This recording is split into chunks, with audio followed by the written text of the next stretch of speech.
was a kid, there was no professional women's cricket. I didn't even think that women could be professional sports people. Especially early on, it just didn't really seem like there was a career in it. To support myself around cricket, I had to work at the petrol garage. I was the only girl, so I stood out. I'd love for young girls to be able to dream about being an athlete and it to be achievable. Thanks to the Hilton funding my contract, it's allowed me to play the game that I love all day, every day. We're like an engine and we need to be fuelled with the right gas. Without funding, we can't be visible. You can't be what you can't see. As a team, it feels like we're breaking boundaries. Thunder and Lancashire always want to put women's cricket at the forefront, and now I think that's really shining through. It's mad to think that without the Hilton funding, like, we wouldn't be playing cricket every day, training. Well, we could be, but we wouldn't have any money. We wouldn't, yeah, true.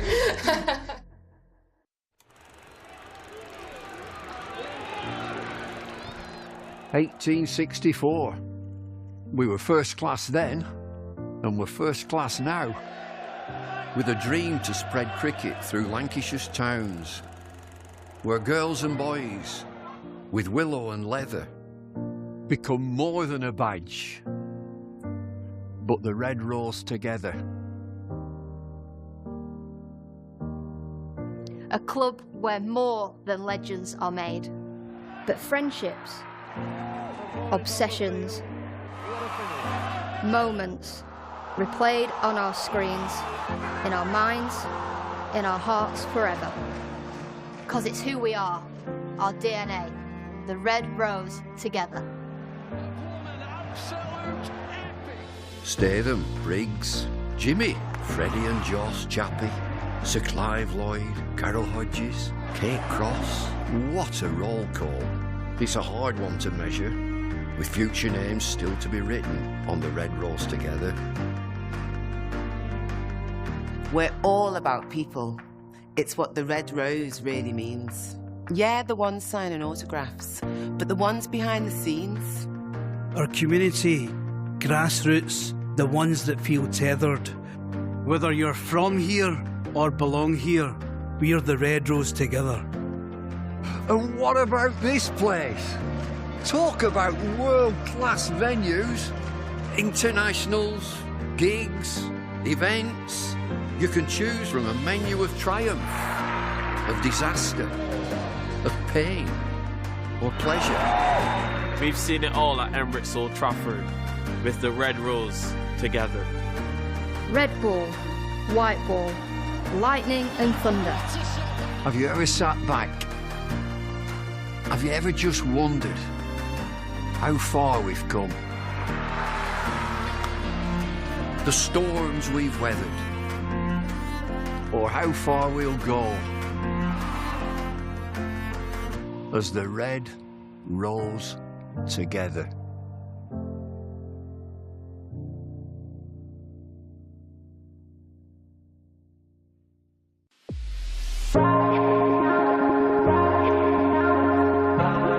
Two names rich in history. Barton's, our family-run business with over 100 years of experience in drinks distribution, and Lancashire Cricket, a club drenched in tradition, heritage and globally recognised moments.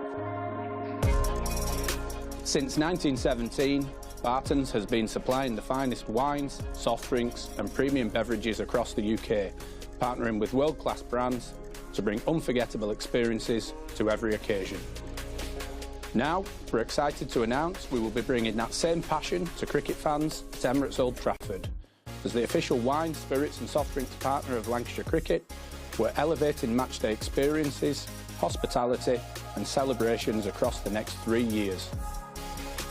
From the first ball to the final cheers, Barton's is here to make every moment one to savour.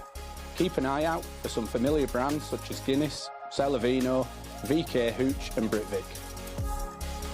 Barton's and Lancashire Cricket, partnership built on passion, unforgettable moments and history.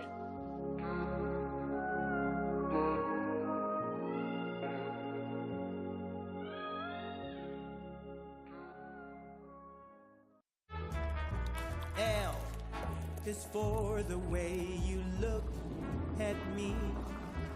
O is for the only one I see.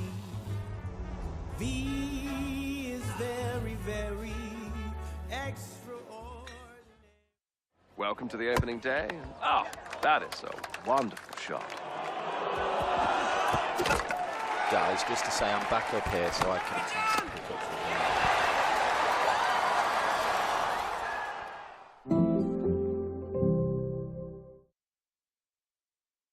This is a call for hungry dreamers and hard-working self-believers.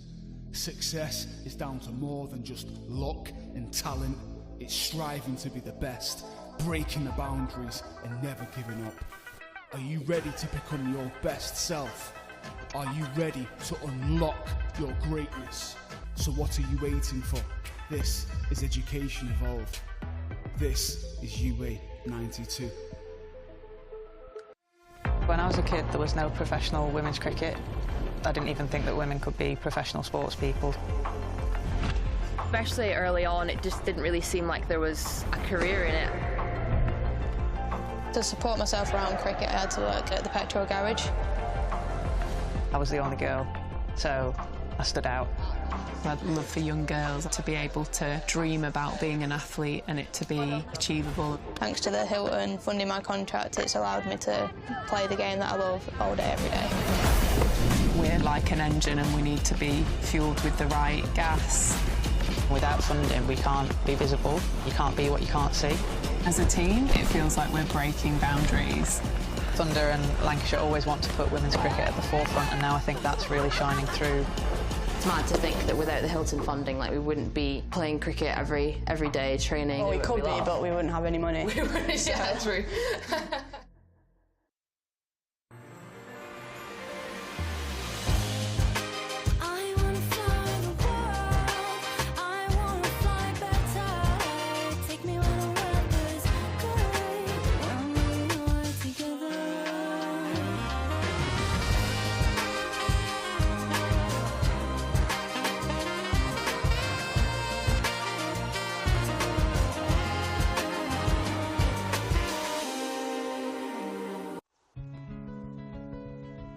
Life can be extraordinary, unforgettable, amazing.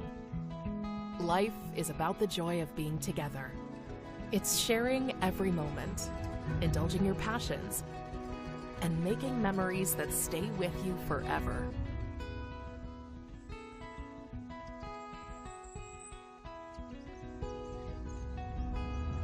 Life is live. The thrill of the game. The buzz of a network, the enrichment and fascination of a cultural soiree. And we feel every sensation because we're right there with you. Always on, always fully engaged to help provide that extra spark, heighten emotions, and make every occasion simply unforgettable. Because the best live events don't just happen to us, they become a part of us. Forever associating your brand with life itself.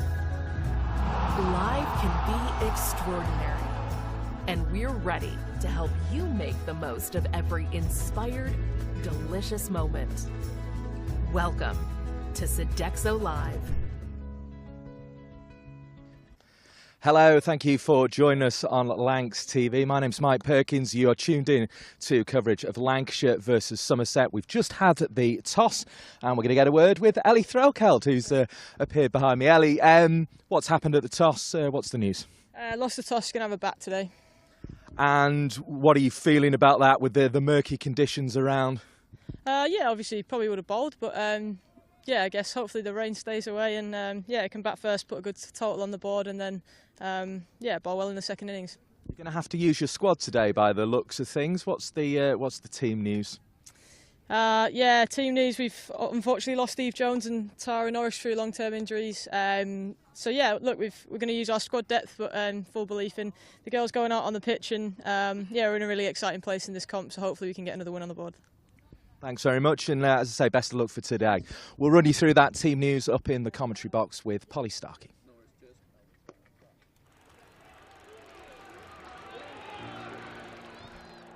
'64. We were first class then, and we're first class now, with a dream to spread cricket through Lancashire's towns, where girls and boys, with willow and leather, become more than a badge, but the red rose together. A club where more than legends are made, but friendships, obsessions, moments replayed on our screens, in our minds, in our hearts forever. 'Cause it's who we are, our DNA, the red rose together. Statham, Briggs, Jimmy, Freddie and Joss Chappie, Sir Clive Lloyd, Carol Hodges, Kate Cross. What a roll call. It's a hard one to measure, with future names still to be written on the red rose together. We're all about people. It's what the red rose really means. Yeah, the ones signing autographs, but the ones behind the scenes. Our community, grassroots, the ones that feel tethered. Whether you're from here or belong here, we're the red rose together. And what about this place? Talk about world-class venues, internationals, gigs, events. You can choose from a menu of triumph, of disaster, of pain, or pleasure. We've seen it all at Emirates Old Trafford, with the red rose together. Red ball, white ball, lightning and thunder. Have you ever sat back? Have you ever just wondered how far we've come? The storms we've weathered, or how far we'll go as the red rose together.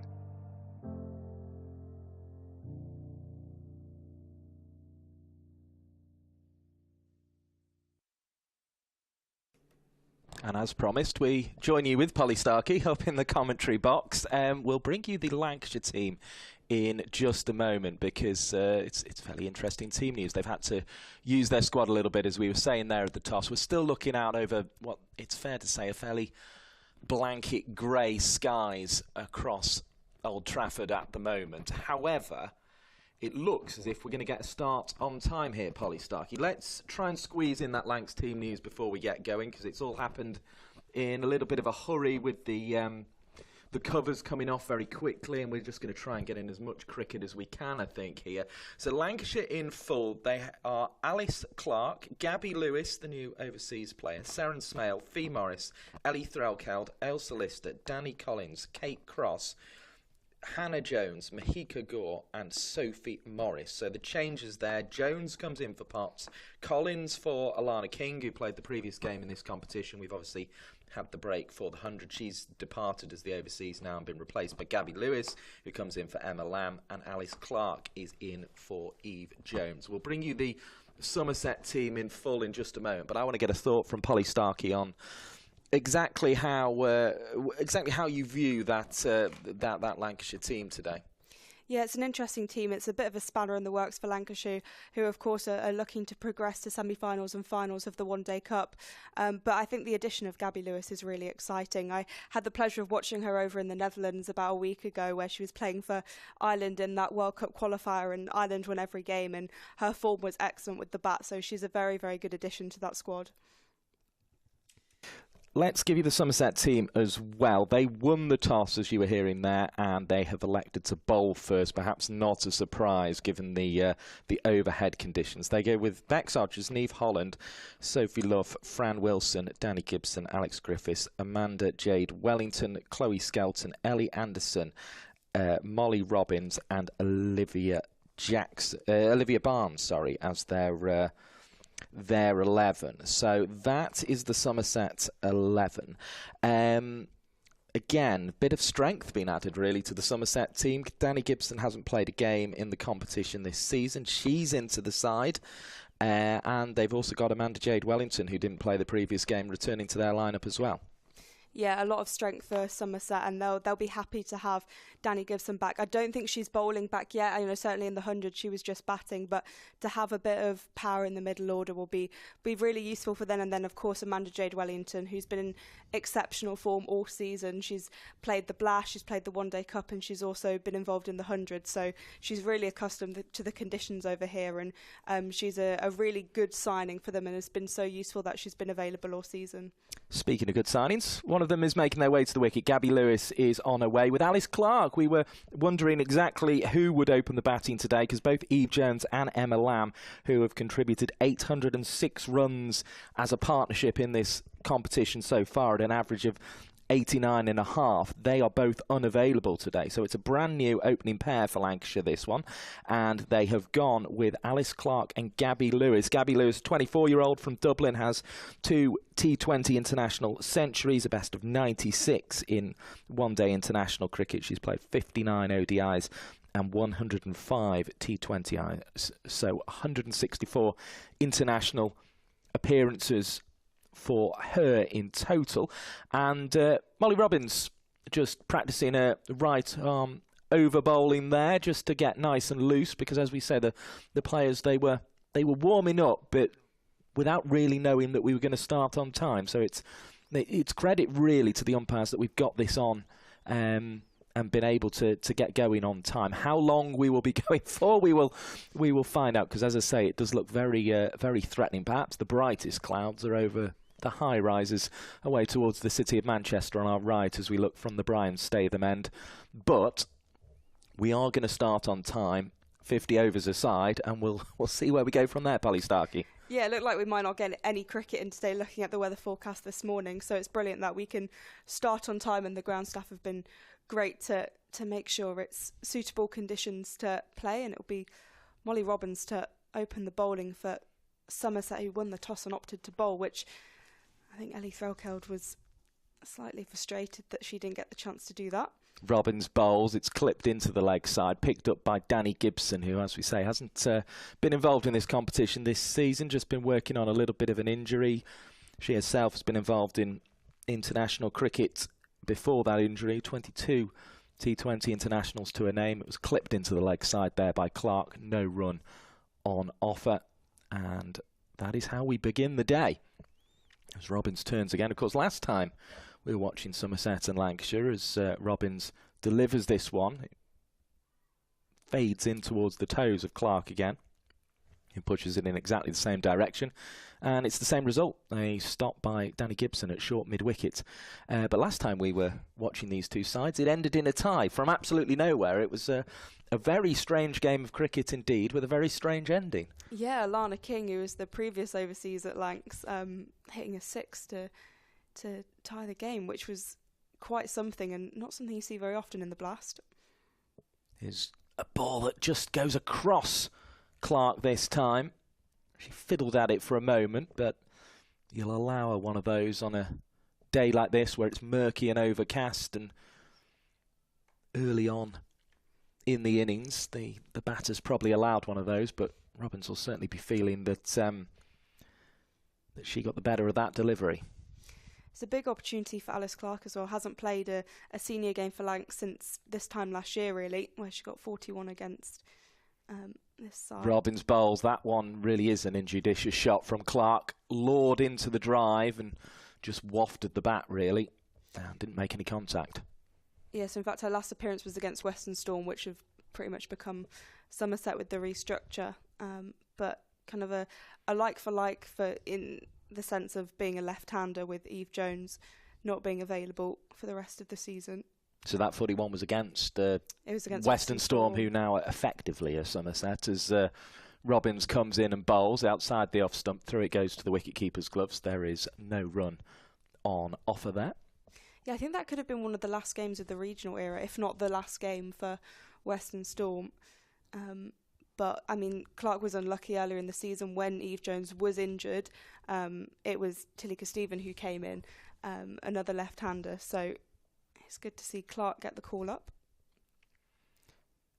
Yeah, as I say, just a handful of, or as you say rather, as this one is clipped into the leg side. There's no run on offer. It's to Gibson, and the over finishes the way it started with a dot ball clip to that short mid-wicket position. But it was a sort of case of, yeah, Clark just got a little go at this time last year, didn't she? And as I say, until that innings against Western Storm, it hadn't gone as she would have wanted. So it's a big innings for Alice Clark, and it's a big innings for Gabby Lewis, who watched that first over from the non-striker's end, but will be looking to impress in her new surroundings. Had a few balls to get used to them there from the non-strikers, which is always helpful, but this is action for her now, isn't it? Yeah, I'm interested to see how Gabby Lewis goes. Obviously, as I said, she's been in real form in the T20s in the World Cup qualifier, but that's against 3 very different teams. You had Germany, Italy and the Netherlands, so all very different standards and different situations to this. So I think this will be a fantastic experience, and you know, as it's been discussed many times, it is more difficult for Irish players to come over as overseas because they do have to compete with the spots that the Aussies might take. So yeah, it's a fantastic opportunity. Anderson to deliver the second over of the day. There's a little bit of a shout from the bowler, but no interest there in the LBW from the umpire, so the dot ball is confirmed.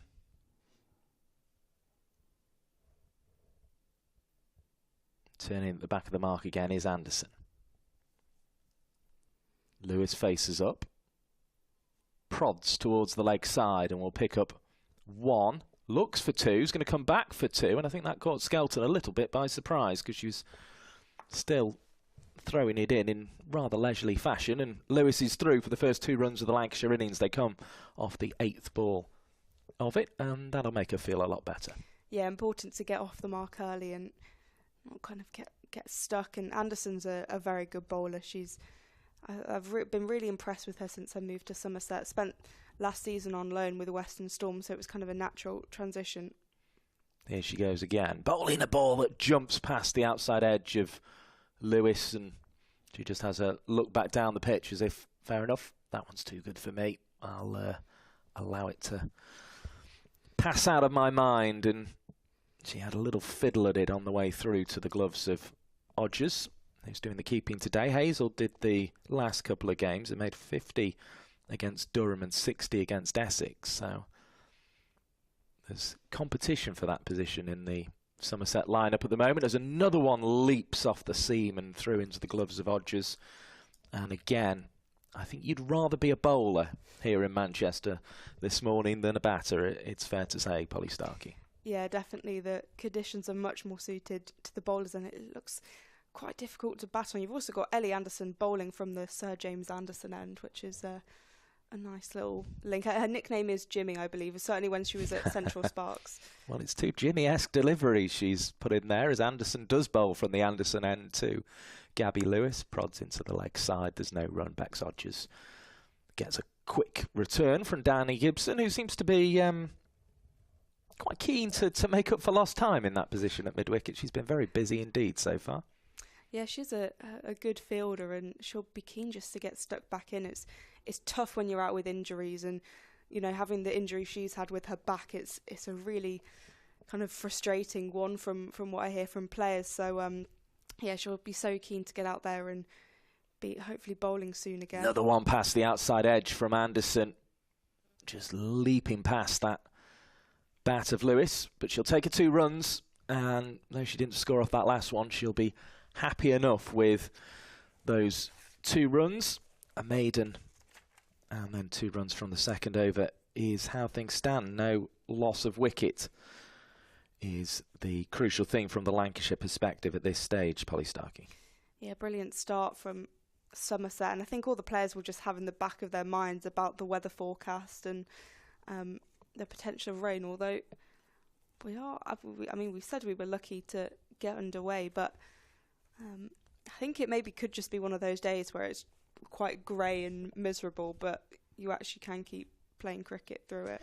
Well, the hope is it'll be a bit like yesterday, where showers sort of blew through very quickly, and they were sometimes heavy as Robbins bowls, and that one again defeats the outside edge of Clark. Both batters have been beaten. As we've said already, you give the batters a couple on a morning like this, but it looks like it's going to be very, very tough work for this Lancashire pair, who are stepping in for Eve Jones and Emma Lamb, who have 1,187 runs between them in this competition. As we say, they've put 806 of those runs on together. They've really enjoyed batting together, but neither available for this one, as back goes Clark and just tries to push that one into the offside. That's where the sweeper is out. We also have backward point, extra cover, mid-off, a gully and a slip, which is an indication that the ball's moving a bit. Mid-on and mid-wicket are the fielders in the ring on the leg side. We also have a square leg fielder as well. So perhaps an indication that the captain, Sophie Luff, who's at short cover, doesn't think much is going to run down towards fine leg. Certainly not at any great speed that square leg couldn't cut it off. There's a long think about whether that was a wide, but the decision is it wasn't. Another one, though, that just beat the batter Clark on the outside edge. It's difficult for Lancs because they've, it's a really important time in the season, and they've lost, the amount of runs you said that Jones and Lamb have scored, and it's about their partnership at the top of the order that I think has just been so essential to Lancs' success this season. Swinging and down the leg side it fades, and that one will be a wide, so Lancashire move on to 3. Their campaign pretty much has been built around that partnership, really, this season, and why wouldn't you if it's in such prolific form as it has been?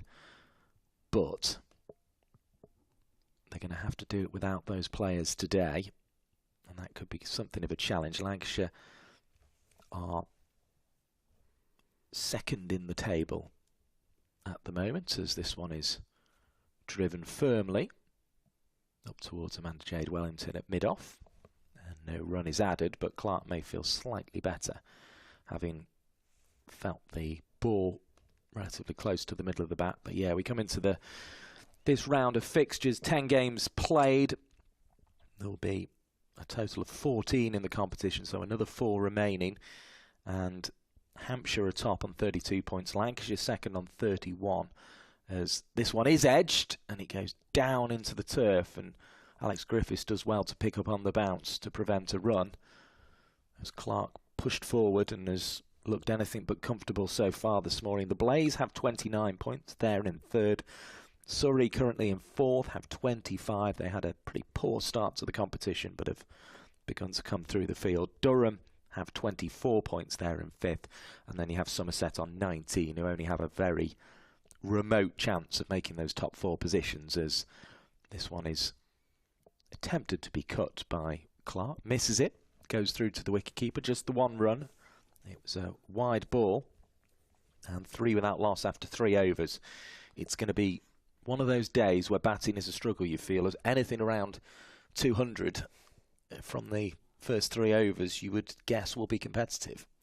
Yeah, it's been a really slow start for Lancs, and also credit to the Somerset bowlers for starting really well. As we've said, the conditions are probably quite difficult for batting, but yeah, I think 200 would be a bit of a triumph if you look at the situation right now.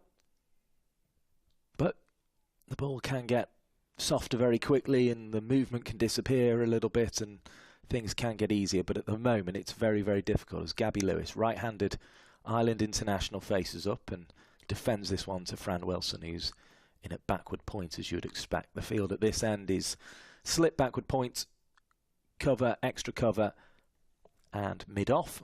We also have a mid-on, a mid-wicket, and a backward square leg at this end. So a very, very similar field indeed. The other 2 teams we didn't mention were Warwickshire on 11 points in 7th, and Essex, who are on 6 points in 8th. So that completes the table. Lancashire in second and looking to qualify and looking for a home semi-final, as that one passed again, threateningly past Lewis's off stump.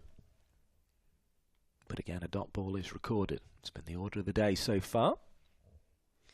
Gabby Lewis has had an exceptional summer with Ireland, though. They hosted Pakistan in Dublin and beat them 2-1 in a T20 series, and then whitewashed Zimbabwe in ODI and T20 home series. Flicked away by Lewis off the pads, and Anderson concedes a run as Skelton runs in from backward square leg on the boundary to keep it to 1. returned swiftly on that occasion, so it was just the one run to the total, 4 without loss. And then they also had a clean sweep at the World Cup qualifiers. They go through to the global qualifiers in Nepal, which will be so interesting. And Lancashire's Tara Norris will probably be there with the USA, and quite a few of Lancashire's Scotland contingent as well will also be heading out for that tournament, which obviously decides which teams make it to the World Cup in England in 2026. So we could be seeing those teams playing here at Emirates Old Trafford. A unique location as well, Nepal. As Clark, the left-hander, faces up now.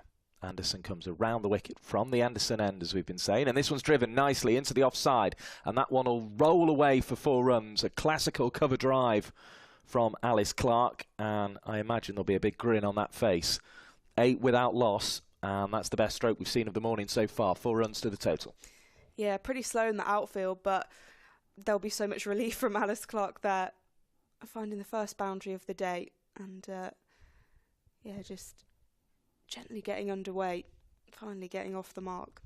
Yeah, crucial to do so.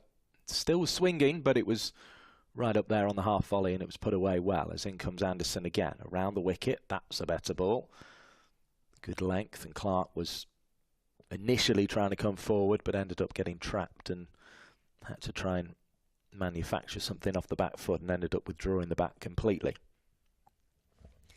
Yeah, Clark doesn't look fully comfortable. That stroke would have definitely helped, but it's definitely a bowler's game today.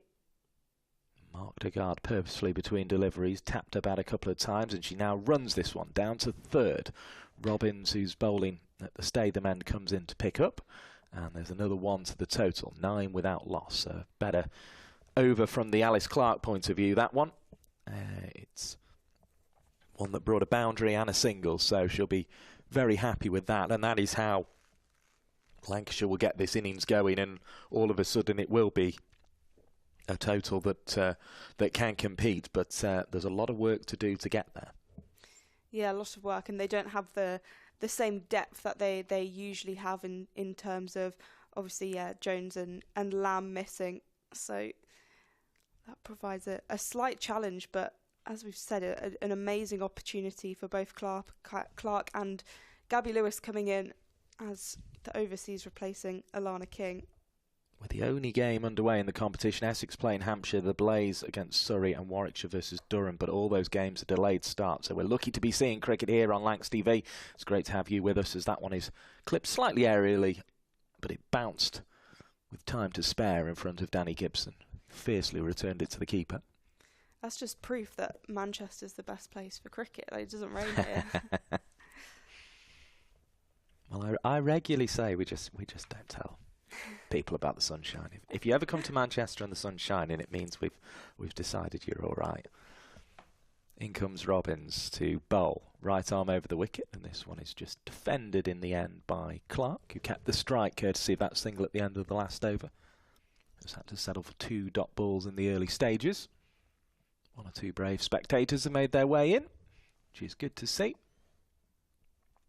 And they're glad to be seeing cricket. How much we will get, we will see. But at this stage, we're underway, and it's 50 overs aside as Robbins comes into bowl. Right arm over the wicket, flash by Clark, who's looking for that drive, but that one really wasn't there.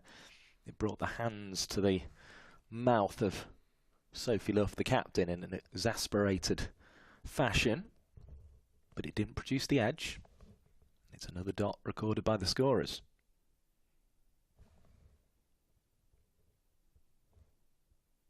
Of course, these players, or many of these players, have been involved with 100 cricket during August, as Robbins bowls, and Clark again has to withdraw the bat from the line and allow it to pass through to the wicket-keeper. But that competition now over, and this is kind of the focus of the summer from a women's cricket point of view, really, isn't it, Polly Starkey? It runs through the whole season. Yeah, the One Day Cup is kind of the constant throughout the whole season. You start, pause for the T20 Blast, play a bit more, then pause for the 100, and then it kind of concludes the season. Here's Robbins. Bowls. This one is edged. It's dropped at gully. Sharp chance, went quick. And Fran Wilson was in there. So often seen at backward point. She was at gully. Such a reliable catcher, but just snatched at it, it seemed. And the catch went down. You've seen the replay here. It was a big, thick, genuine outside edge, and Wilson can't believe it, really. A player of her quality expects to catch those. Yeah, very uncharacteristic for Fran Wilson. So Clark dropped on 5. Something to remember as the innings progresses. Dot ball was the result, and there's another one through outside the off stump. Slightly slower it felt, that last one. So a maiden over, but it could have been so much more from a Somerset point of view. They lured Clark into the shot. They were looking to lure her into. Got the outside edge, but it was fiercely hit, to be fair. It went quick off the edge, and Wilson just couldn't cling on, and she's not very happy about that one indeed. And as you say, I think 5 Clark dropped is a worthy note from that over, Polly Starkey. Yeah, 9 without loss, so a maiden, as you say, could have been so much more. Could have been that wicket maiden and the early wicket that Somerset would have been hoping for. It'll be Anderson. That continues from the Sir James Anderson end. Gabby Lewis waiting at the other end. There was... Yeah, just slight delay. I don't know if... it seemed as if Wilson wasn't very happy with her boot there. In fact, it wasn't Wilson, was it? It's just one of the other Somerset fielders. It might have been Luff, the captain, in fact. Just wasn't very happy with something on her boot. Anderson into Lewis, who just defends. We'll start with the dot ball. Solidly forward there. Yeah, textbook defence.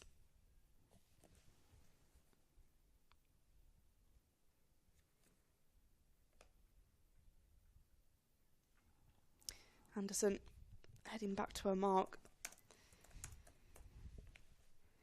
Past the umpire. Nice from Lewis. It's been pulled away and should go all the way for 4.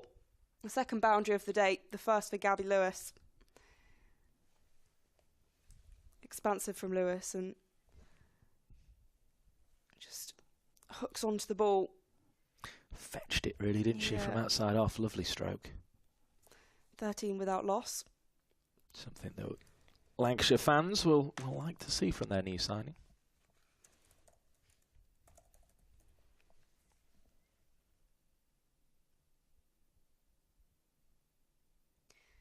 Anderson again. Swing and a miss from Lewis, who just leans back a bit tentatively, repeats the shot. She had the expression there to say, is it always like this?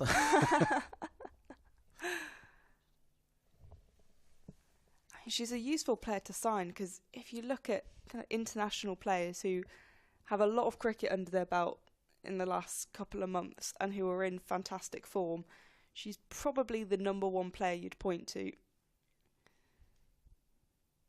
Anderson in, and once again defensive from Lewis, prods forward. Still 13 without loss.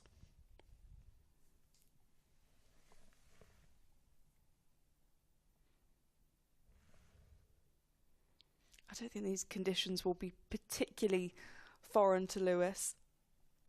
I've watched cricket in Dublin and I know what it can be like.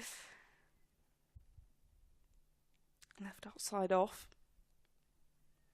This is superb bowling from Somerset.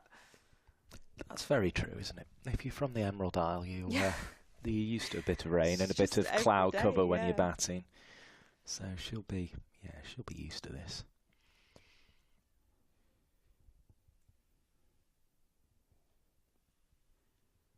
It's a lively wicket though so far as well. Lewis waiting, defends, but kind of she looked hesitant, wanted potentially to get a run in, but that'll be the end of the over. So just the boundary from near the start of the over, 13 without loss after 6. The voice of cricket broadcaster and journalist podcast host of the Naughty Child podcast, Polly Starkey, alongside myself, Mike Perkins. You're watching Lancs TV, either via YouTube or the Geo app in India. And it's magnificent to have you with us. It's magnificent to have cricket, given the forecast we've got. How long it will last, we'll see. But I get the impression from the umpires they're going to be keen to keep them out there as long as they can today. Yeah, and I mean, from a Lancashire perspective, looking forward to qualifying for semi-finals and finals, a win today would be pretty important. Molly Robbins from the other end, and that's given out.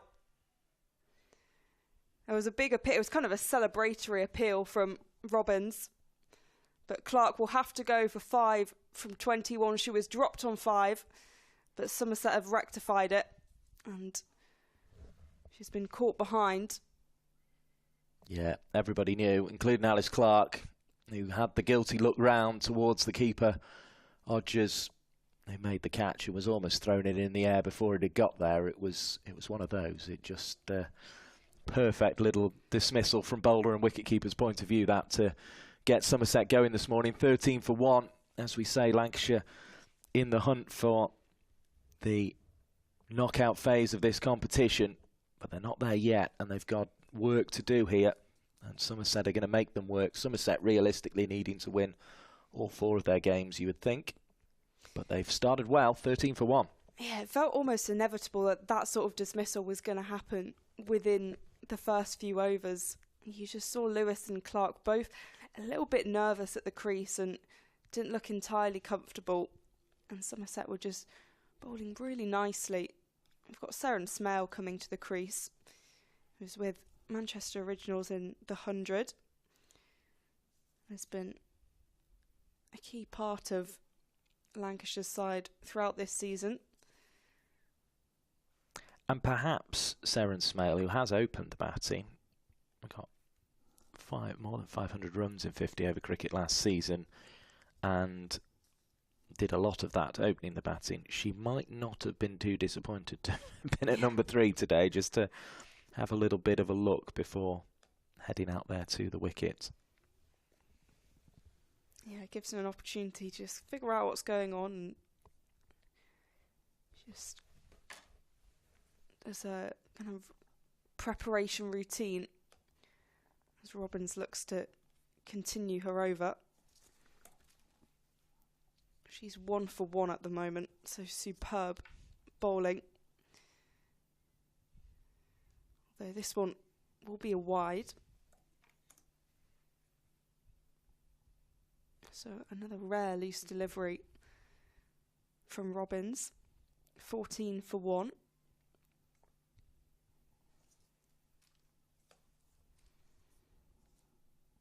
In fact, the only runs that have kind of skewed her figures have been wides. Robbins in. This one pushed into the offside, but no run available.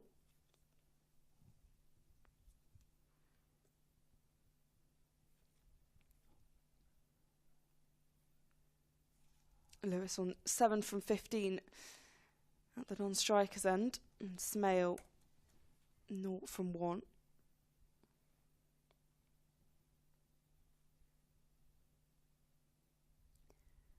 Robbins, again, this one worked into the leg side. Now scamper through for a single.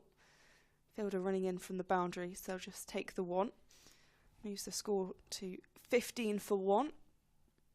It just always feels ominous on days like this for batters. It's almost like that bit in a horror film before the nasty stuff happens. It always has that sort of feel around a cricket ground when it is overcast like this, and as if at any moment it could all go wrong for those batting, and the bowlers almost feel like the silent killer, don't they? Yeah. Coming in to sneak up on their victim. I think it's a lot quieter than it would have been for the 100, for example. The schools are back, so just generally around, people are back at work, so the city feels a little bit quieter anyway, as Robbins is in, and this one's been slapped away. It's kind of driven, but with a lot of power, and there'll just be the 1 run. That was good from Gabby Lewis. Neat stroke from Lewis. Ireland did play here, didn't they, in 2021, I think it was. They came and played a T20 game against Lancashire.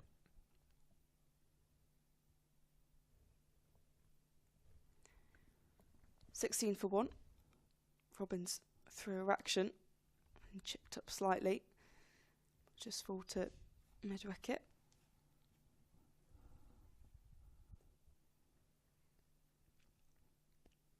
A little bit of prodding from both the batters there at the pitch. Just trying to knock down any little bumps that have started to appear now that cricket's been played on it. Smale on strike. It's a big waft at it, but we'll go through to Odgers. And that'll be the end of the over. So 7 overs gone, 16 for 1. So an incredibly tentative start from Lancashire. And Somerset looking comfortably on top in terms of economic bowling. They got the early wicket of Alice Clark for 5, although she was at the crease for quite a few deliveries. Gabby Lewis now 8 from 16, Seren Smale 1 from 4. The pair just having a discussion in the middle. There's certainly work to do on a morning like this. We saw Clark, the only batter out, got the ball away for the boundary, but that was the only one she got. Lewis has one to her name now. Waited very patiently for a pull stroke, and that's what she'll be doing again here. Anderson again. And the catch has been taken as a fantastic diving stop inside the ring. It's Niamh Holland with the catch. It was low and it was flat. But Gabby Lewis looks a bit in despair at that. In fact, she's waited, hasn't she, whilst the umpires have a chat. I think she's been asked to wait by the umpires who just want to be absolutely sure. It was one-handed, I think, by Holland in the end. Her hand was pretty much on the floor, so I think that's what they're just consulting about. We've seen the replay there. Gabby Lewis will have to go. Yeah, she looks frustrated with that. I think she questioned it. I think, though, if we're not giving that out, then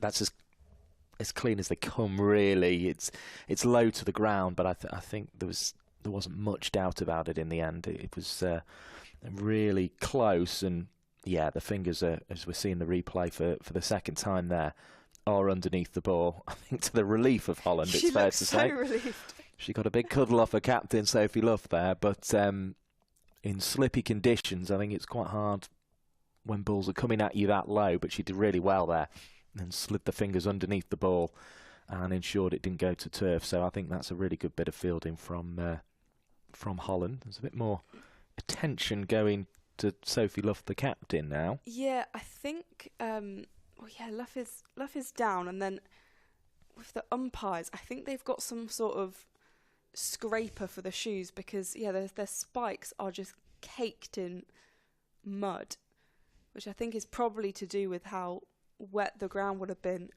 from rain that's been here the last couple of days.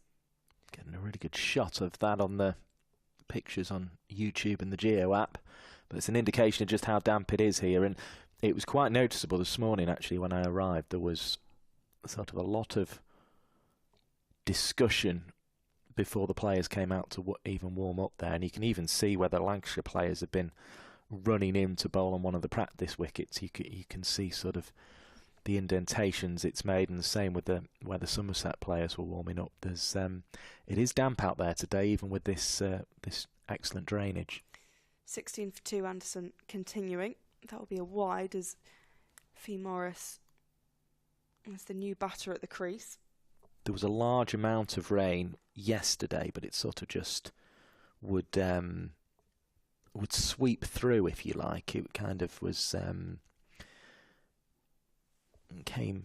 There were prolonged showers, but there were also quick bursts. But then there was some sunshine in between too, and a lot of wind. Anderson in, worked into the leg side. It's heading towards the boundary. It will be stopped in the end by Chloe Skelton.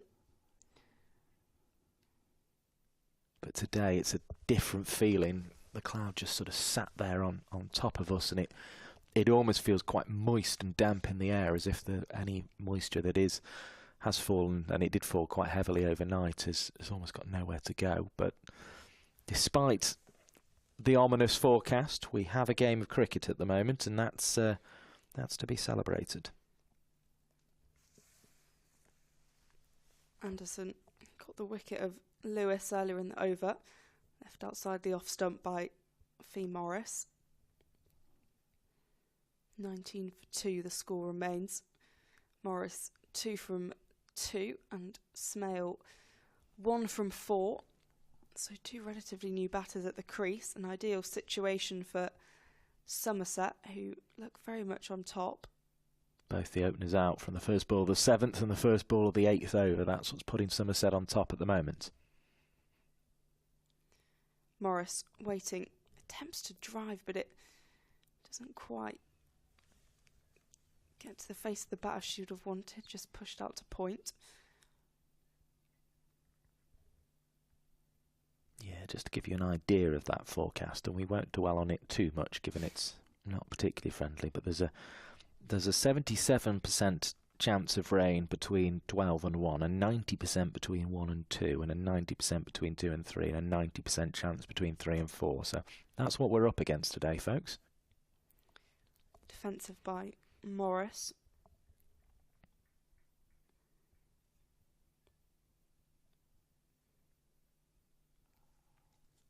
In line there, Morris, against her former team in some ways, because she was with Western Storm in the regional setup in 2020 and 2021, but then moved to Lancashire and credits that really with prolonging her career.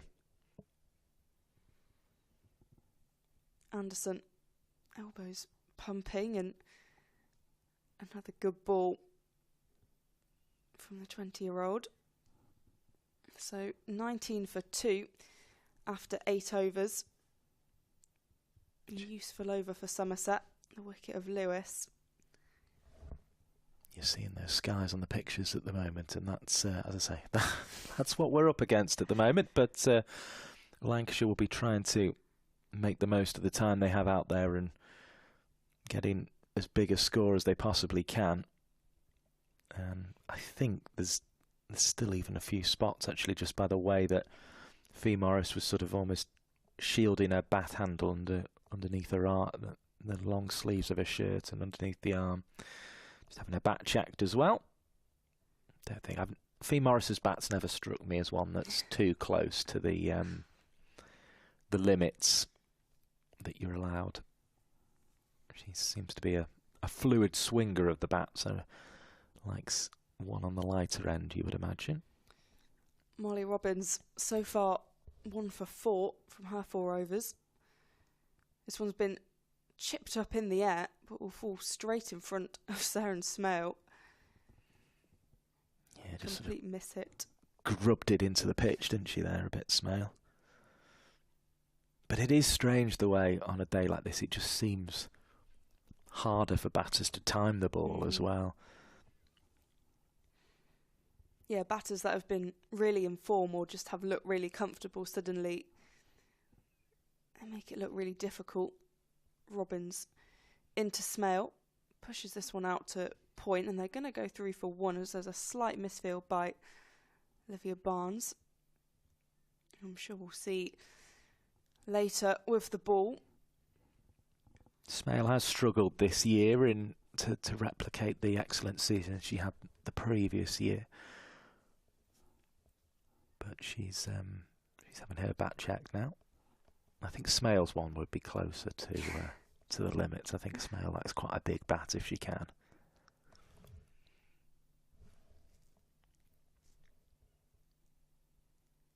Robinson, this one kind of worked off the hip. It's heading towards the kind of a wider fine leg boundary. I think it's quite clever what Sophie Love's done here. You would usually see a fine leg or a long leg in the early stages of an innings, but I think she's decided, because the outfield's wet and it's obviously quite a big field here at Old Trafford, that the ball is unlikely to run very quickly down there, so she can almost gain an extra fielder at square leg by moving the field around in front of square on the leg side. So I think that's quite a good bit of captaincy from Sophie Luff, or the brains trust at Somerset, if it's them who's come up with the idea, because it seemed to work quite well there.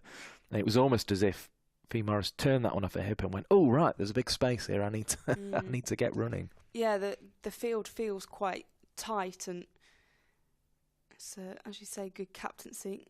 This one defended, no run available. And you see all the players run in. And I mean, even from the shots the boundaries we saw from Alice Clark and Gabby Lewis, they were good shots, but they weren't flying because the outfield is so saturated. 22 for 2.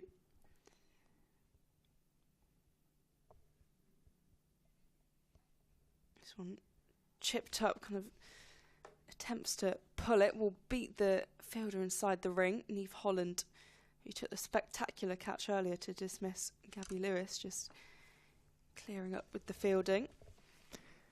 Yeah, just sort of lifted it there, didn't she, on that occasion. I haven't had too many days like this in the season, thankfully, so I suppose it's something a bit different to enjoy, isn't it, today? Yeah, I mean, fingers crossed the rest of my season stays like this, but I haven't been to a washed out game yet, which is a bit that's of a big call. Yeah. Robin's in again, driven by Smale. I've seen a lot of rainfall, but I've seen some overs at least.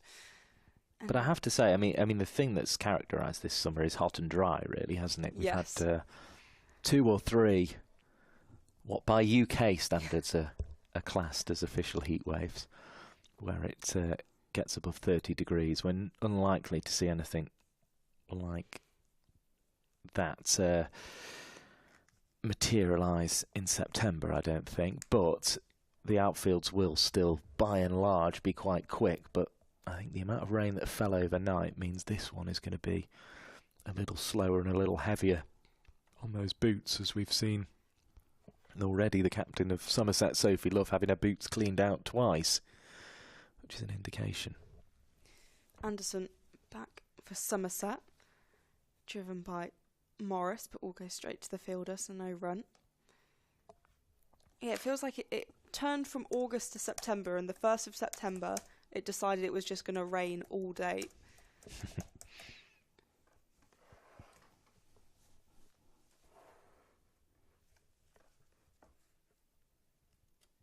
As I say, we've been very lucky. I mean, I remember how quick the outfield was at Southport in April. So we've had a very good season here in England. Anderson again sticks a hand out to try and stop it. It'll be Seren Smel's foot in the end that does the fielding. That deserved runs. That was a very nice cricket shot from Fee Morris. And just pushing it down the ground, but unable to add to the score. 23 for 2.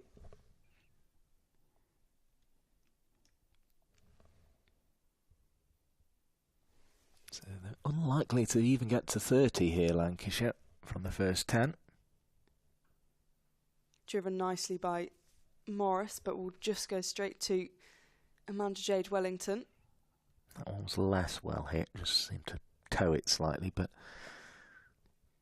2 balls there where Fee Morris would have expected some runs, and she's not got them, so it's going to be certainly the first 10 overs to Somerset here. Fee Morris 5 from 11, Seren Smale 2 from 7.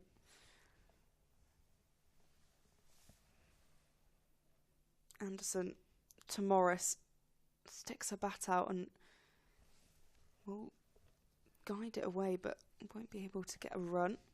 Sharp in the field there from Fran Wilson, who did drop Alice Clark on 5.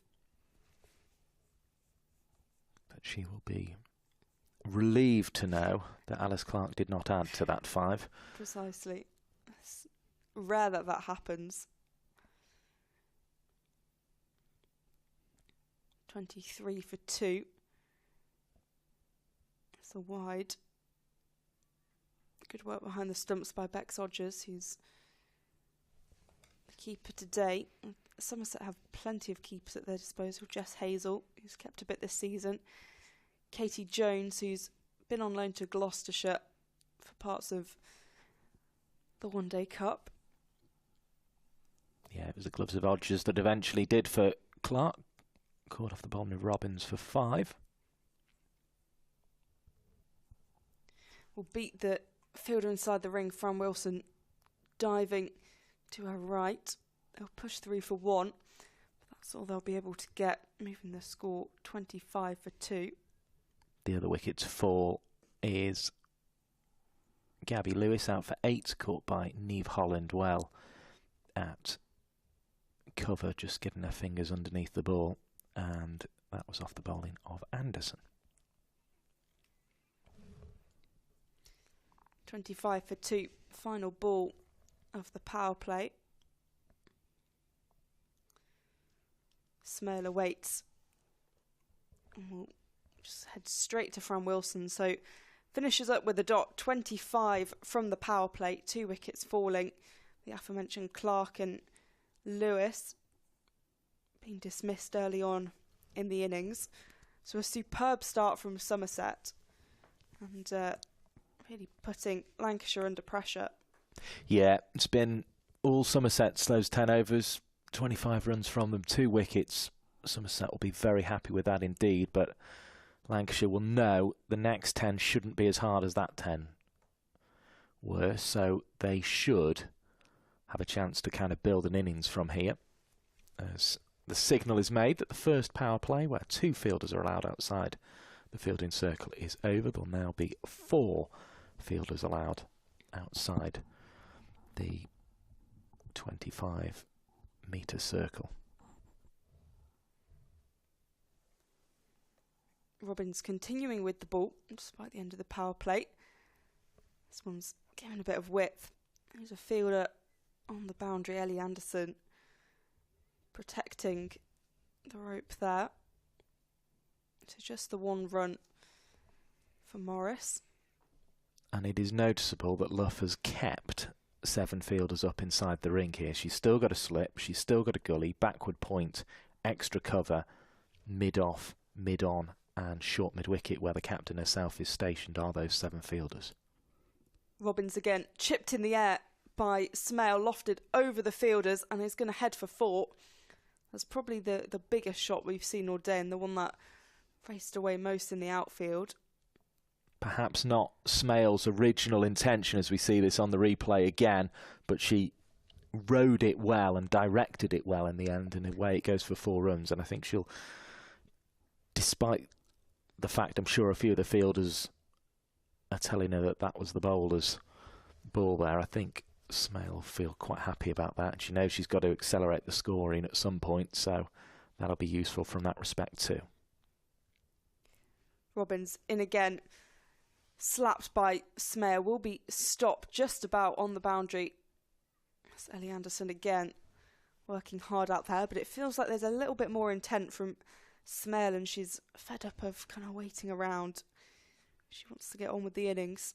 Not what Anderson needs between overs, that though. It's a bit of a run. I suppose she doesn't really want to be at forward square leg on the boundary on the other side, because there's that huge gap behind square on the leg side to contend with if Robbins gets a bit straight on the pads.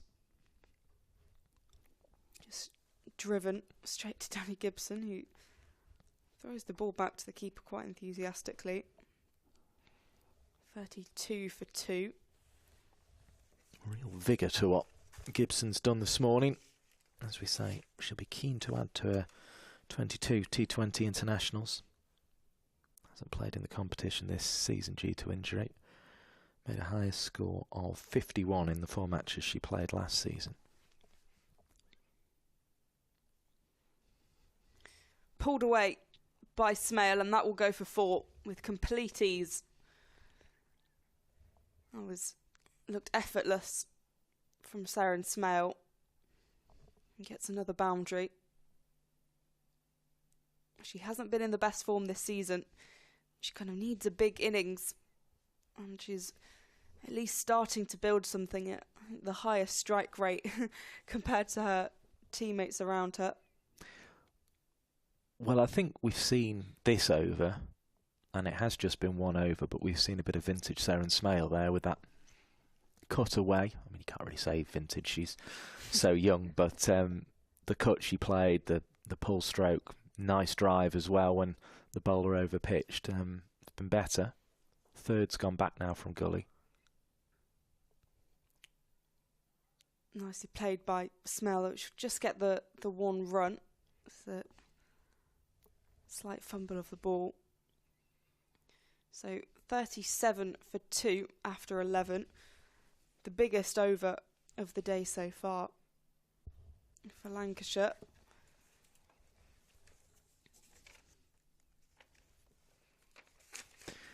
Yeah, it's taken them on nicely, that. It's got them back into a sort of position that doesn't look quite as ominous as where they were at the 10 over mark and 25 for 2. To add 12 there, up to 37 for 2 now. That's much better. Anderson 1 for 17 from her 5 overs so far, and will be continuing from the Sir James Anderson end. A very vigorous warm-up going on at mid-off, which I think is Amanda Jade Wellington. The ball just sprawls out to point, but no run available. Definitely is. I can see from the shape of the wrist, it's a leg spinner up there. To get the attention of Sophie Love. I want to have a bowl. Well, I think she might have been given the nod, actually, yeah, that she's coming on. And that's why the arms are whirling round the way they are from Amanda Jade Wellington. Came and said hello to us at Blackpool very nicely in that game earlier in the season between these two sides in the T20 competition. Expansive from Smale. Lofts up and will find another boundary. Smale looking to lead the charge here. Was back onto her stumps early there was Smale, and just lifted it over short mid-wicket and away for 4. Nice stroke. Yeah, she's not playing particularly technical shots, but she's making good contact with the ball and is very aware of where the gaps are, where the lack of fielders are, and putting enough power on it to get it to the boundary. Strong punchy player off either front or back foot is Smale.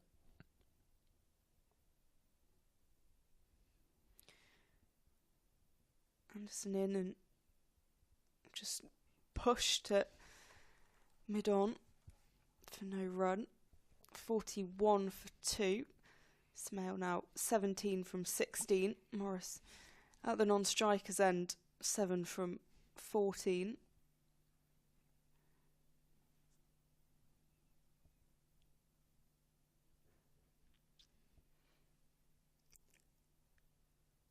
Just defended with a straight bat from Smale. We're at the stage of the season where all the pitches are used, but this one still looks to have a fair bit of life in it, which is good, particularly on a wet day.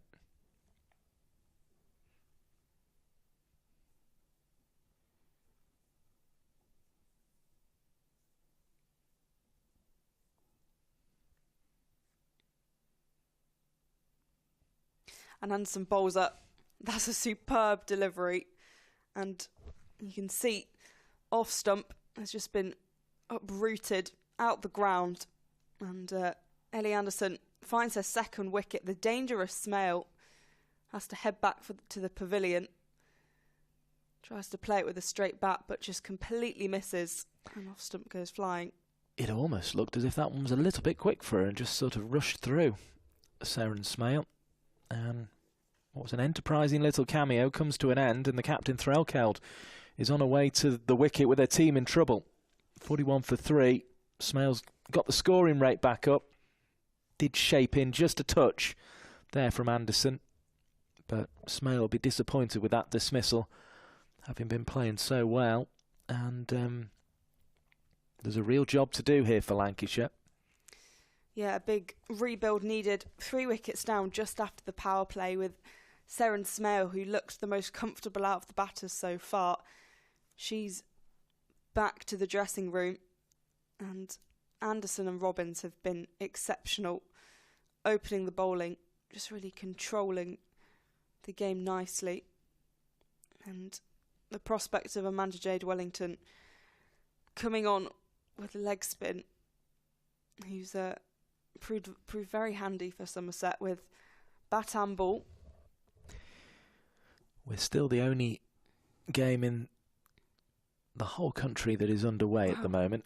41 for 3, although it looks like the Blaze and Surrey are about to get started at Trent Bridge. And there's hands on heads, because you think that came pretty close to Threlkeld's bat. Yeah, it had that appearance, didn't it? It didn't look entirely dissimilar to the dismissal of Clark, bar the fact it was a right-handed batter rather than a left-hander.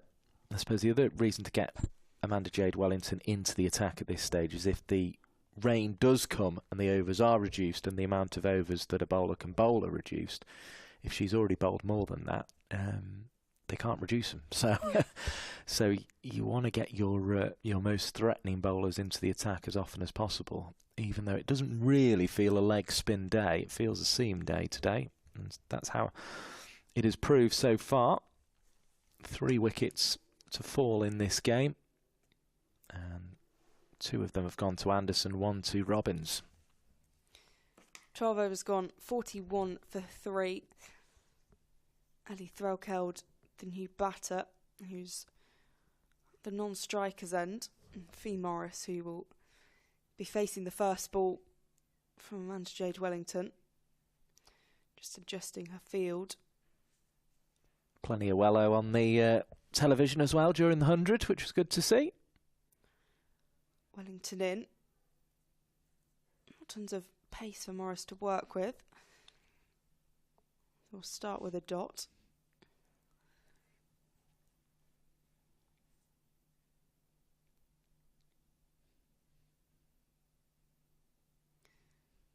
It's tricky for Morris to pick out.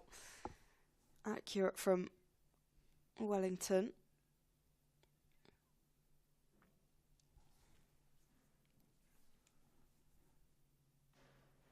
Bit more flight on the ball this time.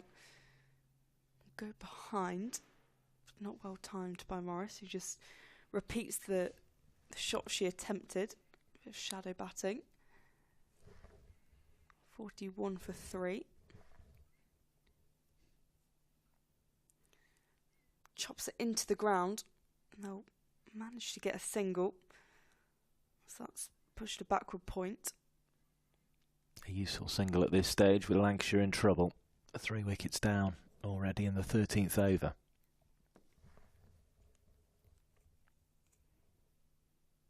Threlkeld just taking guard.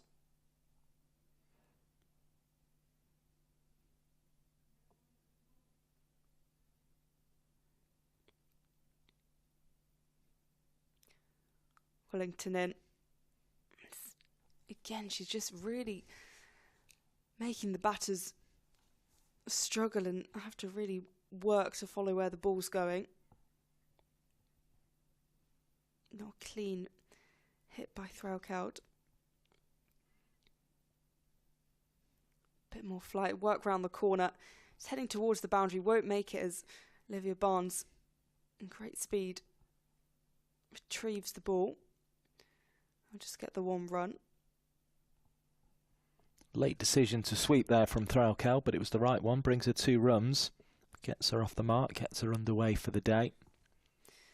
13 overs gone, 44 for 3. So steady from Lancashire. Threlkeld 2 from 3. Fee Morris 8 from 18. And it looks like Ellie Anderson will be continuing with the ball. So they've changed Molly Robbins to Amanda Jade Wellington. Well, having got Smale out, I think he'd have had a job getting the ball out of Ellie Anderson's hand here. I think she might just have gone over to the umpire and grabbed it, because of course we use 1 ball from either end now in one-day cricket. Yeah, 2 for 21 so far from 6 overs. So as you mentioned, with the rain and restrictions on bowling, actually, if they could utilise Anderson as much as possible, could play into their favour. Yeah, because if you went down to a 30 over a side game, if we did get a delay, which we are expecting at some point this afternoon, Anderson, by bowling this over, would already be into her 7th. Fee Morris on strike. She kind of retreats back, holds her bat up, and there'll be no run. It's been a good decision, this, from Somerset, I think, to put Lancashire in, because they'll know what they're chasing later on, and they've also got the advantage of the Lancashire innings. Looks like it'll probably be delayed at some point, so Lancashire are a little bit not knowing whether to stick or twist at this stage. Anderson again, and this one's gone straight to Fran Wilson, who doesn't fumble it this time. She takes the catch, and Fee Morris will have to go for 8 from 19, and that's a 3rd for Ellie Anderson, who's been exceptional with the ball today. Ellie Anderson from the Sir James Anderson end, and that's her 3rd wicket. She gets pats on the head and pats on the back all round from her teammates. I think we might see something very unusual indeed from Ellie Anderson, which is she could potentially bowl straight through here, because she's bowling that well. Yeah, I was thinking the exact same thing. It does look like that could happen. Elsa Lister will be the new batter for Lancashire, but Somerset are ripping through that top order, and Ellie Anderson, the main instigator behind that. Strong player, Lister, but she's got work to do here. Doesn't really feel her situation. 44 for 4 in the 13th over, or 14th over now. It feels as if Somerset have got this game right where they want it, but are they going to get the opportunity to get the win that they need to make finals, or not finals day? Of course, in the 50 over, it's not a finals day. It's the knockout stages, semi-finals and final. And they have come here today, got the little bit of luck with the toss of the coin, but from there it's been a really, really good display, this one from Somerset so far. And as you said, Polly Starkey, quite rightly, Fran Wilson is not going to make a second mistake there. I think she was quite relieved when she fell back with the ball in her hands, but it was a good catch. It was a good catch. 44 for 4. Lister, as we said, the new batter for Lancashire, the Scotland international.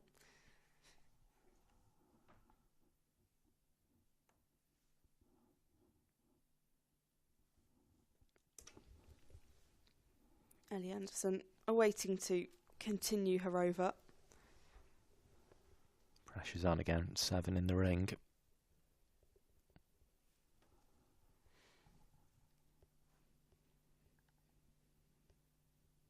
Anderson to Lister.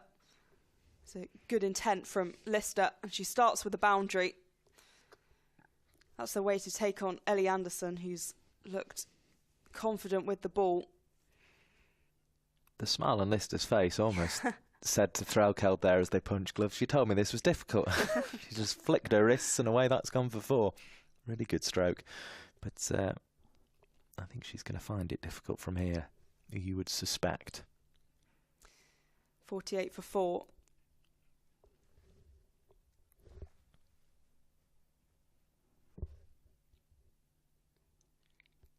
Anderson once again. There's proof it wasn't always going to be that easy. Well, Bex Hodges has just indicated to you on the Lancs TV stream exactly what it's doing there. Just a little bit of lift off the seam. Throw into the gloves, really good bit of bowling.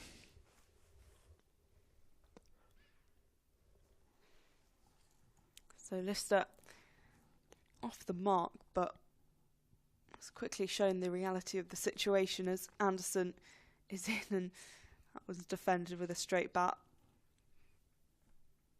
particularly bright shoes, Ailsa Lister, that aren't in keeping with anything else she's wearing, really, are they? I suppose they're red, so they're in keeping with the red rose on the jersey, I suppose, and the little trim around the sleeves and the neck. But Lancashire in the all dark blue, Somerset in a very natty black kit this season.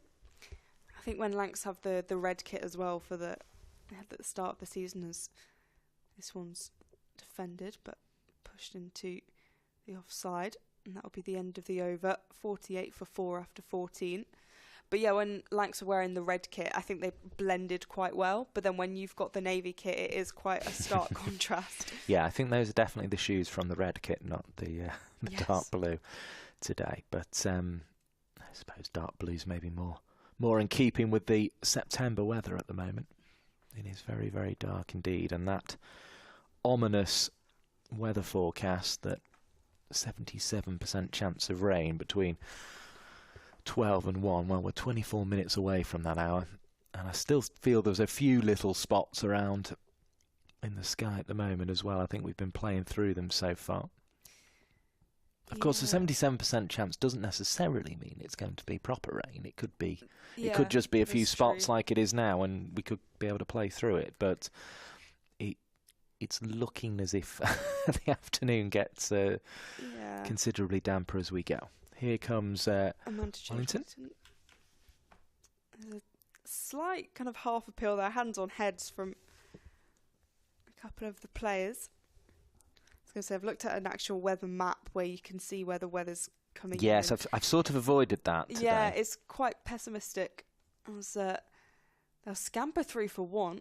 Good intent from Threlkel to just kind of pushes it into the leg side, but will get a run. So 49 for 4. So quick between the wickets. Threlkel, always an example to the rest of her team. She sets that standard as captain. Wellington, who's 8th in the table for wicket taking in this competition. There's a big appeal. It did wrap her on the pads, but Sue Redfern's unmoved. Bat involved there was my feeling, and maybe a little bit outside leg stump as well from Amanda Jade Wellington. Wellington again.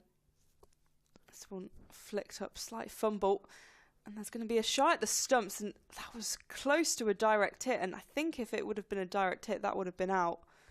Well, having just praised Threlkel between the wickets, there was never a run there, and she had to turn back, and she'd have been long, long gone if the throw had been more accurate and into the hands of the bowler.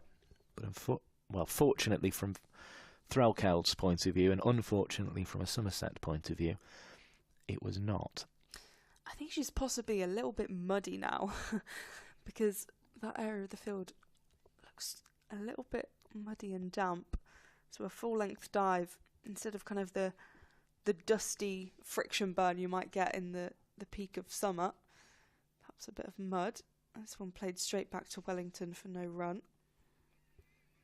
And it would have been a dive in vain had the throw been a better one.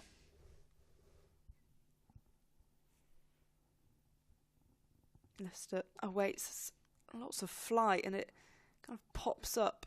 I'd like to see that one again. That looked like it really went. I don't know, maybe a little bit of something on the way through as well, but it was a really, really good bit of bowling. We're getting a view of it here, and it's just turned really viciously from probably about leg stump and's missed off.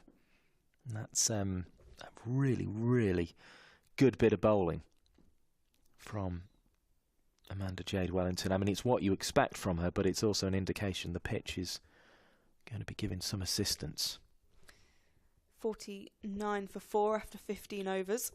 Threlkel 3 from 5 and Lister 4 from 8. Work to do.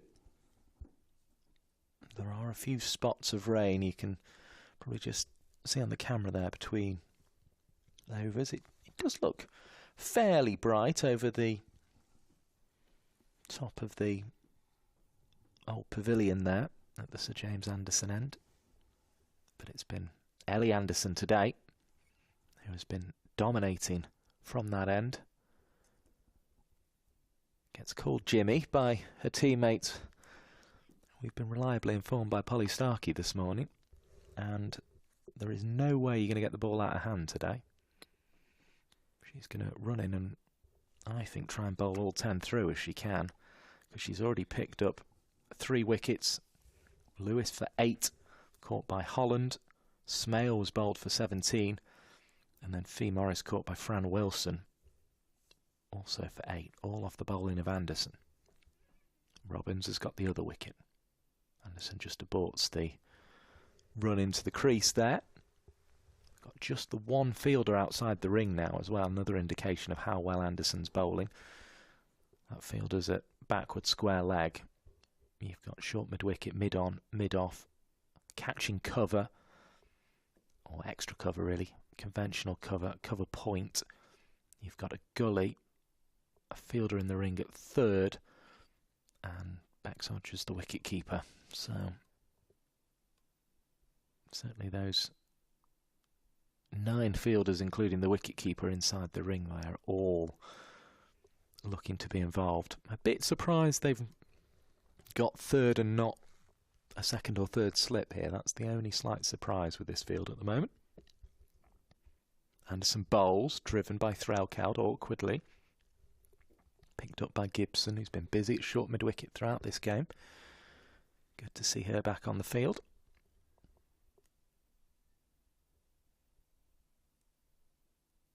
And the ball thrown to Anderson, who's making her way to the back of what's a fairly lengthy run.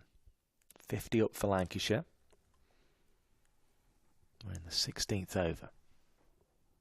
That one's through outside the off stump. Threlkeld leaves and is watchful as it goes past her off stump. Just wanted to make absolutely sure that that one wasn't going to threaten her stumps. Seemed almost ready to drop the bat at any moment if she had to, but she didn't. It's a dot ball in the Lancashire innings. Threlkeld then faces up again. It's full toss and it's hit away well. There is a fielder out there at backward square leg who gathers awkwardly on the bounce. No ball. That means it'll be a free hit. The batters have changed ends, so that Sophie Love can change her field. In fact, she can send 4 back outside the ring if she wants here. And that seems to be exactly what they're doing. Mid-wicket's going back, long-on's going back, and cover is going back. So those are the 4 fielders who are allowed outside who are going back. They've also pushed round backward square leg a little and brought in a short fine leg in the form of Griffiths. So all of a sudden it's a kind of last 10 overs of the innings one-day field now. As Lister faces up. Extra cover, you imagine, might be the route she looks for, maybe between backward point. No, she whisks it round the corner as she did for her first boundary of the innings, and it goes away past that fielder on the 45 and away for 4 runs. Lovely stroke. Yeah, took advantage of the opportunity there. I think if there's out of the pair who'd want on strike, Lister, I mean, she started her innings with such intent with that boundary. And she has a second one now. It's almost as if, or it felt early on as if, when these two came together, it was as if Threlkeld sort of felt, well, if Lister's at the crease, she will score boundaries at some point, so my job's to kind of just drop and go and rotate the strike, as that one is shorter of length and a better ball from Anderson and beats the outside edge. Actually, it almost feels like all those changes to the field kind of upset Anderson's rhythm a little bit there, and because it's by far the worst ball she's bowled of the spell, that one for the free hit. And actually, if she'd been bowling to this field, she might have sort of pitched it up and tried to seam it away and got a result similar to the last one. Enjoying her work as she comes to the end of the 16th over. It took 15 overs for Lancashire to get their first 50 runs of this innings, as wafting again is Lister. It's that sort of day. You're going to have to ride your luck as a batter And for 4 of the Lancashire batters, that luck has run out. Clark out for 5. Caught by Odgers, the wicket-keeper, off the bowling of Robbins. And then it's been Ellie Anderson with those wickets of Gabby Lewis for 8. Caught by Holland. They kind of around about cover point in the end. Good low catch. Then Anderson bowled Smale for 17. And had Fee Morris caught by Wilson off the bowling of Anderson for 8. So that is why Lancashire are where they are. 56 for 4. Cloudy day. An ominous one it feels for the batters. Sort of feels a fairly quiet Old Trafford today. After all the razzmatazz of the 100. Almost looks as if Somerset are playing in the Manchester Originals kit today, as you glance down there. Northern Superchargers winners this time round. Polly Starkey, what did you make of that? Yeah, it was really interesting. I just thought, I mean, Northern Superchargers had an unbelievable eliminator with Davina Perrins. Just interrupt to bring Wellington's delivery, which is driven straight back at her, and needs Anderson actually at mid-off in the end to cut off the run.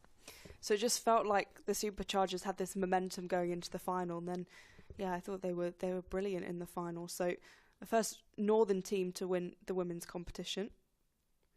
Short outside leg stump, and it doesn't turn for Wellington there as it had been in the previous over, and that is a wide ball to the total. So Lancashire grateful for the extra. They move on to 55 as Wellington bowls again. This one's outside leg stump again, looking for that big turn again, doesn't get it.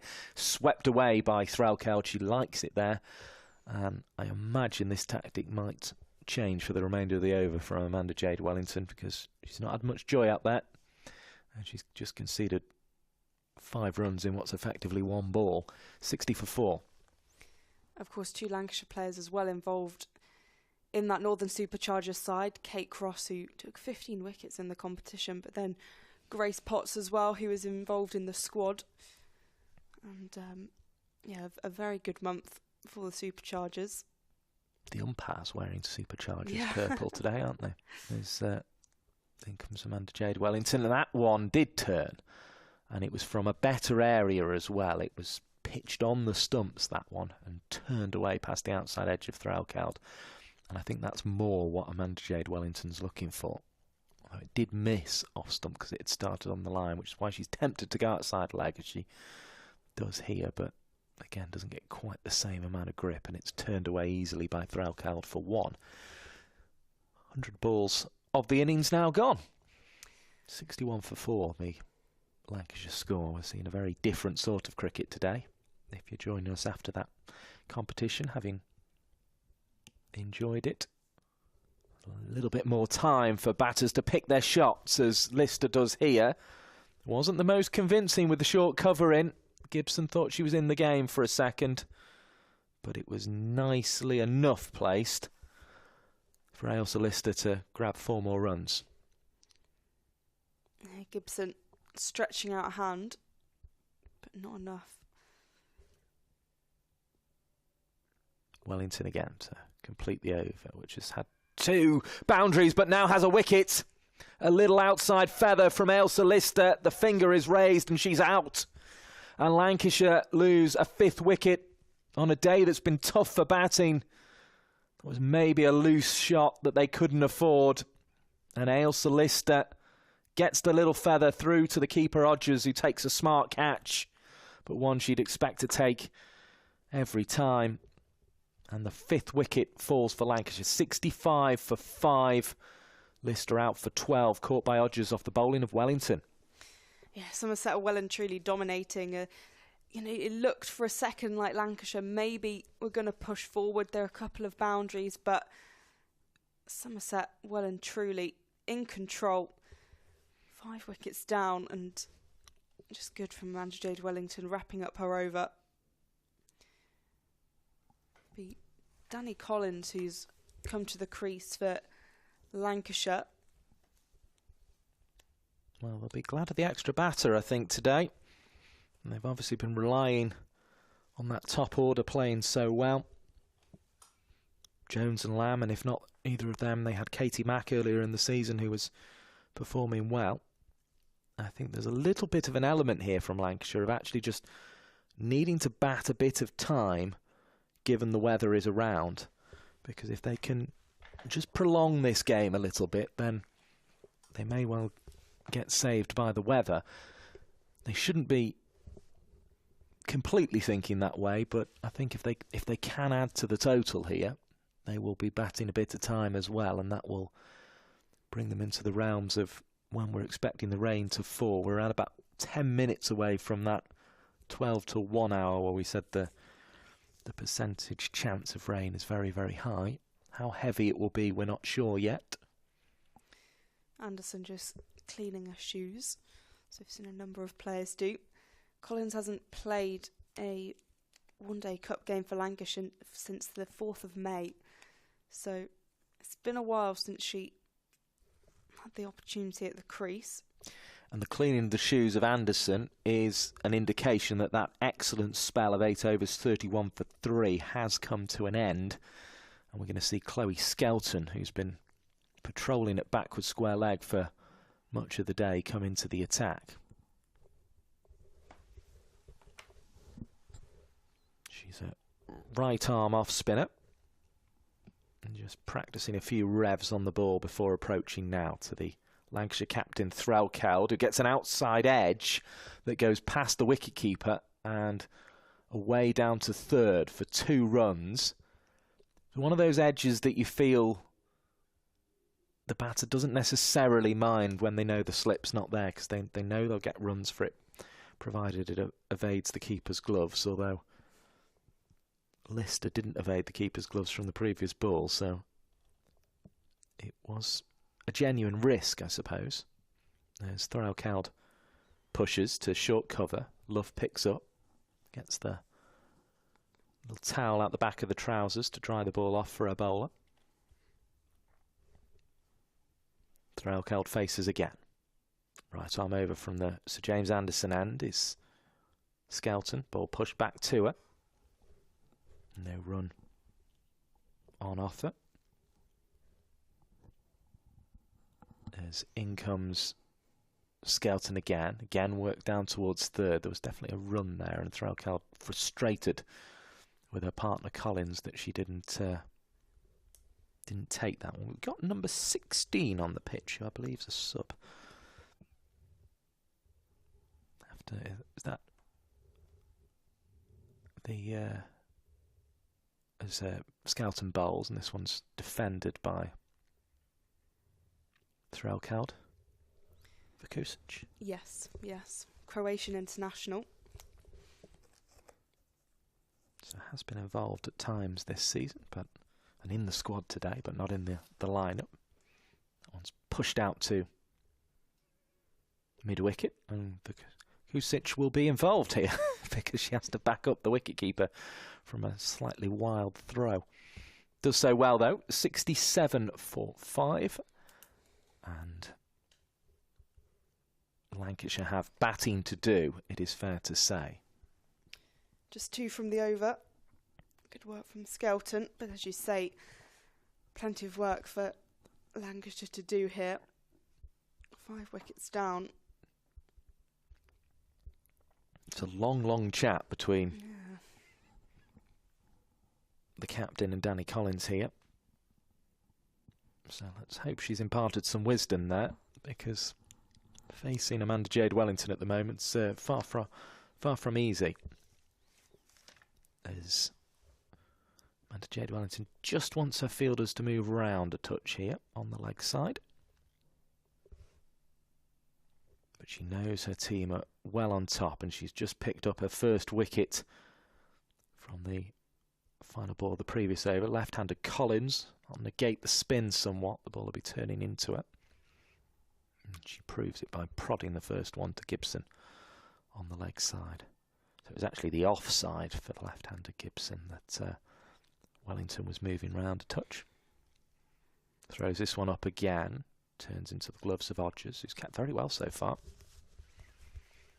Good catch standing back off Clark to start things off. A good one off Wellington as well. Stood up to the stumps as Wellington bowls. That one didn't turn. I'm a little surprised it wasn't given as a wide in the end.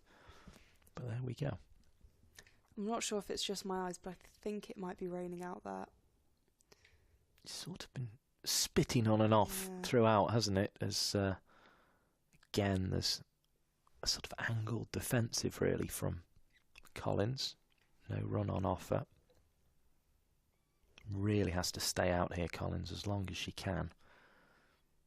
I just hope to pick up runs as she goes. Watches that one very carefully go through outside her off stump. Flags blowing from left to right as we look from the Statham end, so towards the city of Manchester. Wellington will come around the wicket just to try and accentuate that angle back into the stumps of Collins. And Collins again is able to leave. So maiden over, honours even there between batter and bowler. And that just seemed a sensible decision. You see those flags fluttering between overs. If you join us on the Geo app in India or via Lancs TV's YouTube channel.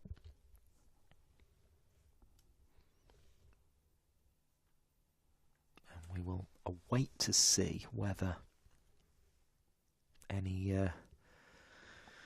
rain does start to fall.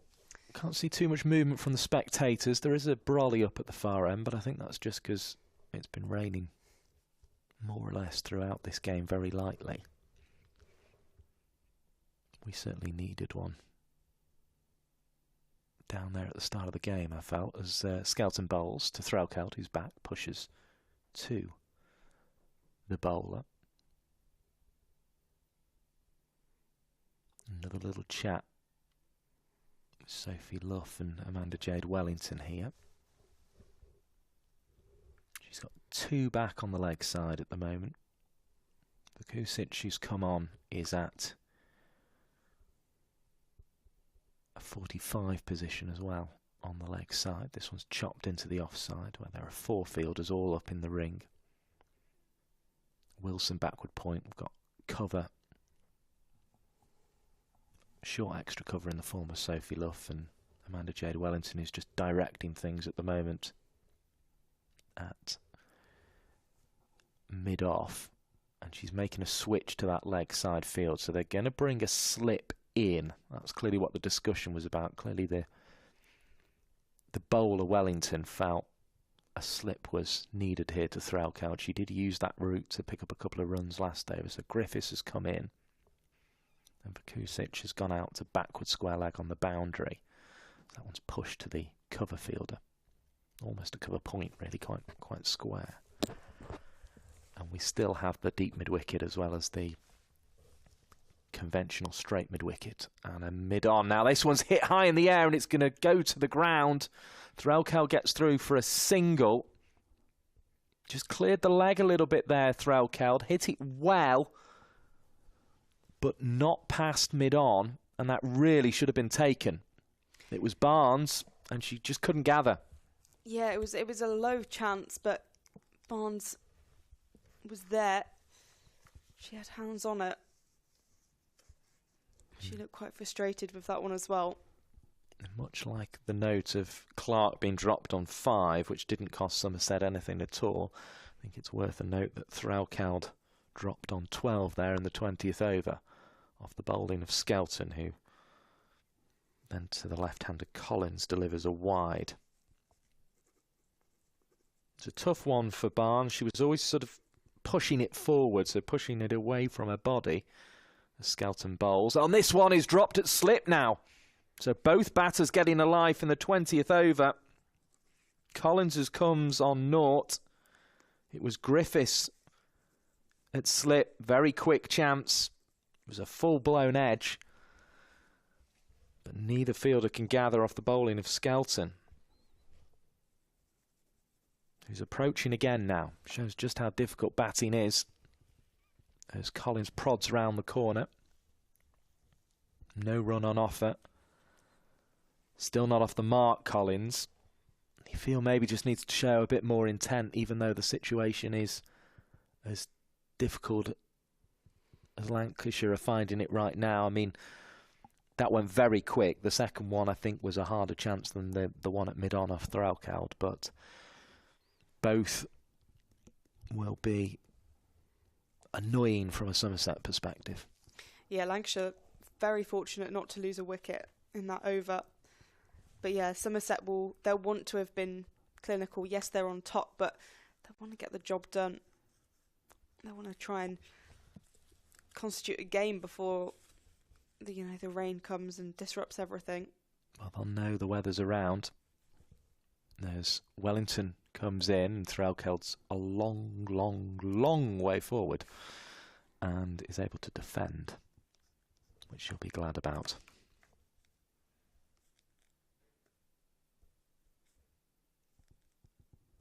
Wellington once more bowls a ball that stays low, horribly low from a batter's perspective. Threlkeld has to adjust.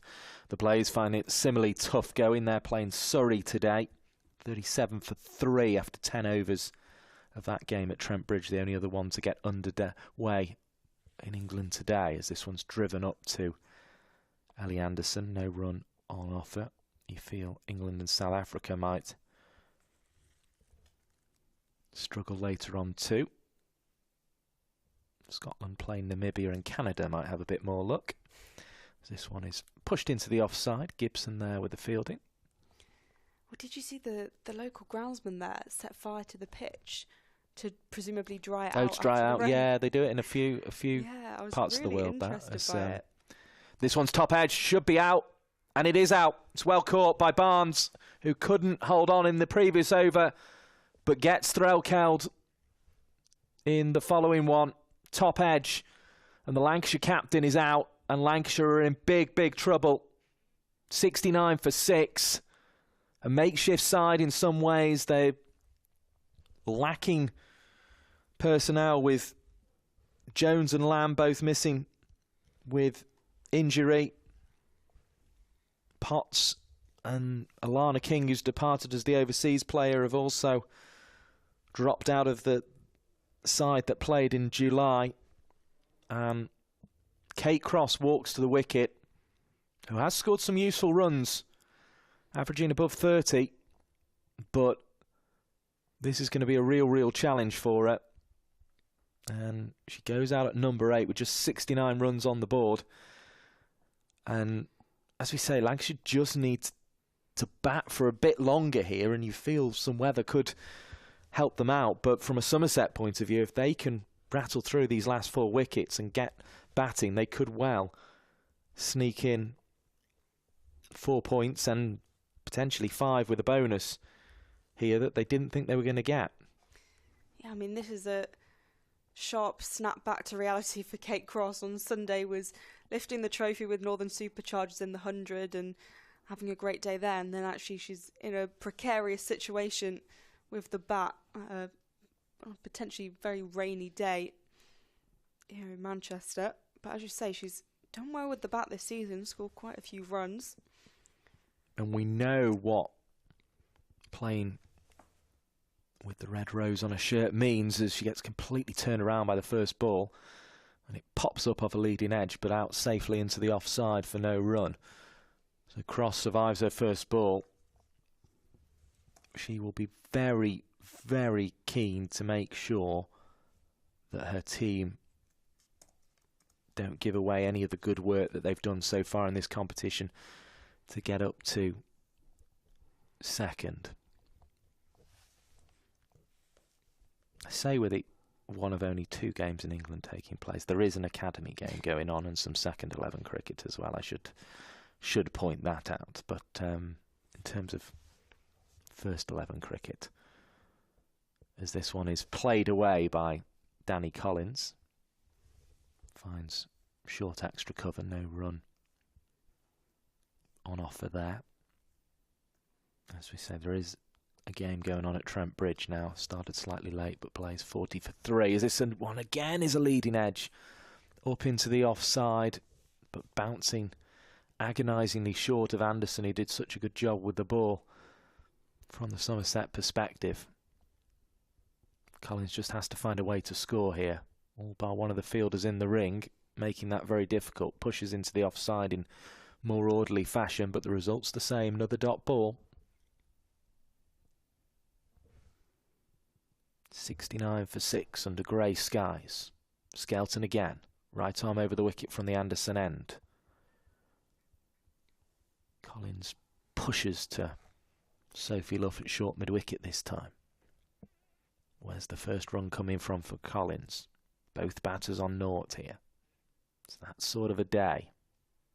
Collins defends firmly back to the bowler this time. Somerset looking to rattle through the overs and rattle through the wickets if they can as well. Thrown up, Collins drives awkwardly to mid-on. 22 overs gone, 69 for 6. 28 overs left in the innings, provided no rain interferes with it. Lancashire in big trouble. Yes, it feels like Lancashire have kind of slipped back into how their power play looked. It's just a lot of defensive shots, unable to get off the mark. You've got two batters who are on naught. Collins from 14 balls, Cross from 1. So Somerset will be licking their lips. They'll be delighted with this scenario. In theory, the spin should be easy, but it's proved anything but, given we've had a dry summer and we've now got a wet outfield as well to contend with. That one bouncing past the stumps of Cross, who is backing away, to the leg spin of Wellington, who's on away again. Delivers a ball that's defended this time, back down the pitch to the bowler by Cross. As we say, she's contributed at times with the bat in this competition this season, as Wellington bowls a ball well outside leg stump that turns back onto the line of those stumps and needs to be defended by Cross, who's just trying to dig in for a team at the moment.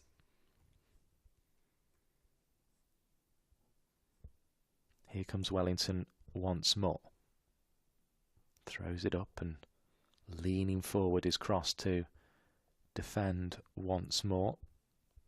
Yeah, Cross contributed 135 runs, best score of 38 not out, and an average of 33.75.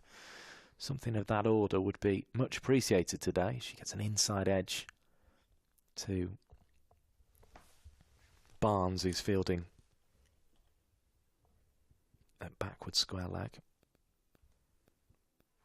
Just about still a 45 there, Barnes. As Cross again prods one out into the leg side. No run on offer. 69 for 6 it remains at the end of the 23rd over. Another 6 balls gone in the Lancashire innings. Attritional cricket here. It reminds me of year 1 when Kate Cross of the Rachel Taylor Flint. No, year 1 of the Rachel Taylor Flint Trophy, where Cross was batting with the young leg spinner Liv Thomas, and they really had to dig in to sort of grind up to a score of about 150. And this has a very similar feel to it as Skelton bowls, and that's out, bowled. Backing away, Collins, trying to push into the offside, and she is out for 0. And Collins, who just never looked comfortable at the crease, tried to force that one away, and is bowled after really trying to dig in for her team. But she's out for naught. Lancashire 69 for 7. And there are big, big problems here for the Red Rose at the moment. That's one of the worst ducks to get as well. When you've been at the crease, you've been trying to get off the mark for so long, you kind of finally go for it, and you're bowled. As you've seen from the replay, the angles just all wrong there for Collins, weren't they? She was trying to play it away into the offside, but without the room to do so. And it just took the top of her stumps as it went, and she's out for a 15-ball duck. Yeah, just a real struggle of an innings, and it has been throughout a real struggle of an innings. Kate Cross and Mahika Gore having a chat. There's a smile from Cross. Don't know if that's just because she said good luck. But here we go. We're going to see what Mahika Gore's got to offer. They've just got to bat a bit more time, you feel. Yeah, I mean, we were saying 200 would, be a great success. But Honestly, I think 100 at this point would seem a great success for Lancashire, given the state of things. Here comes Skelton again. Bowling to Gore, who defends awkwardly, I think it's fair to say. Tall figure Gore. Probably prefers ball in hand to bat, I think it's fair to say. Vukusic is called back up into the ring. Backward square leg. That one escapes past the outside edge of a defensive from Gore. It's all gone wrong today for Lancashire. As Skelton bowls a ball that's pushed off the back foot up to Amanda Jade Wellington, who throws back left-handed. Interestingly enough, to Skelton. On her way again. This one's driven away off the back foot, but Fran Wilson was there, so the result inevitably was no run. This will be 3 overs without a run, and they will have lost a wicket here, Lancashire. There needs to be a bit of a plan, you feel. Driven to short extra cover. Sophie Luff, the captain, who will be very happy with her day so far, does the fielding. Got the bit of luck at the start, winning the toss, and has now reduced Lancashire to 69 for 7. And as we say, it's been a torturous innings, and particularly the last few overs where things have just ground to a halt, Polly Starkey. Yeah, I mean, they've been stuck in the 60s since the 16th, 17th over, which is just bonkers. They went to 69 from the 4th ball of the 20th over. Wow. Threlkeld did that, and since then they've lost wickets at a regular rate. This one chopped away nicely by Cross, and it will bring a run, a much needed run. Just the one in the end. The cover sweeper. It's the job. 70 for 7. But yes, Threlkeld got the last run, as I say. 4th ball of the 19th over. Since then we had the wicket of Threlkeld and the wicket of Collins, without a run being added to the total. And Jade Wellington to Mahika Gore, who's back and defending. Slips off the face of the bat, pass slip. No run. 70 for 7. So Kate Cross has at least broke that run of dot balls from the 1st ball of the 25th over. Pushed to Luff at short mid-wicket. I imagine Somerset might say to their coaching staff and spare fielders who come on with the drinks, you know what, turn around, go back, we want to finish this off. As Wellington bowls, forward comes Gore, defends.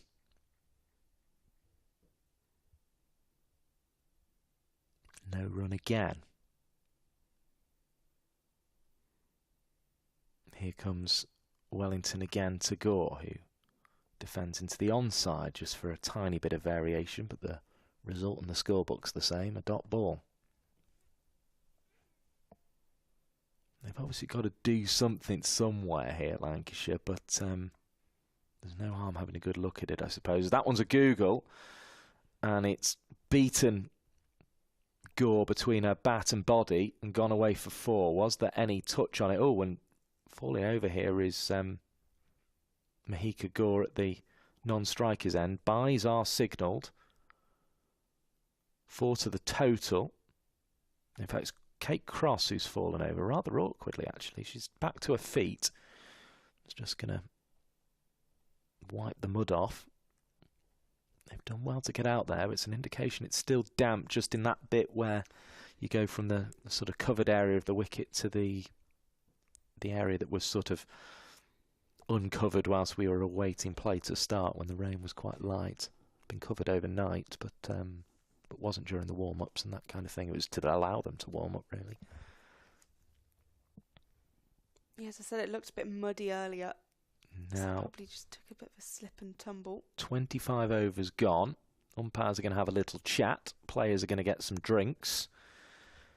Lancashire might have their fingers crossed for this 77% chance of rain, which increases to 90% from 1 till 2. But at the moment, I mean, you can't say there's no sign of it, because there's been a sign of it all day, and it felt like it's just been spots of rain through most of the game. But at the moment, the cloud is as light as it has been, and it doesn't look like that's coming to save Lancashire, even though it kind of feels as if that's what they're batting for. They've only got Jones and Morris left to come, which you can't imagine are going to contribute too much to this innings. So there's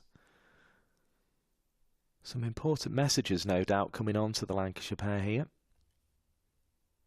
Just the extra fielders out initially. Don't think Charlie, the social media guy, is going to contribute too much. Oh no, that's not him. It's just another bloke with a beard. I don't even think Charlie's here today, to be honest. And he certainly won't be going to chat to the umpires, I wouldn't have thought. But Somerset by far the happier in these huddles, and that's what the bowling figures are telling you too. Skelton picking up 1, Robbins 1, 2 for Wellington, and 8 overs, 31 for 3 for Anderson. The partnership's nothing to write home for. From a Lancashire perspective, 25 between Smale and Morris, the top one of the innings. And that just about says it all, really, Polly Starkey, doesn't it? It's all you need to know. Yeah, it's been a really poor batting performance from Lancashire, and Smale probably gave the most hope, and that partnership with Fee Morris looked all right, but you know, they needed to stay at the crease for much, much longer, and they're in a very sticky situation now. As we can see all the Somerset players getting their shoes cleaned, which they could just sit on the floor rather than standing mid-air to do it, making it more complicated. But yeah, it's been a tough one for Lancashire. He will have to be exceptional with the ball, but you imagine they'd be slightly more keen for a draw with the rain and getting those points rather than walking away empty-handed as they look towards semi-finals and finals. I mean, our guess is, given there is very little cricket happening in the competition at the moment, the Blaze have managed to get on in their game. They are 55 for 5, so finding things not quite as difficult, but similarly difficult in that match at Trent Bridge. It's delay between Warwickshire and Durham, and Essex and Hampshire are also delayed. You imagine Hampshire will be keen to play that one, given how much Essex have struggled in the competition so far, but assuming they don't get on, Hampshire would get an extra 2 points. Surrey could potentially beat the Blaze, looking at the way that one's going, so they'd go up to 29. The Blaze would stay on 29, so Lancashire would stay in second whatever happens, as in comes Skelton to begin a new over. This one racing away to the boundary, and it will be 4, so it's the joy of the drinks break can often bring either wickets or runs, and for Lancashire, some runs which they'll be very happy with. Kate Cross mustn't have been able to believe her luck there. A nice wide half volley, which we haven't seen too many of today, and she hit it well. So yeah, that's probably where the table will end up. Warwickshire Durham won't affect things too much. Durham will just move up to 26. Skelton in again. This one defended by Cross. No run on offer. 78 for 7. And obviously Essex gaining a couple more points at the bottom of the table won't affect things too much either, but Cross looks to have a swipe, but it goes through to Odgers with the gloves. 5 from 11. Somerset would go up to 24 points with a bonus point win today. Chips up in the air. Just land on the ground. Wellington doing the fielding and Cross sheltering from the throw. And you imagine if Somerset do win here, it will be a bonus point win inside 40 overs. You'd suspect so. Although who knows the way today's been going. You never know. Skelton again. Cross looks to sweep, but will just find Molly Robbins inside the ring. So far from a disaster, but not a great way for Lancashire to start this spell of the competition, particularly with Jones missing with a shoulder injury. Down the ground from Cross, but once again we'll go straight to Wellington. Lamb missing out as a precaution because she just felt that back that she's had problems with in previous years during the 100, so they've just rested her as a precaution.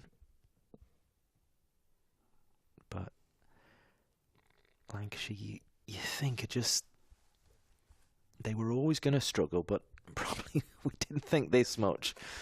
And obviously, if they're in this sort of form going into those knockout games, then you can probably forget that. But you imagine they won't play like this again, but they've just got to find a way. And perhaps it's, for those who were involved in the 100, a little bit of post-100 fatigue showing here as Barnes is going to come into the attack. Olivia Barnes came through the Kent pathway. She'll be bowling for the first time today.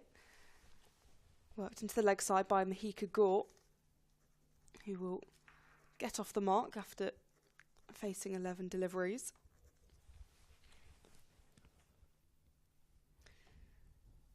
Barnes just 19 years old. Has played a bit for Kent this season as well. The loan spell there. That's worked quite well, hasn't it, the loan spell? It had sort of the potential to not work brilliantly, but it seems to have. Barnes then floated up, just be defended. Yeah, I'm kind of torn about it. I think it's half worked, half not. I think it's worked for the players that have gone on loan, but I think for the teams that they've gone on loan to, it's been an interesting one. Barnes again left-handed and hands on her head. There's Odgers behind the stumps. Yeah, I think it's one that there needs to be firmer guidelines in place and firmer rules, particularly between Tier 1 and Tier 2. Floated in by Barnes. It's been punished. They look for 2, but they're just going to settle for the 1 in the end. Cross now 5 from 16. So it'll be interesting to see next season what gets put in place and if anything changes. Because you do feel for players in Tier 2 who kind of just get shunned out quite quickly when Tier 1 players drop down, and they do tend to dominate, which is a success, as this one's been slapped down the ground and will go for 4. Mahika Gore with a boundary. Nice stroke, actually. It was a genuine half volley, but it's well placed. All along the floor as well.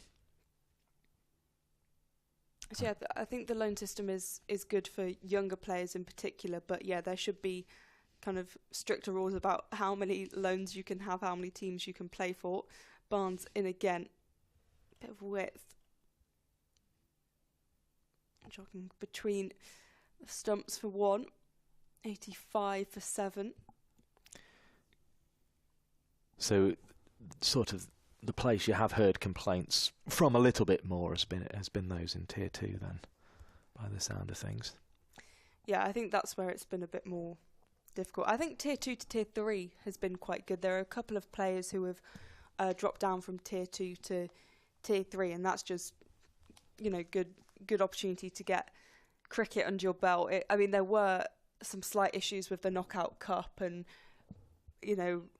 teams that people have been loaned from not letting them play against them, etc. There's all sorts going on. But on the whole, I think it's a good concept. Chloe Skelton's back for Somerset, starts with a dot ball. But yeah, for someone like Liv Barnes, obviously she's made the move to Somerset, but she is traditionally a Kent player, so for her to be able to have a loan there at a familiar place, I think is pretty good. This one's driven by Gore. He's going to find the boundary. That's going to be 2 boundaries for Gore. Well, we said she'd probably prefer to have ball in hand than bat, but that's 2 of the best drives you're going to see, isn't it? They're clearly trying to tempt Somerset by throwing the ball up there a bit more, but Gore's taking the invitation, and they're, again, all along the floor, and when it's hit, it does roll away fairly nicely. Yeah, 10 from 15 now is Gore. Nudges into the leg side, but won't take a run. Danny Gibson with the fielding. Looked more awkward as soon as Skelton went back to length there. 89 for 7. Skelton in, and Gore plays the same shot. Gibson patrolling the mid-wicket area. Now, if this is the proverbial calm before the storm, then maybe that makes sense, but... Just defensive from Gore, again looking slightly awkward. At the moment, during that hour where we said there's a 77% chance of rain, it's looking as light as it has so far. Skelton in again, and his hands on heads because that looked really close. I think Odgers maybe got something on it. Yeah, and I think it popped out and went to Griffiths. Yeah, I think she just got something on it there. The wicketkeeper's done very well so far today. 2 good catches, but certainly felt as if she could have had a third there. And as good as Gore's looked driving the half volleys, that's just a reminder that there's plenty in this pitch. Put your gloves though with Kate Cross. And back they go to their respective ends for more hard work with the bat. Barnes, left arm spinner, and this one's been pushed away. There's a slip in, not a slip as in fielding position, there's been a slip out in the field, but it won't matter too much in the end. Did probably cost Somerset a run in the end there, didn't it? But as we say, it's very wet outfield with the rain. It's been around the last few days. Lots of flight, and that's been punished by Kate Cross. That'll go for 4. Again, I think most batters would have put that one away, but Cross getting a boundary, having got back onto strike there. Odgers clearly felt she could have clung on to one at the back end of the previous over as well. Just a little bit in Lancashire's favour, but every time we've said that today, they've lost a wicket, so let's see what happens here. Barnes opting for sunglasses even in this grey weather, and that's defended. Better delivery, much better delivery, 95 for 7. Yes, that is an odd choice, isn't it? It must feel like it's about 10:30 at night for Barnes. It's better from Barnes, just outside the off stump. Must be a comfort thing. She'll be wanting the floodlights on. Yeah, I mean, if you have them on in the field, I like to keep them on for bowling, the consistency of light. As this one's pushed away by Cross, she's scampering through. They're going to look for 2. They're going to push for 2. There's a... that looks like 4. Yeah. In fact, she signals to the umpire that it's gone for 4. Just the momentum of the roll to stop the ball, taking Skelton over the boundary. And on a wet day where it's slippy as well. Can't blame her for just going the wrong side of the rope there. 99 for 7. Barnes looks to wrap up the over. And there'll be no run from it. So 29 overs gone. 99 for 7. A Lancashire Cross, 16 from 23, and Gore 10 from 19.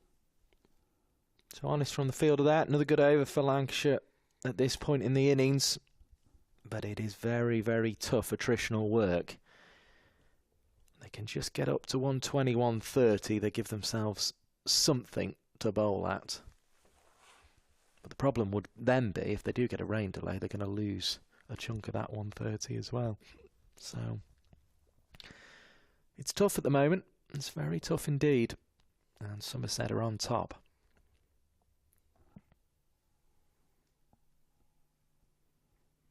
Skelton in and worked away by Gore.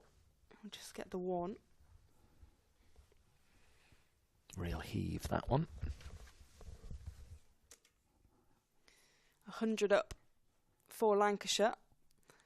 It's taken them a long time, and they are 7 wickets down, but they've reached the 3-figure mark. Cross waiting has been driven, no run available. Well hit. 176 balls, that tells you all you need to know, doesn't it? It's been tough.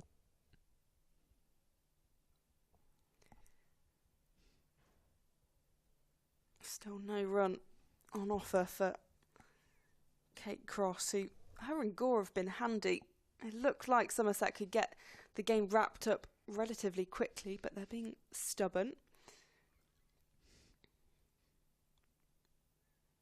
Shot down the ground, but once again, a dot ball.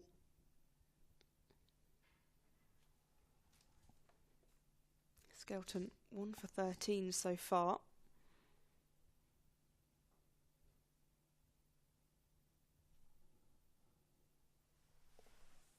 Still 100 for 7 for Lancashire, who are finding themselves in a little bit of a rut again.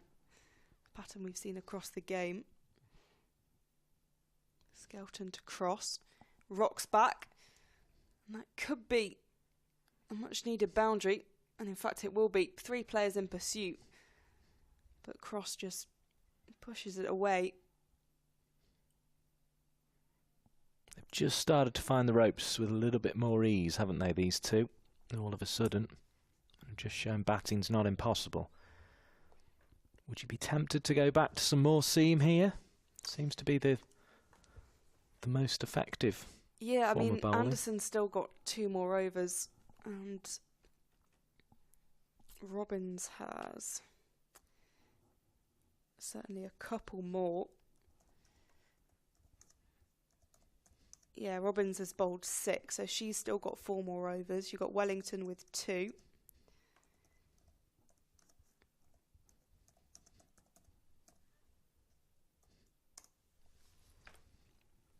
Wellington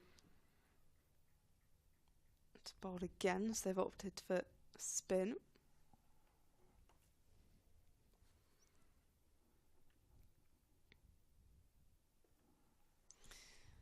Gore facing, and this one's defended. 104 for 7.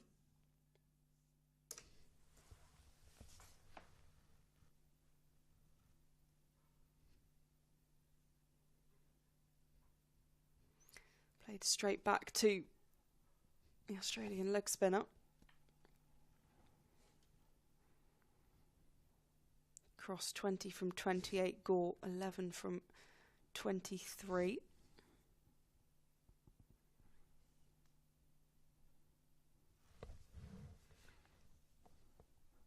Useful runs that from these two.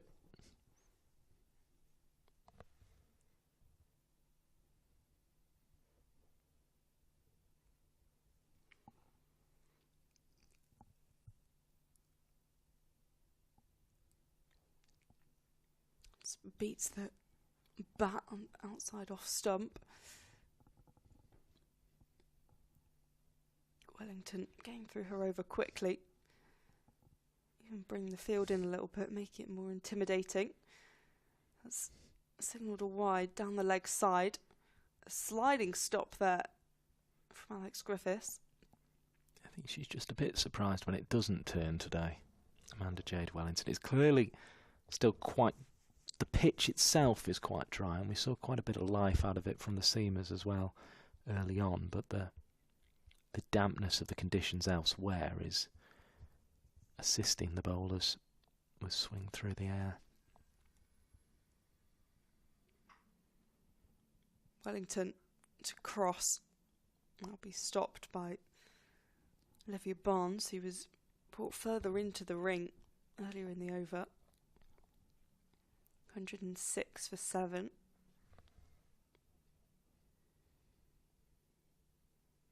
Cross makes the play straight back. We'll go past Wellington. And that will wrap up the over. 31 overs gone. 106 for 7. Cross on 20. Gore on 11. So just the wide adding to the total in that over. So one back to Somerset really, but these two just have to bat as long as they can and then creep it up towards 120, 130, 150. That's the task at this stage. And as I say, they know the weather's about, but at the moment the cloud seems to have lifted somewhat. As I say, I don't know if that's the calm before the storm or whether it's an indication that we might get a full game in here. Certainly if Somerset can pick up a few more wickets, they give themselves a really good chance. It's raining again at Trent Bridge, 66 for 5 the Blaze find themselves. Chloe Skelton back into the attack, just beats her hand, leaping up to try and get a caught and bowled. Delay at Lords as well between England and South Africa in the men's one-day international.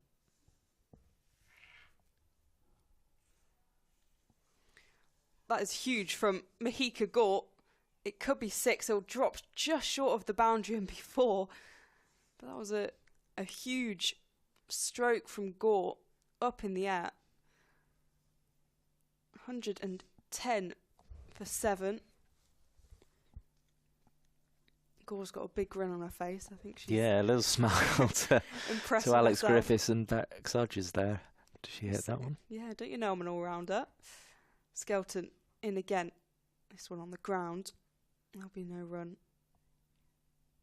Well, a couple of immaculate cover drives and a big heave over long on now.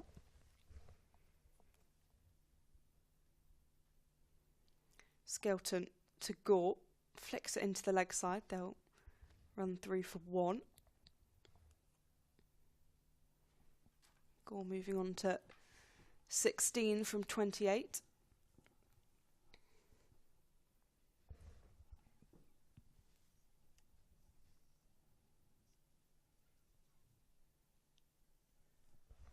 Cross with a handy 20 at the moment.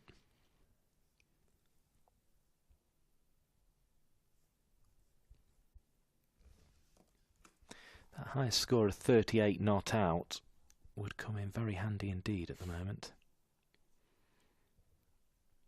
Yeah, just trying to bat as long as possible really and extend the game, add a few more runs.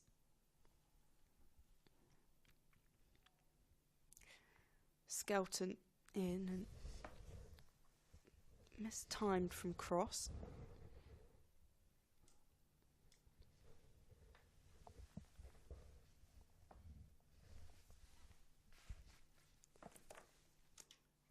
Looking to wrap up the over. It's been hoiked past Gore, but will be a dot ball. So 111 for 7 after 32. Slightly more productive over than we've seen across this game. But still quite tentative. Cross 20 from 32. Gore 16 from 28. Somerset still in very firm control of this one, but Lancashire just getting a little partnership together with these two and just staving off that Somerset march towards victory for a little longer, you feel? Yeah, 32 overs gone, 18 left. And Amanda Jade Wellington with a lot of flight there, but goes right to the toes of Mahika Gore. Has to try and pick that out. Into her 9th over. So far 2 for 17.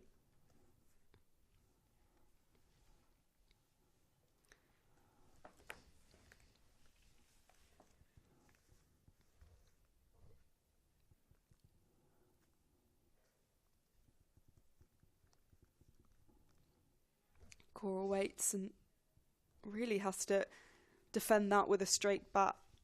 Really full from Wellington again.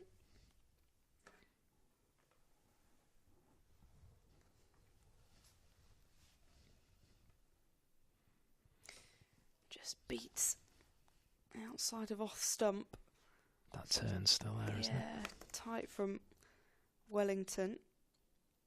They still have 2 overs of Anderson, 2 overs of Skelton, 4 overs of Robbins.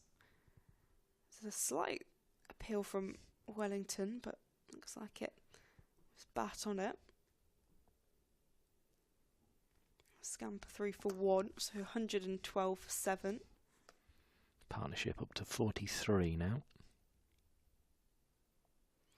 Looks like Anderson's having a little stretch, a warm-up. Could we see her back? There's a big appeal. Umpire's unmoved. An attempted sweep. Sue Redfern says no. Just has a chat with Wellington, explains why. So Kate Cross survives, 20 from 33. That's 33 overs gone, 112 for 7. That partnership of 43 is particularly impressive given they'd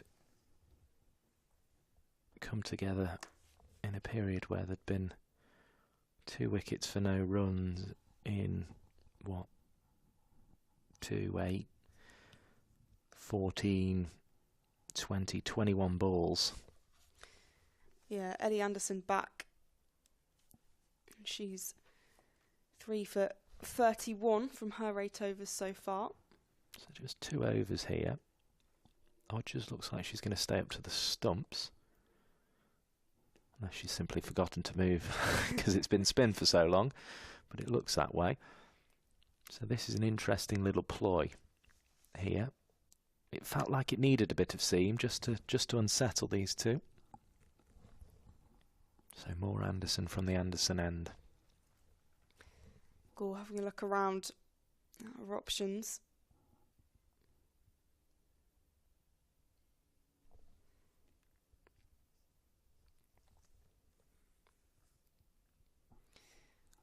Gore waiting, Anderson coming in. This one wide down the leg side, not the ideal start. Gore's very keen to get some more runs, so they push 3 for 2. So a tough start for Ellie Anderson, coming back for another spell. Utilised so much early on, bowling her 8 overs. 115 for 7.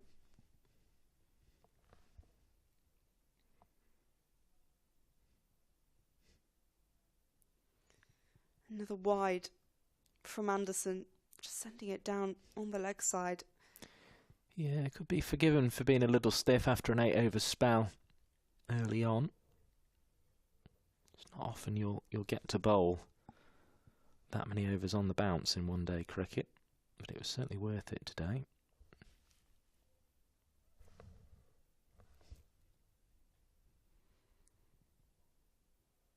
Anderson in. This one's been chipped up, but will fall inside the ring. So 116 for 7.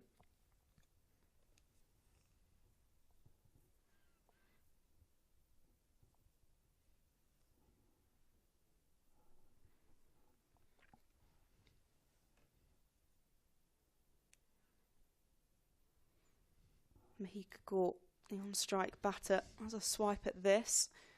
We'll just get the 1 in the end. 117 for 7.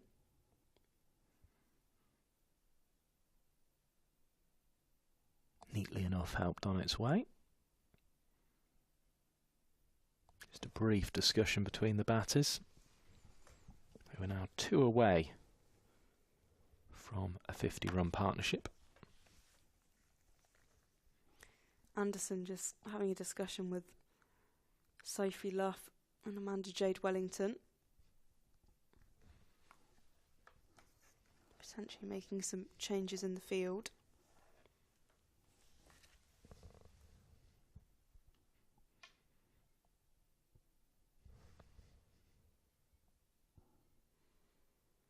Anderson in, defended by Cross.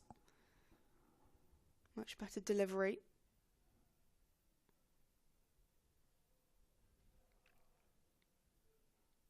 Yeah, got in line well there, did Cross. If feel there'd be no harm Lancashire just seeing off these 12 balls and taking whatever they get from them.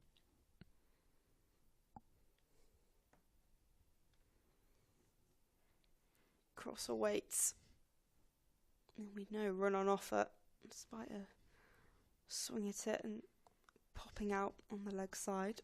It's been a slightly strange ploy from Anderson, this. She bowled very well, sort of just bowling around off stump and moving the ball away outside it at times in the first spell. Whereas this has been very, very straight in towards sort of middle and leg stump. Cross with a top edge, and it looks like it's going to head for 4, and it will head for 4. A boundary for Lancashire, and unideal from Anderson.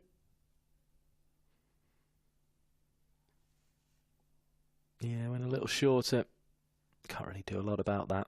Big top edge from Cross, but it does bring up the 50 partnership. 52 runs from 64 balls for the pair. Cross moving to 24 from 36. Score at the non-strikers end 18 from 35. Better from Anderson. And in a tight, low-scoring game, that could be very crucial indeed. 121 for 7. Still much more for Lancashire to do, though. They're still in a lot of trouble here. And the clouds have definitely lifted, which indicates the weather may not be quite as severe as we were anticipating. The chance between 1 o'clock and 2 o'clock, 1 o'clock being about 14 minutes away now, is 90%. I'd be very surprised if we got through that without any rain, but there's not any great signs, or no more signs of it than there were when we started at the moment. Wellington in. Penultimate over. Yeah, I mean, there are some menacing clouds from the Salford direction, but they could just be lingering over there. Yeah, they're still a good distance from us, those ones, aren't they? The ones above the ground are definitely still of the lighter and the whiter variety, but that can all change very quick. Gore waiting, leaves outside off stump. Wellington zipping through her over. Going to come round the wicket. Defended by Gore. Just settling in again, these two. Gone past that 50 partnership mark and just trying to ensure that the partnership doesn't come to an end here. Jade Wellington back over the wicket now.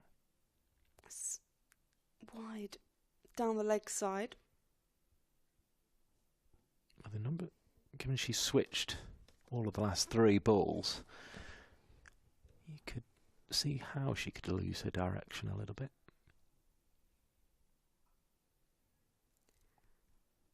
Well stopped by Olivia Barnes inside the ring to prevent the run. 122 for 7.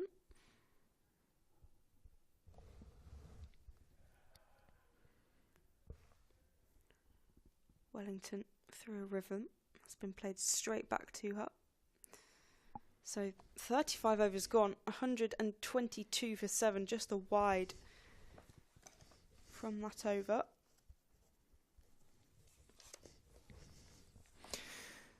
Yeah, and not concerning for Somerset just yet, but another 10, another 30. All of a sudden, that total does become one that needs getting, if that makes sense, rather than something that would just be a formality. Still put Somerset very firm favourites. Yeah. It would also give them that little bit of I'm sure they would try and see off the new ball, whatever, but then if they manage that, then they've kind of got a little bit of a, do they go trying to get it quickly from there decision to make. Who knows, they may send out a couple of pinch hitters to start and then try and settle in from there, who knows. In comes Anderson to complete her spell. It's driven firmly back at her, and it'll beat her for 1. But Amanda Jade Wellington gets across smartly to keep it to 1. Brings Mahika Gore back on to strike. Feels Lancashire would be wise getting through these next 5 deliveries, even though the first 6 of these last 2 overs that Anderson had back didn't look as threatening as she had earlier in the innings. But if they can get through this and then go again, that seems a wise enough strategy. As in comes Anderson. Bowls to Gore, outside edge. Well fielded by Wilson on the slide. Getting round from backward point. No run. 123 for 7. Cross on 25. Gore on 18. Not many spectators in, and a few who are there have gone to get some refreshments, I think, as this one's bowled to Gore. Drives smoothly up to long on. Oh, well, mid on anyway. In the ring. No run. Doing a competent job at the moment is Gore of seeing out this final Anderson over. Should be well settled now.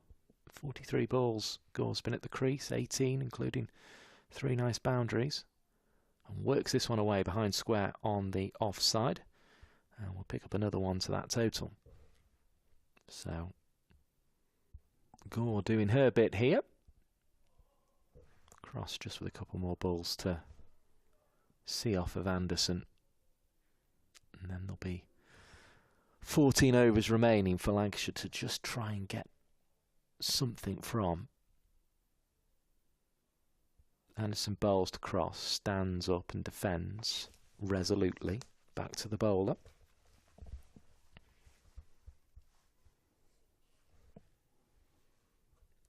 Anderson picking up the wickets of Lewis, caught by Holland for 8. Bowling Smale for 17 and getting Fee Morris caught for 8 off the bowling by Wilson off her bowling. Here comes Anderson again. Running in. Delivers, hits uppishly through extra cover. It beats the dive of Sophie Luffs, rolling away towards the boundary. It'll be reeled in just in time by Amanda Jade Wellington, and 2 more added as a result. So Kate Cross leaves Anderson with figures of 10 overs, no maidens, 44 for 3 in the end, with those last 2 added to the analysis. And there will be 14 overs for Lancashire to try and just build that total a little more. These 2 really, they can't do a lot different, but they've not really done anything wrong so far, have they? And they've probably shown to the rest of the team that, look, this pitch, you can bat on it. Yeah, the bowlers putting in a shift with the bats, and their partnership's been really important. It hasn't been a completely flashy innings, but actually that's not what you want from these 2. I think what they've done is keep Lancashire slightly in the game. It's definitely Somerset's game to lose, but you know, I think the fact they've stuck around for so long has been vital. Barnes bowls, sliding sort of a drive from Mahika Gore, takes it out to deep cover. 127 for 7. The total moves on to. Yeah, Wellington's bowled out 10 overs, 3 maidens, 19 for 3. Robbins still has 4 left, Skelton 2, and then 8 overs for Barnes, who's delivering one now that's swished away through extra cover for 4 runs. Nicely placed, because there are 2 covers there trying to stop Kate Cross playing that stroke. But Barnes just a little full, and Cross seizing upon the extra length and hitting away for 4 runs. 131 for 7. Cross is nearing that highest score of the season all of a sudden, which we said would be very useful indeed, and it's proving so at the moment. 6 fours in the innings so far. As Cross notices the change in length there and defends this one competently. Still clearly buzzing off the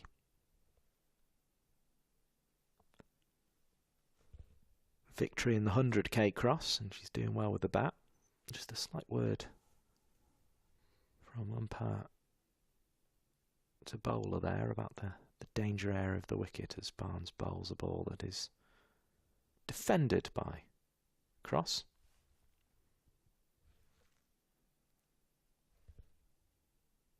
No run as a result of that. Barnes back again. Probably had to go slightly wider of the crease here to just avoid that danger area of the pitch. So another drive is swished up to Ellie Anderson. Cross remains on 31. Here comes Barnes again. Delivers. And Cross sweeps firmly into the offside. This one's going to roll away. And nothing that can be done about it in terms of preventing the 4 runs out there. Holland, who's been excellent in the field so far, was the one trying to stop it. And not even she could reel it in. 4 more to the total. And 135 for 7, the score moves on to Kate Cross with 35 of them off 45 balls. Batted very nicely indeed. The highest score of the season so far, 38. So she's nearing that.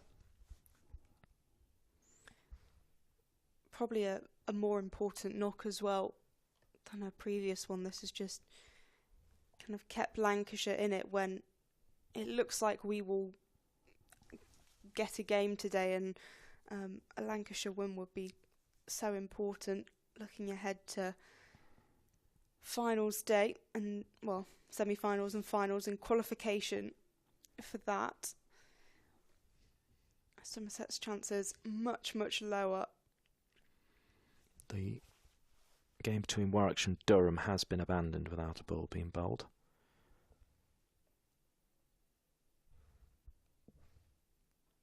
Ball bowled by a new addition to the attack, Alex Griffiths. And it's driven to Sophie Luff at extra cover. Still has a smile on her face. Still be very satisfied with this. And I think will back herself to do the batting that needs to be done in the second part of this game. Griffiths again. Keeper stood up to the stumps. Gore waits. Thinks about trying to hit that one, and I think with the length of Mahika Gore's arms, she's probably one of the few players who could have hit that one because it's a wide ball. Another useful one to the total though, 136 for 7. Another good thing from the Lancashire perspective is they've actually got into the 6th bowler here as well, which is always important to do. Here comes Griffiths. Bowls. Defended. Just up to Ward's mid-on, but mid-wicket came across to pick up in the end. Danny Gibson, who's not bowling at the moment, as she makes her way back from injury.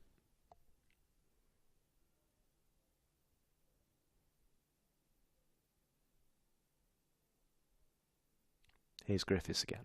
Right arm over the wicket. Delivers now to Mahika Gore. Takes her on the pad. No run. Yeah, slight shout from some of the Somerset players. Gore was forward, trying to swish into the leg side, but probably needed to play with a straighter bat than that. Cloud still light over towards Manchester. It's cleared up a bit towards Salford as well. So there's high probability of rain. If, of course, it can be right if it is just sort of spitting out there and we play through it, but nothing too heavy materialising so far as Gore hits this one to mid-off. No run. Another drive.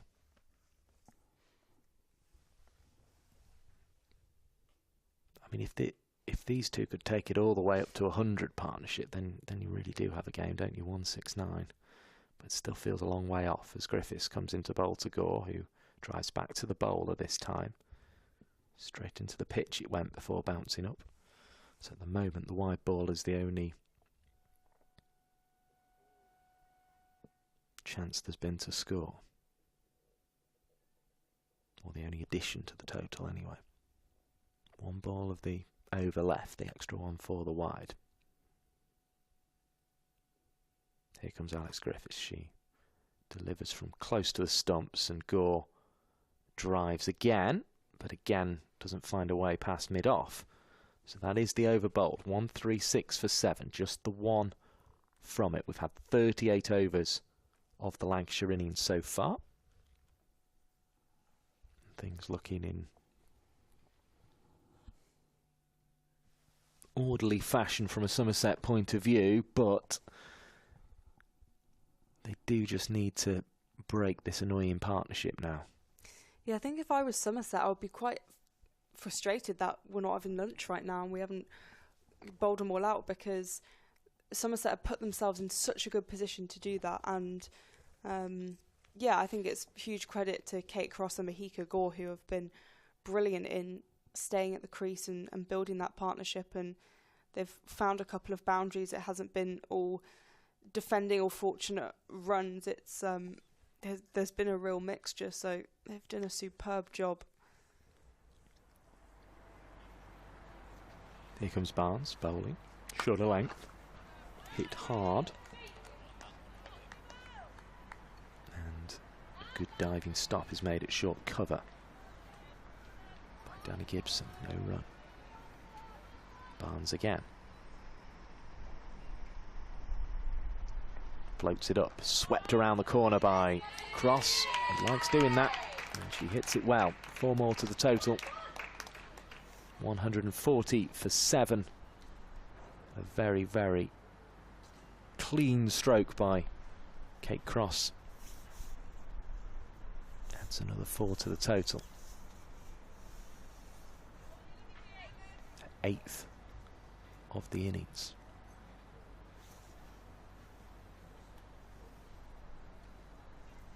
Long discussion taking place. Cross onto a highest score of the competition so far, 39 now. Barnes, who has been expensive so far. Yeah, there have been some poor deliveries, which you kind of expect from younger players. That consistency isn't quite there, but I think also Lancashire have thought, okay, maybe this is the bowler that we could take on. 30 runs conceded. We're just into the 3rd ball of the 4th over, and it's one of Olivia Barnes's better ones. It's defended out into the offside. No run. Cross was well forward. Here comes Barnes again. Bowls, and this one is hit away into the offside off the front foot. 1 run taken. 141 for 7. Gore playing a good supporting role to her senior partner Kate Cross. You would say useful runs from an England point of view, but obviously not involved at the moment. Kate Cross has been for so long though. 102 appearances across all competitions. Oh, leading edge. Now this could be out, and it is out. Easy catch for Danny Gibson. Had a little bit of work to do in the end with her feet to get there, but Mahika Gore's supporting role does come to an end. Final innings that from Gore, who's mainly known as a bowler, but eventually ends up chipping one up to Danny Gibson off the bowling of Barnes, who'll be relieved to get a wicket, having been a little more expensive than she would have liked. Mahika Gore out for 20, caught Gibson, bowled Barnes. Feels an anticlimactic way to finish what was such an important partnership, and they built something really nice out there. It will be Hannah Jones who'll come to the crease for Lancashire to work alongside Kate Cross, and it's the breakthrough that Somerset were really looking for a long time and couldn't find. 141 for 8. Haven't seen too much with the bat from Hannah Jones. Did have a little slog at Blackpool one time, I remember, when we were there. I mean, I've seen a bit of her club cricket.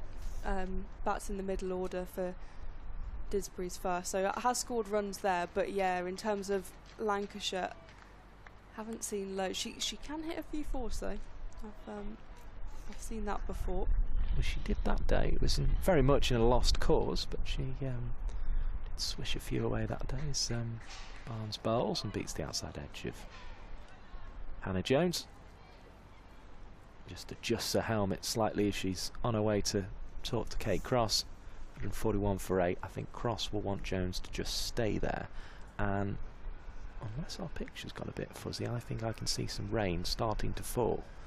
So it is arrived later than expected, but it's fairly steady all of a sudden. The clouds haven't darkened dramatically, but there's definite rain falling on your pictures now on the Geo app and Lancs TV. And that is something that Lancashire, I think, will welcome. Because it was almost as if that spell when Collins and Threlkeld were together, and then the start of the Cross-Gore partnership, as if Lancashire were almost batting for this. They've managed to extend the innings long enough. The umpires are going to try and play through it. They'll ideally want to get as much of this innings in as possible. So they've got as clear a picture of that Duckworth-Lewis-Stern method, which looks like it may come into play now as Cross hits away into the offside. There's going to be one, and that's all there'll be. So Hannah Jones on to strike. Somerset would dearly love to pick up these last 2 wickets in quick fashion. I think the steadiness of the rain means we'd struggle to restart in this weather. Kate Cross just probably having a word, I think, with the umpire there to get a bit of clarification on what will constitute too heavy, but this is now starting to come down. See the players having to wipe the rain away before each ball as Sophie Love makes the stop. She'll dry the ball on that little towel for a bowler, Alex Griffiths, but this really feels like the sort of weather we can't play in, and the umpires are coming together to have a chat. Polly Starkey.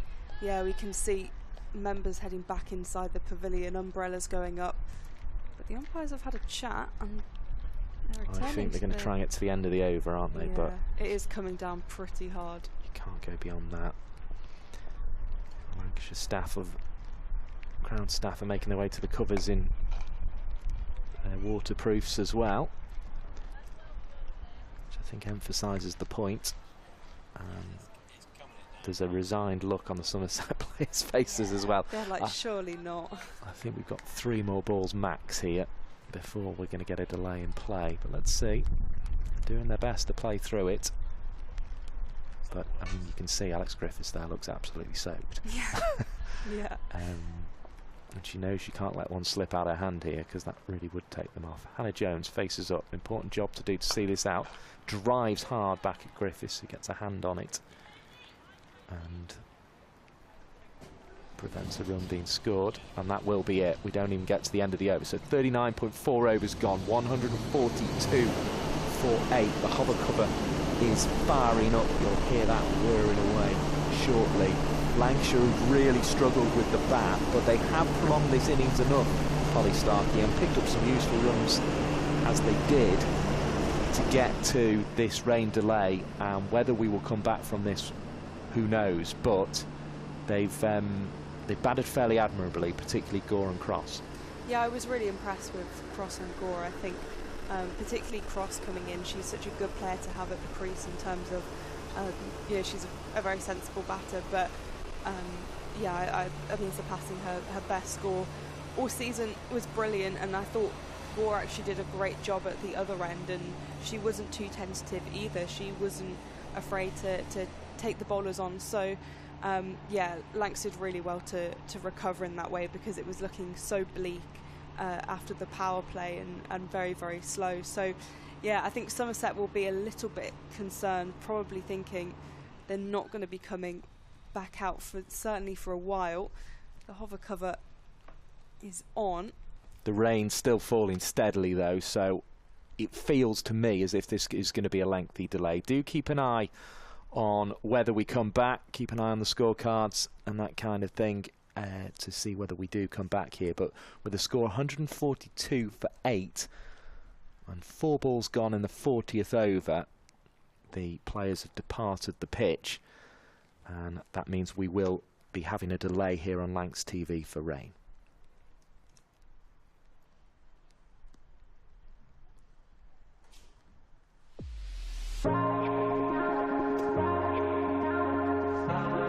Two names rich in history: Barton's, our family-run business with over 100 years of experience in drinks distribution, and Lancashire Cricket, a club drenched in tradition, heritage and globally recognised moments. Since 1917, Barton's has been supplying the finest wines, soft drinks and premium beverages across the UK, partnering with world-class brands to bring unforgettable experiences to every occasion. Now, we're excited to announce we will be bringing that same passion to cricket fans at Emirates Old Trafford. As the official wine, spirits and soft drinks partner of Lancashire Cricket, we're elevating matchday experiences, hospitality and celebrations across the next 3 years. From the first ball to the final cheers, Barton's is here to make every moment one to savour. Keep an eye out for some familiar brands such as Guinness, Celavino, VK Hooch and Britvic. Barton's and Lancashire Cricket, partnership built on passion, unforgettable moments and history.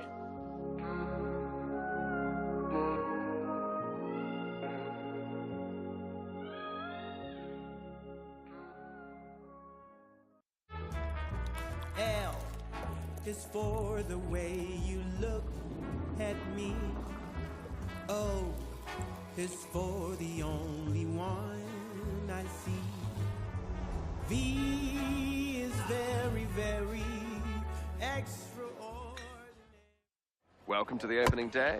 Oh, that is a wonderful shot.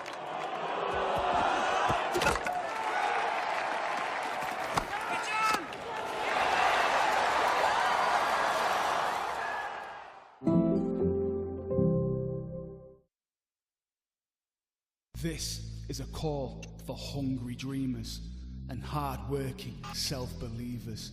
Success is down to more than just luck and talent.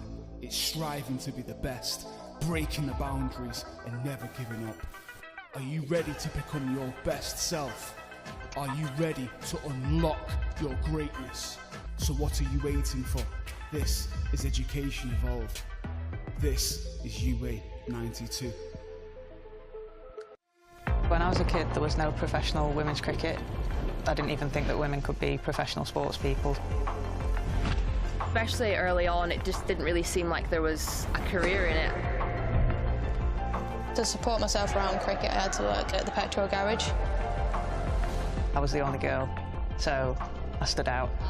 I'd love for young girls to be able to dream about being an athlete and it to be achievable. Thanks to the Hilton funding my contract, it's allowed me to play the game that I love all day, every day. We're like an engine and we need to be fueled with the right gas. Without funding, we can't be visible. You can't be what you can't see. As a team, it feels like we're breaking boundaries. Thunder and Lancashire always want to put women's cricket at the forefront, and now I think that's really shining through. It's mad to think that without the Hilton funding, like, we wouldn't be playing cricket every day, training. Well, we could be, but we wouldn't have any money. We wouldn't, yeah, true.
(1864).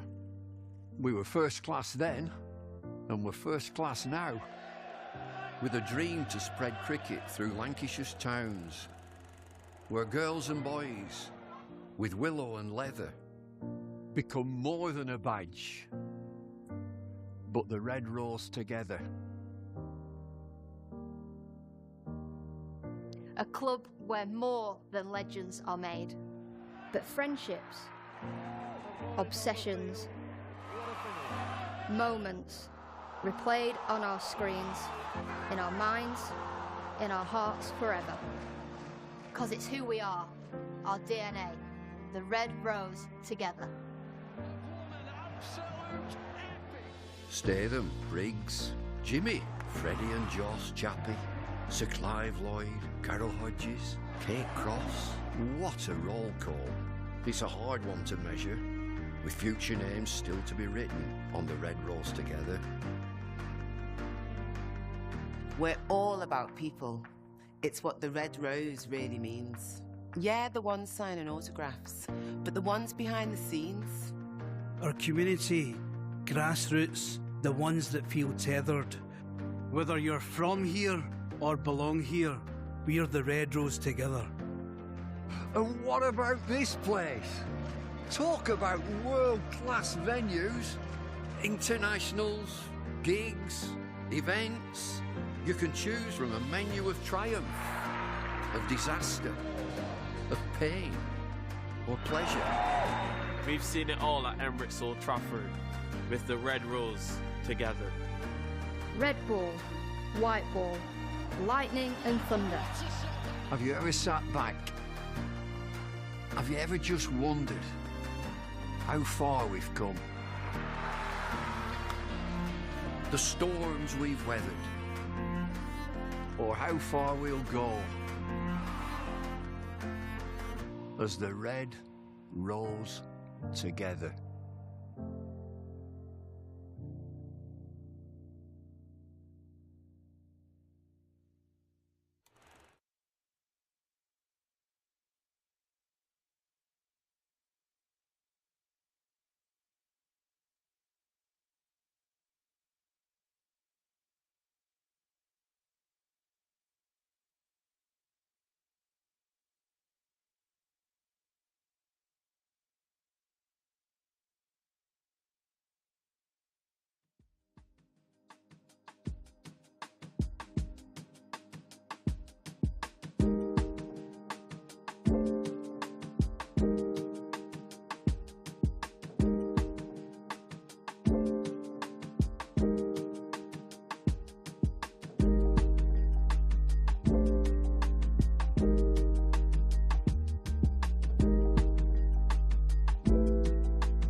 Yeah.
Two names rich in history, Barton's, our family-run business with over 100 years of experience in drinks distribution, and Lancashire Cricket, a club drenched in tradition, heritage and globally recognised moments.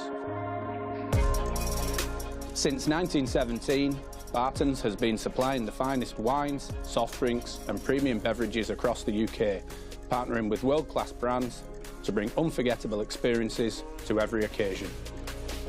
Now, we're excited to announce we will be bringing that same passion to cricket fans at Emirates Old Trafford.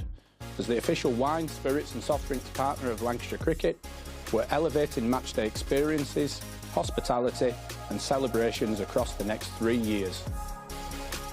From the first ball to the final cheers, Barton's is here to make every moment one to savour. Keep an eye out for some familiar brands such as Guinness, Celavino, VK Hooch and Britvic. Barton's and Lancashire Cricket, partnership built on passion, unforgettable moments and history.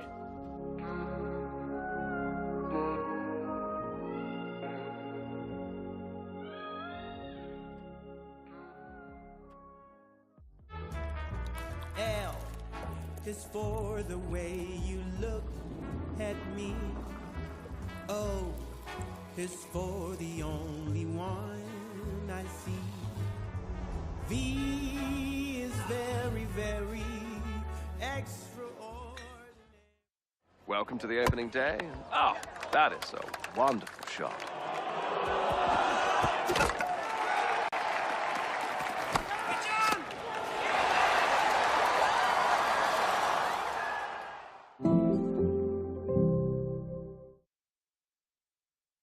This is a call for hungry dreamers and hard-working self-believers.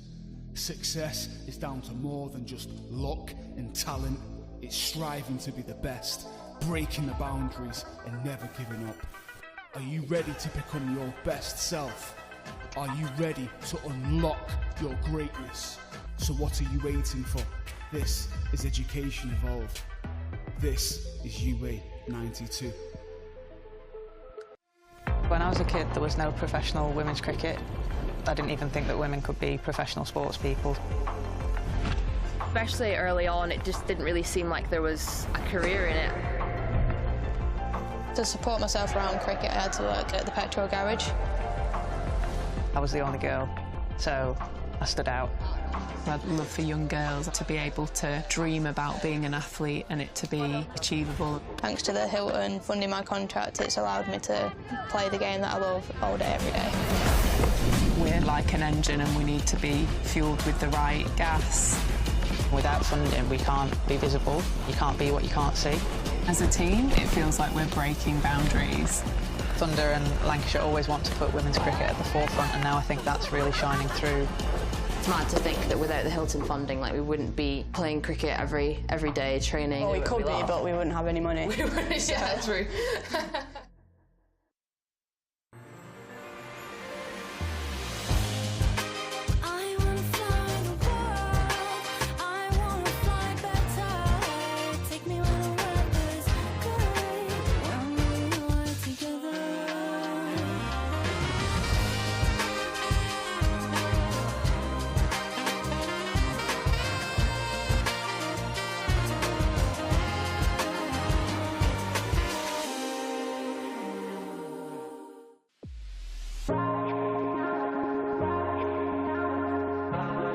Two names rich in history: Barton's, our family-run business with over 100 years of experience in drinks distribution, and Lancashire Cricket, a club drenched in tradition, heritage and globally recognised moments. Since 1917, Barton's has been supplying the finest wines, soft drinks and premium beverages across the UK, partnering with world-class brands to bring unforgettable experiences to every occasion. Now, we're excited to announce we will be bringing that same passion to cricket fans at Emirates Old Trafford. As the official wine, spirits and soft drinks partner of Lancashire Cricket, we're elevating matchday experiences, hospitality and celebrations across the next 3 years. From the first ball to the final cheers, Barton's is here to make every moment one to savour. Keep an eye out for some familiar brands such as Guinness, Celavino, VK Hooch and Britvic. Barton's and Lancashire Cricket, partnership built on passion, unforgettable moments and history.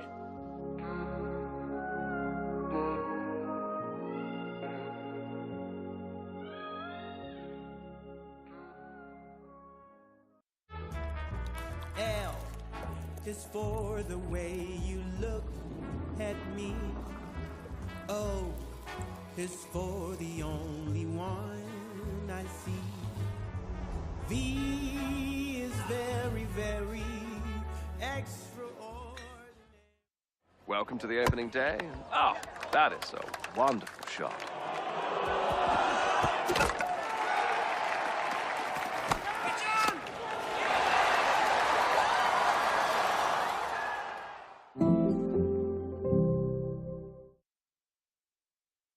This is a call for hungry dreamers and hard-working self-believers. Success is down to more than just luck and talent. It's striving to be the best, breaking the boundaries and never giving up. Are you ready to become your best self?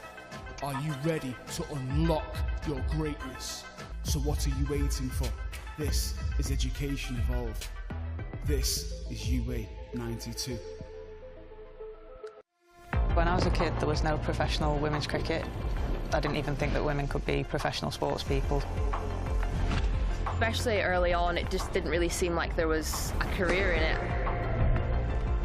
To support myself around cricket, I had to work at the petrol garage. I was the only girl, so I stood out. I'd love for young girls to be able to dream about being an athlete and it to be achievable. Thanks to the Hilton funding my contract, it's allowed me to play the game that I love all day, every day. We're like an engine and we need to be fuelled with the right gas. Without funding, we can't be visible. You can't be what you can't see. As a team, it feels like we're breaking boundaries. Thunder and Lancashire always want to put women's cricket at the forefront, and now I think that's really shining through. It's mad to think that without the Hilton funding, like, we wouldn't be playing cricket every day, training. Well, we could be, but we wouldn't have any money. Yeah, true.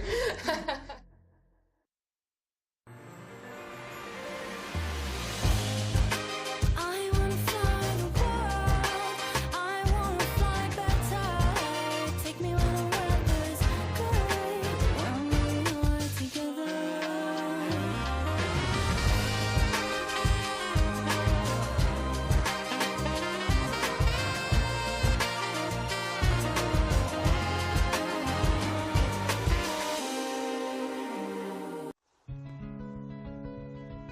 Life can be extraordinary, unforgettable, amazing.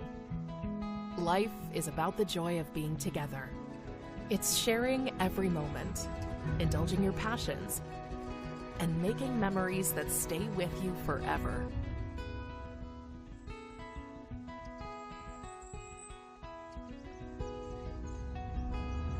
Life is live. The thrill of the game, the buzz of a network, the enrichment and fascination of a cultural soiree. And we feel every sensation because we're right there with you. Always on, always fully engaged to help provide that extra spark, heighten emotions, and make every occasion simply unforgettable.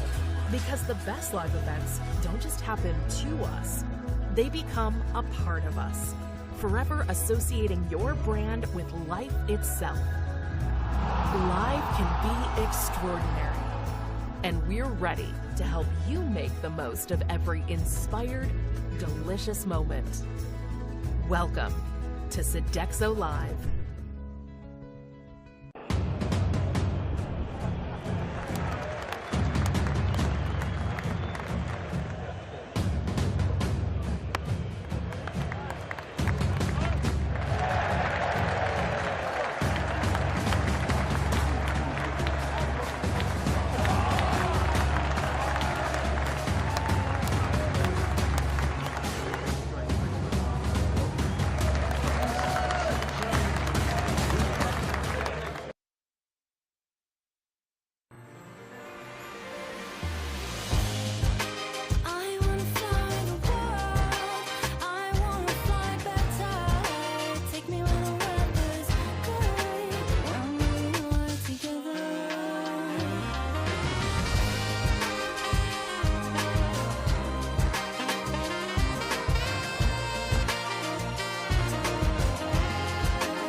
Hello and welcome along to another edition of Beyond the Boundary. This week I've got with me a man who's no stranger to Emirates Old Trafford, former Director of Cricket here at Lancashire. It's Ashley Giles.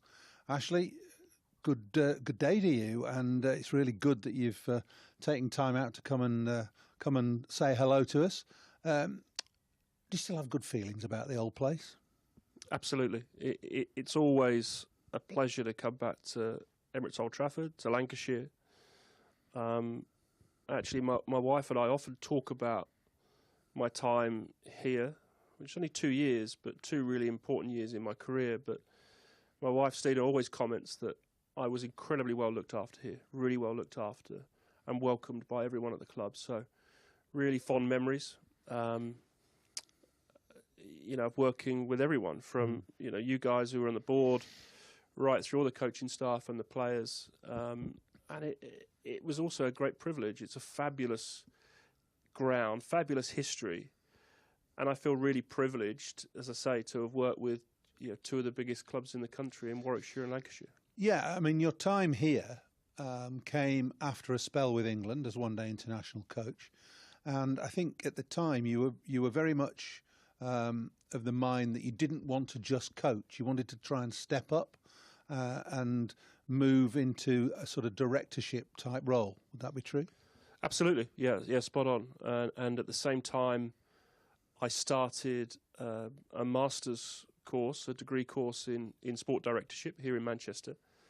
I've always wanted to sort of broaden my horizons or push my boundaries as to what I could do and my experiences. I love coaching. I still love coaching. And in many ways, that's the bit I missed and miss, is that one-to-one connection you get with a player on sort of taking him on that journey from A to B, or a team from A to B. Clearly, when you make that step to directorship, you are slightly more removed, and you've got to be more removed because your role is different. It's more strategic. It's more broad. But and Lancashire was certainly a good learning curve for that for me, because I was both coach and also stepping into the boardroom. I was going to say that it was an important step for you because you were ostensibly still doing a fair amount of coaching. So there was still that one-to-one and team liaison type role. And I think you probably, I don't think it'd be exaggerating to say that you laid the foundations along with Glenn Chappell of this current squad. Although you look back to 2015, there are very few players that played in the T20 final that are still here now.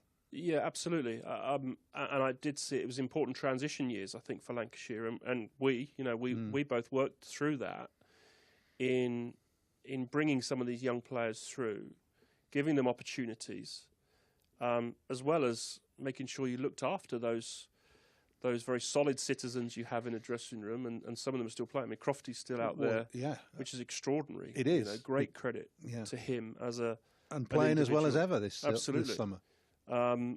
But yeah, I really enjoyed that, and actually when I look back, because my first role at Warwickshire was both sort of coach and director, and that was a similar role to I had here. And in many ways, they're the most enjoyable because you get the best of both. It's very challenging, and in the modern world, with the amount of cricket we're playing in the different competitions, very difficult. But I did enjoy that role. And when you were in that role, and at that time, we're going back 7-8 years now, how important was it to you to develop the next layer of talent, if you like, to look at the way the academy and the age group structure was set up? Yeah, it always has been, and was, and is still. I think that's the fundamental bit of our cricket, both our clubs and internationally. We've got to be, in an ideal world, looking at a strategy that's long term, that's sustainable over a long period. I've always tried to, and probably maybe sometimes to my detriment, move away from quick fixes and winning tomorrow. Sometimes you have to do that. You have to be aware of that. It's still not always possible. But I've always wanted to, I'd rather build over years than months, because I think that's better from a sort of legacy piece, to leave something behind. Even if when you're gone, that structure remains and grows. And hopefully Lancashire's got a bit of that. I hope.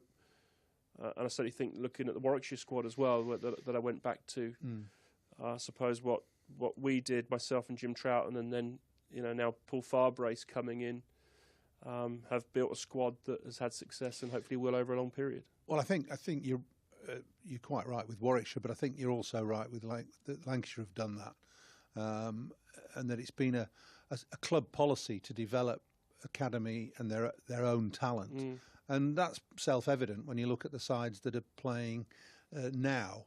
But when you were in charge, I think probably the two standouts that came through in your time here were Liam Livingstone and Hasib Hamid. Yeah, and both fantastic players. You you championed Liam a little bit, didn't you? You got him into the side, and batted him lower middle order initially, and a very different role. And Hass was is a different customer altogether. Yeah. But I hope one of the things I did, because Lancashire has got such a wide net of talent and available talent. It's a huge area, isn't it? A huge area, the whole of the Northwest. And there's a huge amount of talent that's always come through your academies and youth systems. It's almost creating the opportunity for that talent. And so I think Liam was a good example where, yes, when he first came in the side, he batted 7 and got runs. But I think in good sides or in mature sides, you allow yourself to do that, is to play a player that you might not be sure about, but actually it should be the senior players around him that pick up the slack. And if he does well, it's a bonus. But if he doesn't, he'll learn and he'll grow from that. But you're not expecting someone to come in and smash it up from ball one. That's the ideal scenario, isn't it? To fit your 1 or 2 highly talented youngsters into a framework that contains some solid senior professionals. Absolutely. That's the difference between mature and immature teams. It's not them as personalities, it's them as a group. The amount of cricket they've played. And my experience is, even going back as a player, at Warwickshire in the early 90s were exactly the same, that I was able to go into a team that had had success, that knew its game, and not feel the pressure of having to get 5 wickets every time I bowled or runs. But if I did, it was a bonus. But I was learning from the best as well. It was, I think they're the best environments to work in. Plenty of commentators, the public, supporters say, well, you've got to give the youngsters a chance. But you can't give them all a chance at the same time, because that just leads to inexperience and not almost inevitably, but very often failure.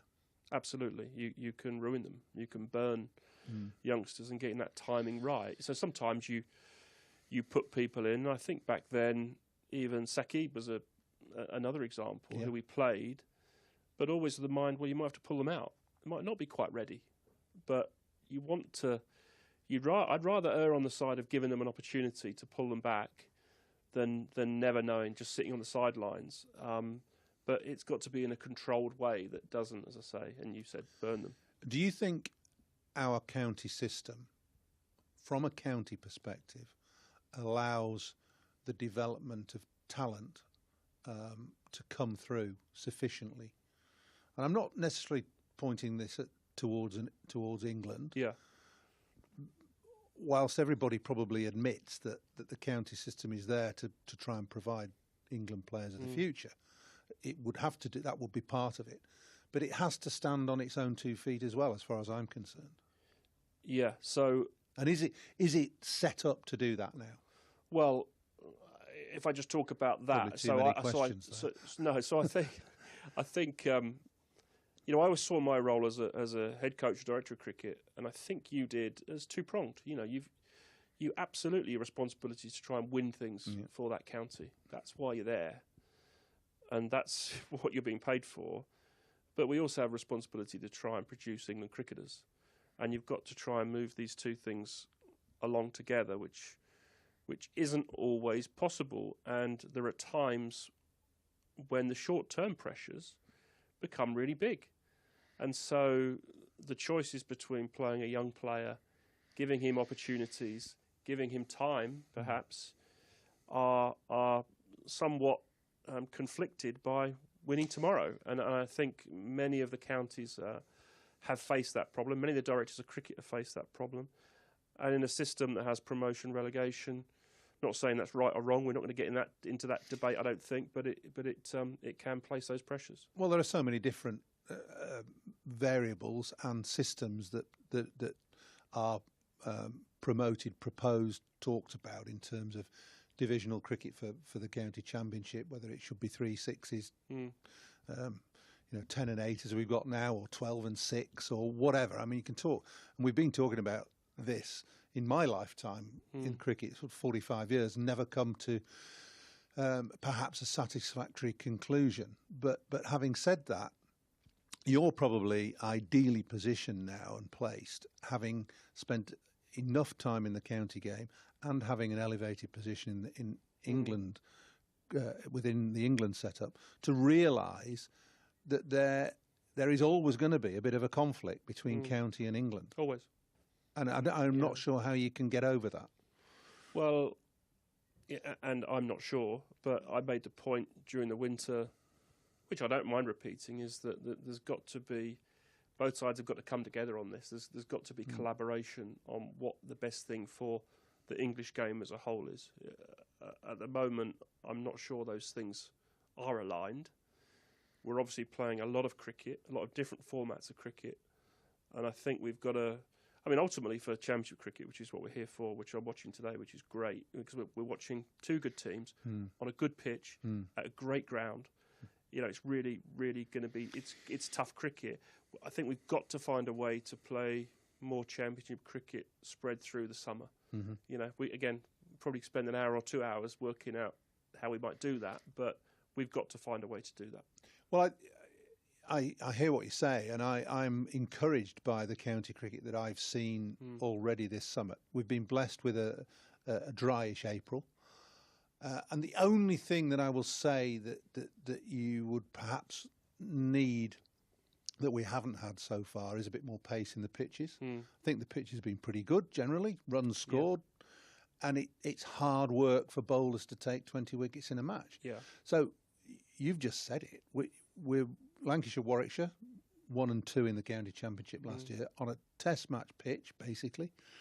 This is the sort of cricket that the selectors should be looking at and making decisions from, in my view. Yeah. Would you agree with that? Yeah, absolutely. This feels to me to be the top, and this wouldn't be the only game in the country, but this is the sort of top end of cricket. I think your point around pitches is a good one, the pacing pitches. And I think if we spread 4-day cricket throughout the summer a bit more, we'd have more variance or variation in that, and you probably have more pace later in the year. There's no doubt the weather actually in April is pretty good. Generally. It's generally pretty good. And we've got some very good groundsmen who can prepare very good pitches. But they're still going to lack some pace at this. You know, you'd have to be a magician to get them rock hard and flying through at this point. And we know, what you want to do is play on varying pitches in varying conditions. But at the very top end, you want some pace and some carry, and guys who can bend their backs being rewarded for doing that over long periods on generally good wickets, good surfaces. If you had a magic wand, and you've already said we need to try and play more 4-day cricket in the summer, I think there are 5 games actually in June and July this year, which is not bad, better than it has been. But if you had a magic wand, would you continue with all forms of the game that there are now? I think it's a given that we've got to carry on with 100 because the amount of money and time and effort and marketing and that has gone into that. I think I'm answering my own question. I think T20 cricket's essential for the counties, and we've got to play 4-day cricket. So we've got to try and fit it all in. Absolutely. And that's the eternal question. It is, and then 50-over cricket. You know, we've got a World Cup coming up next year. We're world champions, and whilst in this current generation it won't have such an impact, but if we're continuing to play World Cups that are 50 overs, and there is a chance some of the next generation of players won't even play 50-over cricket, and I know that the way we set up for our 50-over cricket, which is fantastic, is more suited to the shorter format anyway. But I suppose if I had a magic wand, what would I do? I'd still find a way to play a more consistent, championship cricket through the summer. So blocks, basically. But I would, and this is me talking, I would think about, how we could do the T20 slightly differently. It's a very good competition. The quality of cricket's good. But could we play that? I know it goes against this, what we moved to in not swapping formats all the time. But maybe a more appointment to view once a week, Friday or Saturday night. Let's just make it clear here. There's no agenda in this discussion. This is Paul and Ashley having a chat. So it's personal views. It's interesting what you say about 50-over cricket, because one of your the finer achievements, I think, in recent years was to be head of England cricket when we won the World Cup in 2019. And you talk about 50-over cricket. I remember covering the 2015 World Cup out in Australia and New Zealand. And prior to that, it was thought and mooted that this might be the last World Cup of 50-over cricket. Yeah. And it was New Zealand coming along and McCullum playing the way he did and challenging the norms of 50-over that reinvigorated the game, which was great. Yeah. And that probably sparked England, because we'd been perennial failures from way back in the 70s. We'd never won it. So it's time we did, and we did. So basically, did that consume your thoughts in your England role at the time? Well, year one, certainly. That was my first year in the job, was leading into the World Cup. And most of that preparation had been done by Strauss, Morgan, Bayliss leading into that. But I felt great pressure in getting that over the line. We went into that as favourites. There was a period through that tournament where we looked like we may not even make semi-finals. And so, my job then is almost just trying to support, pull everyone together, make sure we're staying on track, which I know, Owen Morgan and Owen's going to do. Trev was still very relaxed, but my He job always is to appeared very support that. relaxed, Trevor. Yeah, incredible. And I think that sort of came to head before the India group game at Edgbaston, and I think the guys sat down and said, what are we worried about here? We know there's the expectation. We know we all have those personal worries about what might not happen, and we've been on that journey. Let's just play the way we've been playing and go out and play with that confidence and in an aggressive way, and can't fault them. It's obviously a bit twitchy, and looking at strategy, that strategy that was probably over 5 years in the making, or 4 years in the making. We still only won on the last ball of the tournament of a super over. On a countback. On a countback. So that's how tight it is. So that had to be the strategy. And but whatever, I guess, I'm not going to say too much about it. Whatever one hand gives, you lose something. Well, I was going to come on to a more general point, really, about prioritising, whether you're in charge of a county or you're in charge of an international team. There is so much cricket played. Yeah. There are so many different tournaments, so many different series, so many different forms of the game, that the hardest thing, I think, must be to treat each game, match, series with equanimity. Yeah. It's impossible because you have to have a priority at some point. Yeah, so firstly, from a county point of view, and this is just my experience again, would be to, we start every season with the high hopes, we challenge for everything. And then I think as the season ebbs and flows, sometimes you're surprised. So for us, when I was at Warwickshire, the 11 season, the way playing championship cricket, finished runners-up to you guys, to Lancs, and then 1 in 12, was a bit of a surprise the way we took this uptick. But our white ball cricket dropped off. I think the way, us winning T20 in 15 here, we struggled through some of the group stages, but peaked at the right time. And you sort of put your foot on the throat.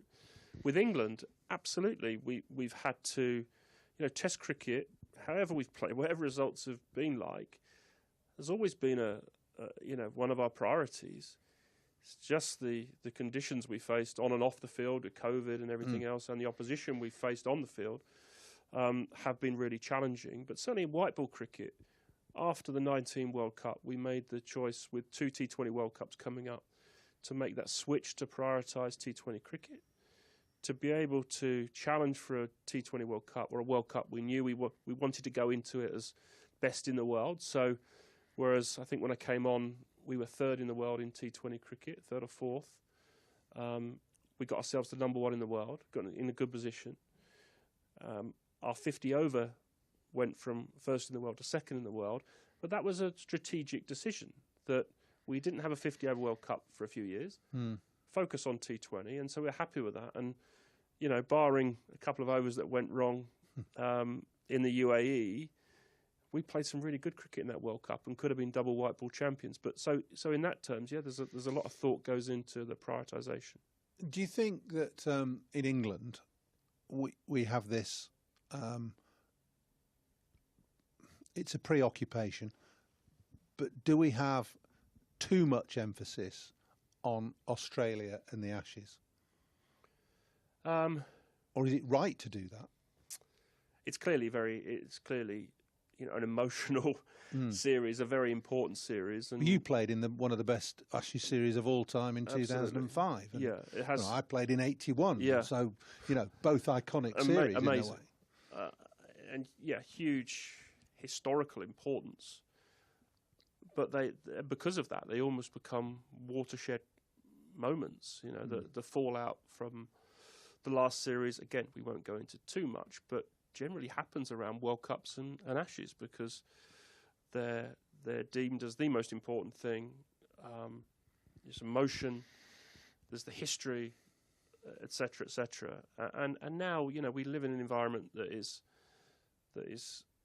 just craves 24-hour news, and sometimes, you know, there's got to be change. There's something's got to happen, but there is a lot of importance placed in those series, and I think going back to something we talked about just a minute ago, it's becoming more and more difficult. I think in any sport, and cricket, and particularly county cricket, was probably immune from that a few years ago, to set your target about building long term. I've got a 5-year plan. Well, you might not get 5 years. You've got to win next year. Instant success. Yeah. And that leads you to making some decisions that maybe you wouldn't in other cases. That's an interesting point. I mean, the public demand success. Players want success. They're not in the game a long time, are they? You know, they don't want to be necessarily part of a side that's going to win in 5 years, because they might not be playing then. Yeah. So it's a very difficult balancing act. Having said all that, you put yourself, I think, where you wanted to be. Your aim through your formative years at Warwickshire, then as an England one-day coach, and then with Lancashire and then Warwickshire, you wanted to be at the top of the tree. Yeah. You won't have any regrets about that, even though things perhaps haven't worked out quite as well as you would have liked. Absolutely. I've always set about what, you know, and again, you look at where you come from, your journey in cricket, all the things you've achieved. I look at mine. I still feel very privileged to have worked in the environments I've worked in and do the jobs I've done. And I wanted to work at that level, of course. The last 2 or 3 years have been the most challenging because of some of these circumstances we talked about, particularly with COVID, and challenging not just for me, but for everyone involved in that system, whether it be, you know, the board, chief exec level, the coaches, players, everyone. It's been incredibly challenging, and at the county level as well. But no regrets. I think, you know, I'm sort of 3 months down the line of coming out of that role now. It's I've actually had a nice chance to reflect, and I feel fresher for it. You know, I think there's some challenging times ahead for everyone still, but it's I love cricket. It's, you know, it's an amazing environment to work in, but you know, we'll see what the future has in store. So, having been at the top of the tree in terms of coaching, director of cricket work, what does the future hold for Ashley Giles? Does he want to try and continue in that? Does he want to move into perhaps another sport, or would you be happy perhaps getting back to grassroots and saying, I'm just a coach now, I'd like to have another go at coaching?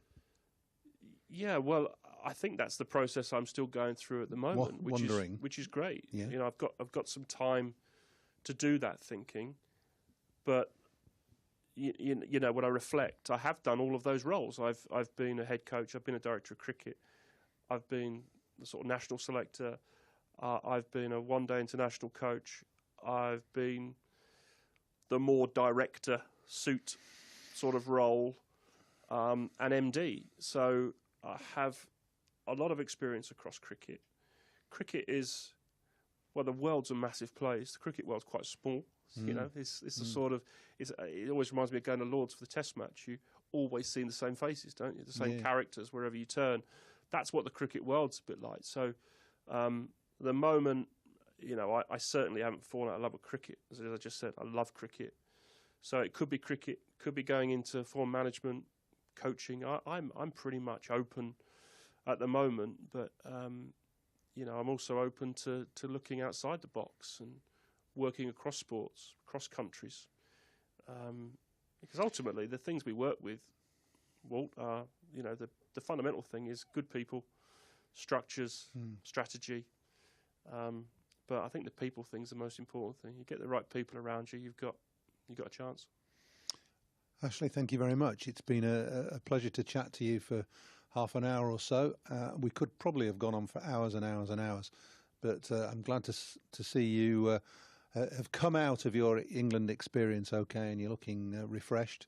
And who knows what the future holds. Thank you very much. So thanks, Ashley, and we'll see you again soon on Beyond the Boundary.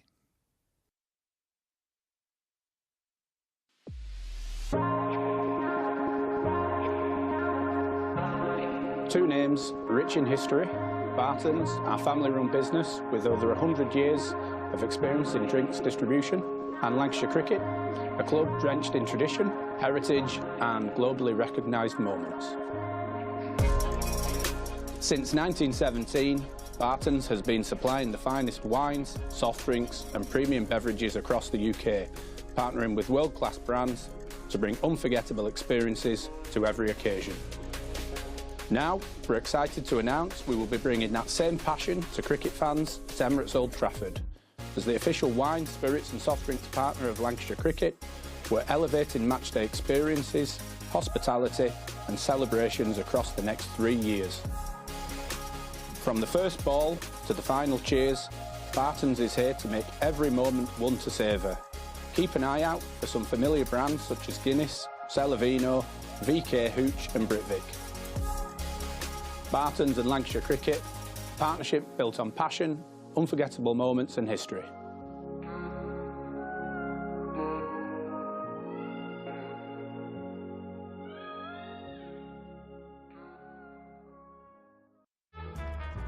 L is for the way you look at me. O is for the only one I see. V is very, very extraordinary. Welcome to the opening day. Oh, that is a wonderful shot.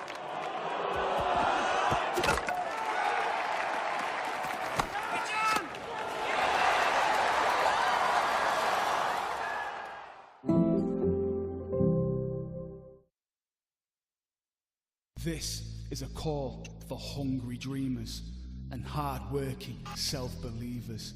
Success is down to more than just luck and talent. It's striving to be the best, breaking the boundaries and never giving up. Are you ready to become your best self? Are you ready to unlock your greatness? So what are you waiting for? This is Education Evolved. This is UA 92.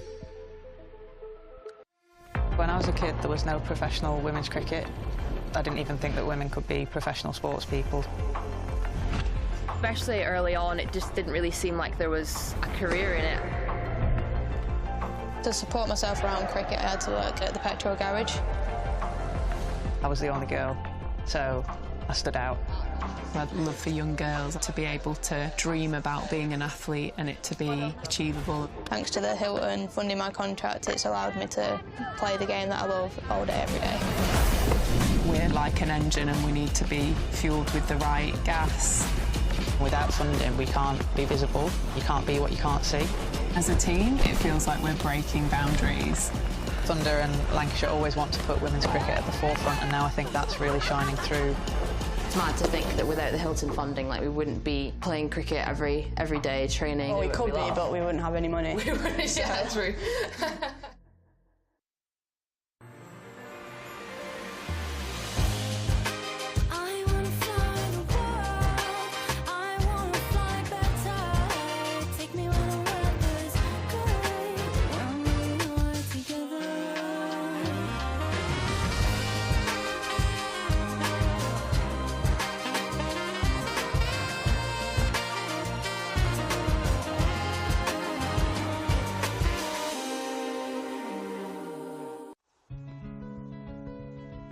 Life can be extraordinary, unforgettable, amazing. Life is about the joy of being together. It's sharing every moment, indulging your passions, and making memories that stay with you forever.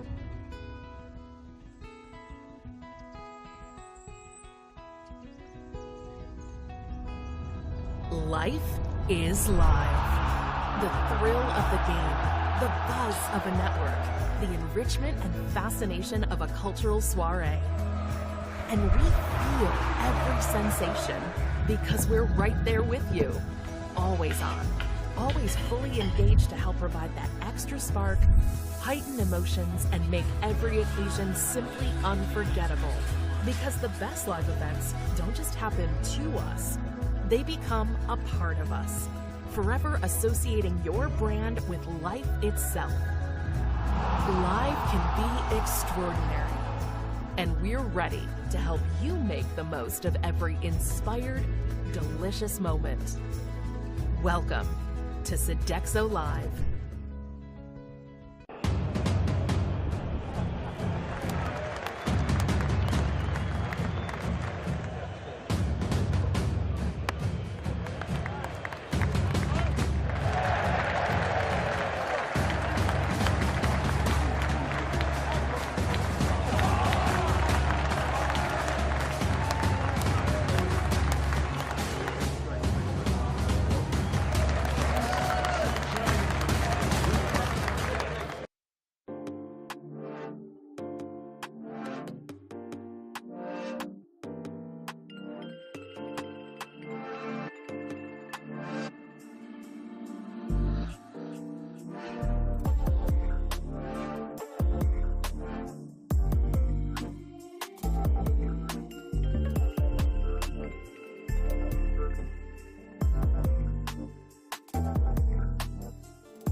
Well, hello everybody, welcome back.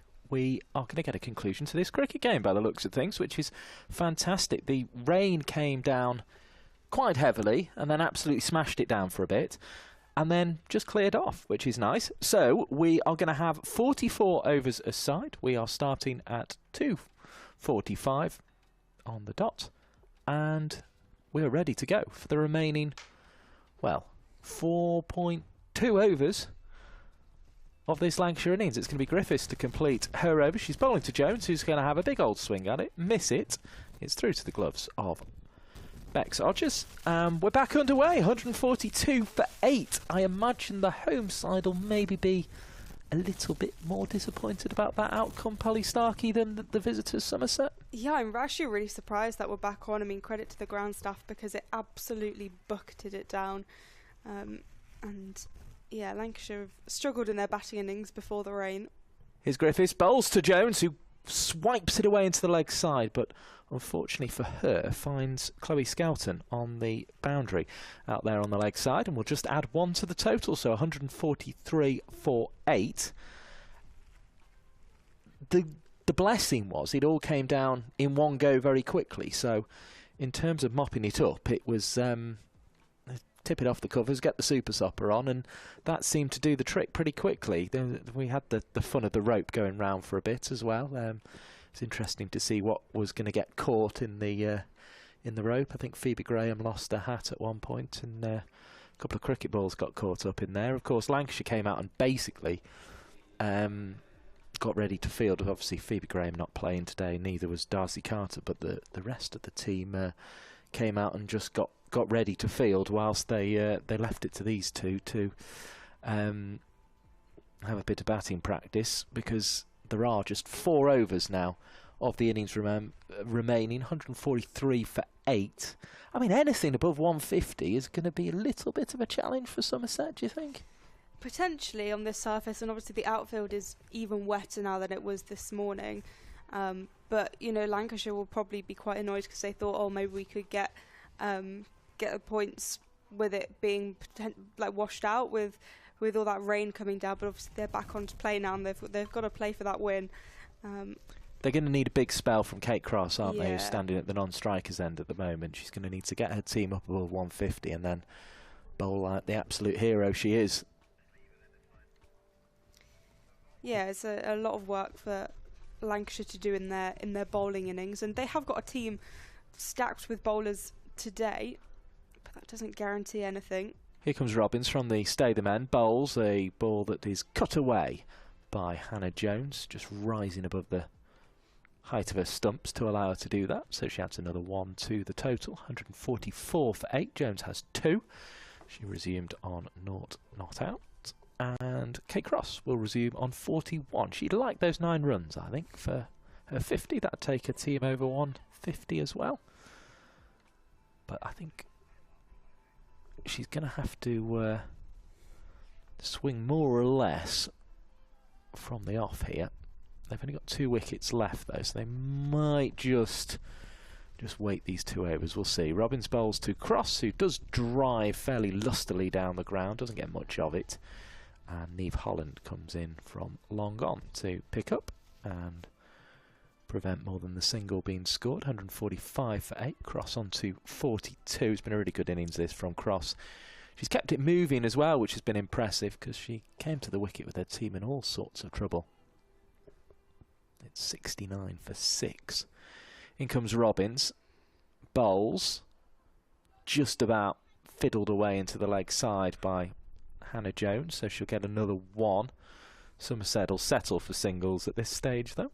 146 for 8. Yeah, Kate Cross has kind of been the backbone of the side, and I imagine that will continue into the second innings, where she'll take a lot of responsibility. I imagine opening the bowling and trying to get early wickets. Facing now, hitting hard, and Amanda Jade Wellington won't get to that on the now greasy surface, although it's a brilliant stop, and using the greasy surface actually to pour it back in the direction of Niamh Holland was Chloe Skelton. So that keeps the scoring to 2 off that delivery when it could have quite easily been 4. 146 for 8, Cross on to 44. But no, it's been a very well made innings, because she came in after her captain was out at 69 for 6.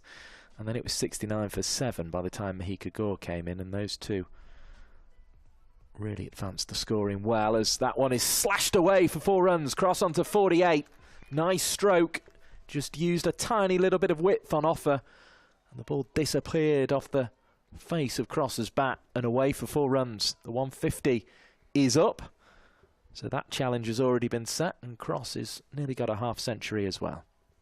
Yeah, brilliant from Cross, and I think it's clear these last couple of overs they're just trying to maximise that total and see how far they can get to make it competitive, because we don't know what the surface will be like in terms of how it's changed with the rain. I imagine the outfield is most affected with just it being quite saturated. You imagine the pitch itself that Robbins is coming in to deliver on, and Cross can't work round the corner for a single, so has to settle for a dot there. 3 overs left, 152 for 8. Lancashire's work with the bat almost done. It's been a good recovery, as we were saying, from 69 for 7. Big partnership between Kate Cross and Mahika Gore, with Mike Perkins and Polly Starkey, if you weren't with us before. And it's good to have you back with us on Lancs TV and on the Geo app in India. Wherever you're getting these pictures, it's brilliant to have your company. But yeah, it was a really good partnership of 72 in the end between Cross and Mahika Gore, and that's what's got the team back in it. But it also goes to show that you can bat on this pitch. Two people who are probably more known for their bowling have proved that so far, and that's what Somerset will be hoping, that it isn't as bad a pitch as the scoreboard maybe looks. Griffiths bowls, it's driven to extra cover. Luff picks up, and there will be no run on offer. And it looks as if Luff's hoping that Robbins and Griffiths will take this through to the close here without the need to bring back Skelton for any run. Well, she won't be able to bring back Skelton, I suppose. It'd be everybody down, so she could bring back Skelton for 1. I suppose everyone will be down to 9. Bar 1 bowler who'll be allowed. Oh, that one's hit down the ground nicely by Hannah Jones. You said she had a boundary in her when she came to the crease before the rain delay. Well, she's proved it there. 156 for 8. Really fluid swing of the bat there from Hannah Jones. And with just 16 balls now left of the innings, you can understand why she's going for it.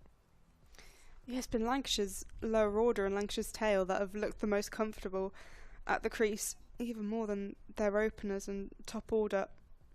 As you say, you imagine that pitch will still be quite dry. The cover was on it fairly quickly, but it's a greasy outfield now as Hannah Jones slices it away for another 1 to the Lancashire cause. 157 for 8.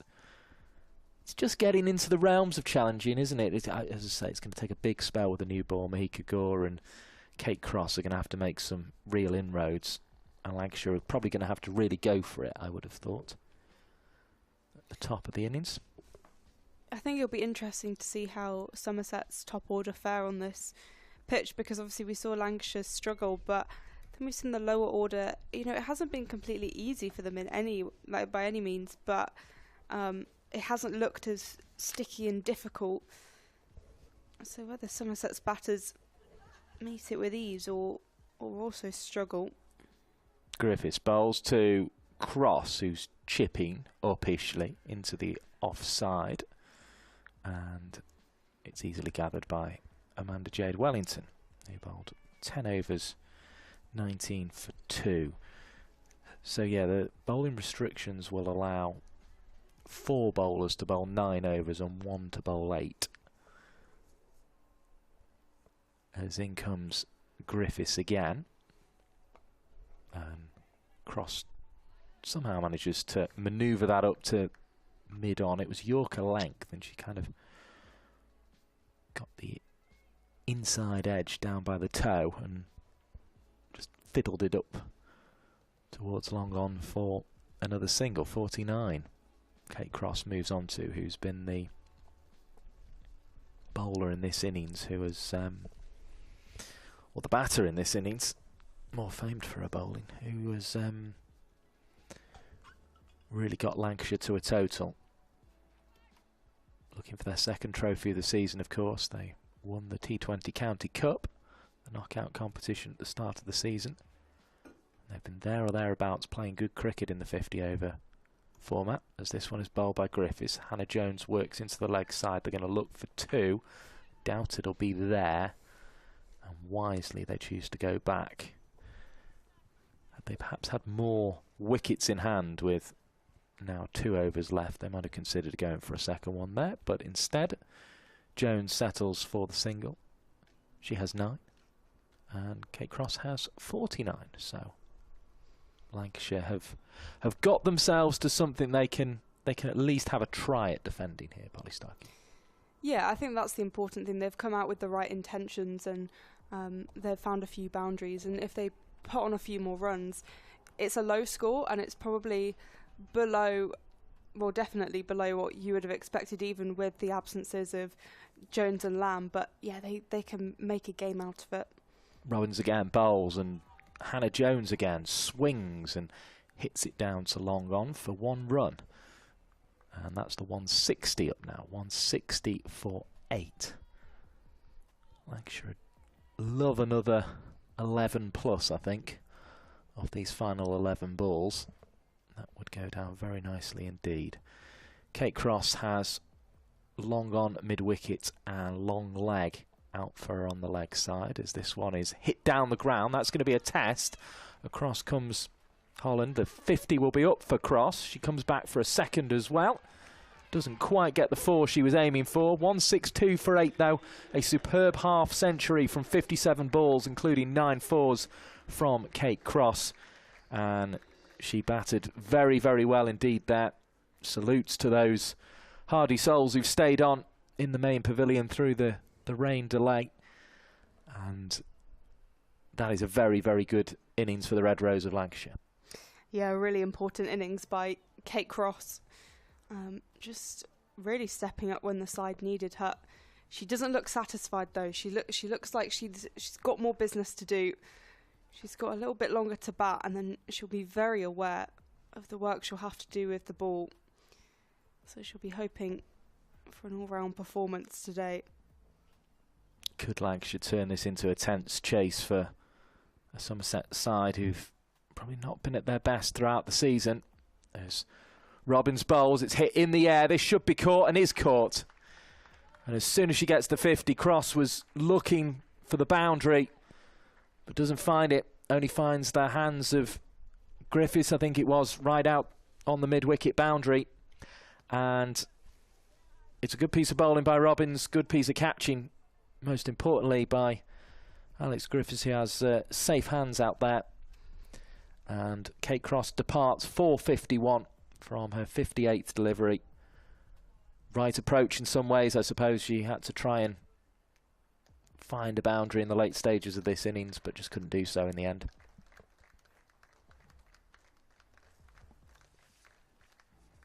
Sophie Morris, the new batter for Lancashire, making her way to the crease. Cross did well though to guide Lancashire above 160.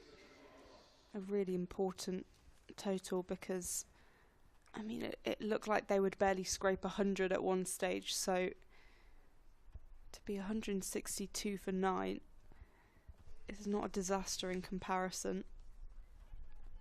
Yeah, they'll rather feel the second part of this innings they've had the better of, but they've come from such a poor position that that still Somerset you would expect to be on top of this chase, but then they were on top of a lot of that T20 game we saw earlier in the season and didn't win that.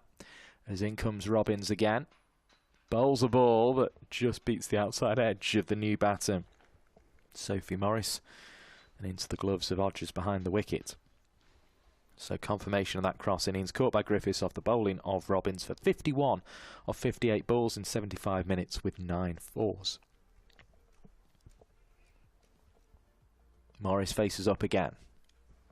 Still 8 balls of the innings left. It's about bat on ball as far as Morris is concerned. She gets bat on ball but doesn't find a run there. Back into a crease went Morris, and across came Danny Gibson to pick up. A bit of a chat between Hannah Jones and Sophie Morris there. I presume she's told her just survive this one unless you get a really bad ball. I'll have a go at the last 6, but we'll see. Here's Robbins. Bowls. Appeal for LBW. It was a hopeful one as the angle always looked against the right arm bowling of Robbins. That's the end of the over.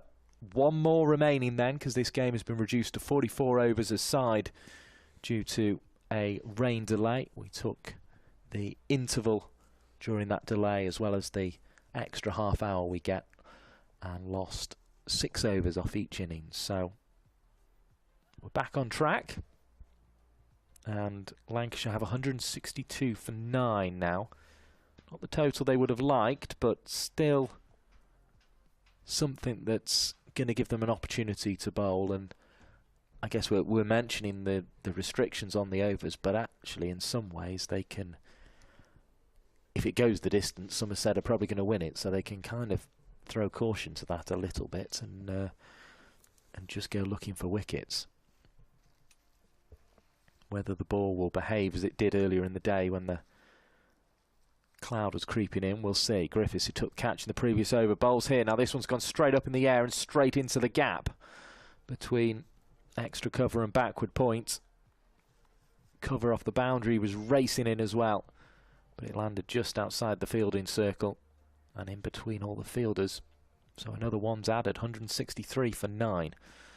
And I think Lancashire would definitely, if you gave them 168 here, they'd shake your hand and walk off, I think, and get bowling, because they have the last pair together.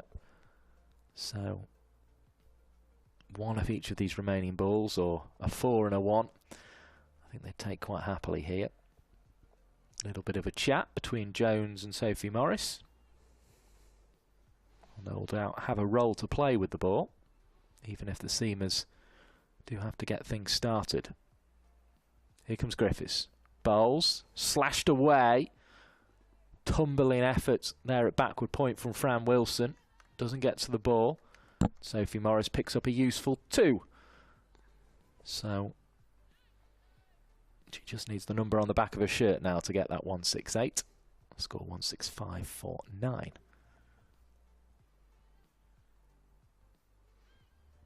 Morris settles over the bat.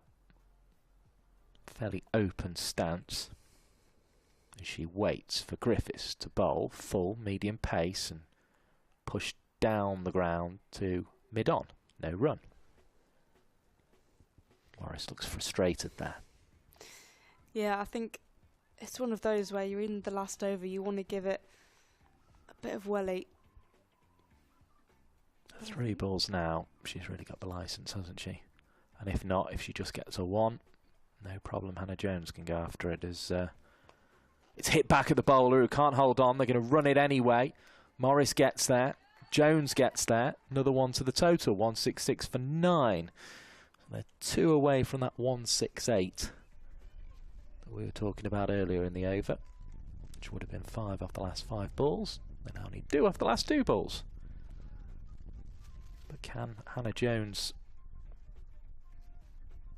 find a way to increase it even beyond that? Kate Cross tried and was caught. Here's Hannah Jones. Looks to try and smack it. Will get 1. Sophie Morris is looking for 2. It's never on though.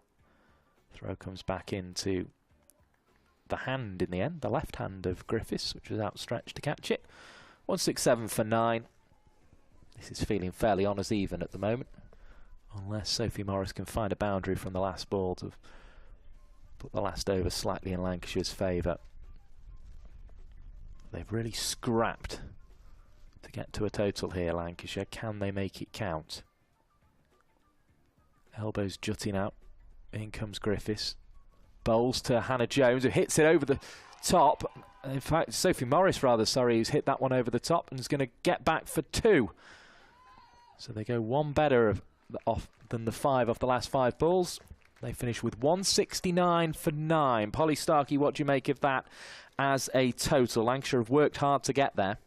Yeah, they've had to work really hard, given the precarious position they found themselves in so early on. They were 7 down after 24 overs, but have recovered well. They were, 69 for 7, so have added 100 runs in the last 20 overs, and so much of that is down to Kate Cross and Mahika Gore, who were just instrumental in making that happen. I thought their partnership was just so well timed, because they were cautious. They weren't throwing away their wicket, but they also weren't afraid to find the boundaries and play some more kind of reckless and freeing shots. So I thought it was brilliant from those two. And then just since they've come out after the rain, it was, they realised that they could add quite a few to the total. And I think they've put on, I wouldn't necessarily call it a competitive total in the general grand scheme of games, but I think given the circumstances, a really strong total. And if they can back it up with the ball, and I said they've got a lot of strong bowlers in their side, if they can do that, then they're turning it into a game, and they're giving themselves a good position, given that they probably thought that they wouldn't be continuing this game.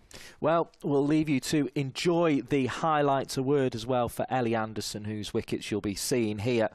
She got figures in her first spell of 8 overs, 3 for 31 before coming back and just ending up with 10 overs, 44 for 3 from her 10 overs. But she started off really well. Lancashire played their strokes throughout, but did not really get going. That was Seren Smale out there, bowled by Anderson. And then we saw Fran Wilson catch one at gully to really start to put the pain on Lancashire, and they ended up 69 for 7, as we were saying before. That big partnership of 72 between Kate Cross and Mahika Gore got them back up to something competitive. The chase will be 170 for 9. We will resume in round about 8 minutes time at 3:15, but we'll just leave you to enjoy the highlights until then.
Two names rich in history.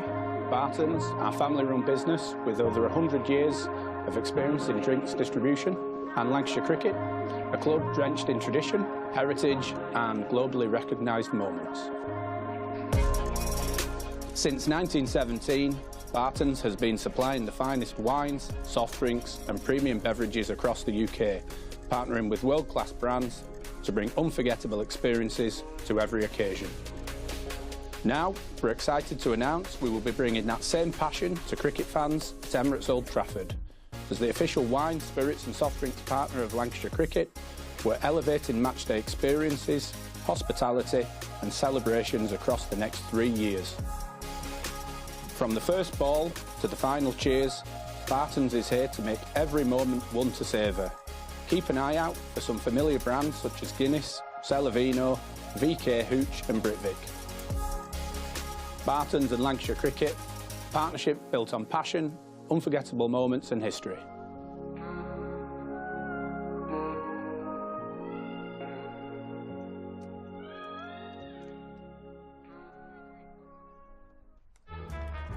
L is for the way you look at me.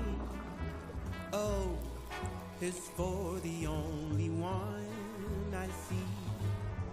V is very, very extraordinary. Welcome to the opening day. Oh, that is a wonderful shot.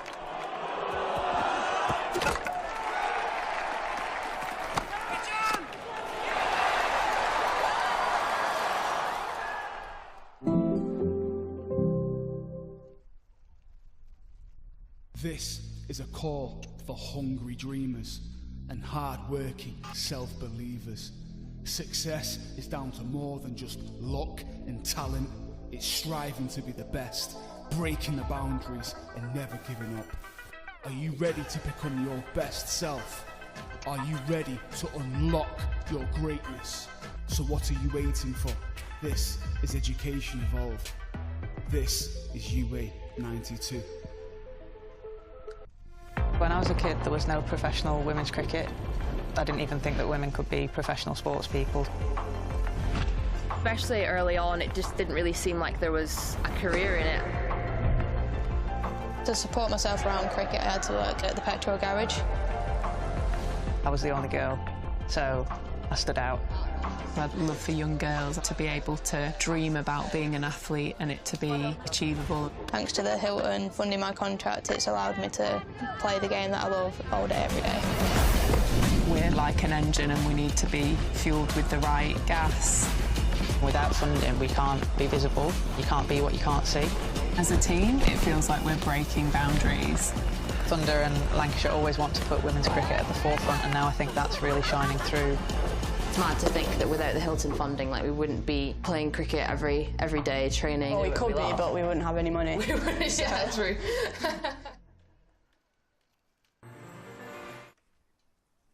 Well, welcome back, everybody. The Duckworth, Lewis and Stern method has been applied, and 164 runs will be required to win. So that's a reduction on the 170 that Lancashire made from their 44 overs. So just to clarify that, 164 to win now from 44 overs, or 264 balls, if you want to put it another way. Mahika Gore starts the bowling from the Statham end. It's clipped into the leg side. The fielding is done, and there is no run on offer. So there we go. That will be the chase. 164, Polly Starkey. So a slight amendment to what we were looking at before. I'll let you pick up the commentary from here. Yeah, slight revised total. I think only 6 runs in it as the revised total, but every difference as Mahika Gore is continuing. This one worked into the leg side. They'll run through for a single to get off the mark. Bex Odgers and Niamh Holland opening the batting for Somerset. Reminder, they were chasing 164 with a DLS applied. So yeah, the run rate will be 3.72, as you may have spotted at the start of the innings there at the bottom of your screens. Gore number 18 on her shirt. She's in, and that's defended, but does head towards the leg side. And you also spotted an interesting little bit of information about Kate Cross's 50 as well. Yeah, Kate Cross's first 50 at Emirates Old Trafford, thanks to Hypercourse. So, a very nice, interesting stat. 7th in List A cricket, but first one here at the home of Lancashire County Cricket Club, so I'm sure Kate Cross will be quite happy with that one. Holland awaits as goes in and defensive. One without loss. I make the bonus point target, bowling Somerset out for less than 132. You would imagine that won't come into it, but there it is anyway. Holland to face her third ball. Still unable to get off the mark as that's just pushed into the offside.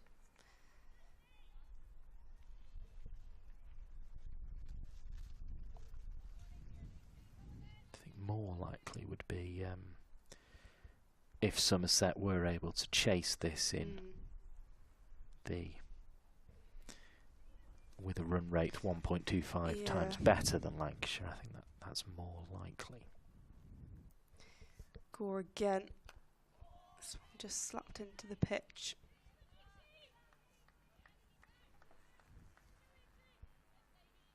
No run available, so that will be the end of the over. One without loss. Make that 35.2. Although, given we've lost overs, I'm not I'm not 100% on that. But I think somewhere around that 35.2 if Somerset were able to chase it in that time, that would give them a bonus point. That's our rough guide anyway, let's go with that.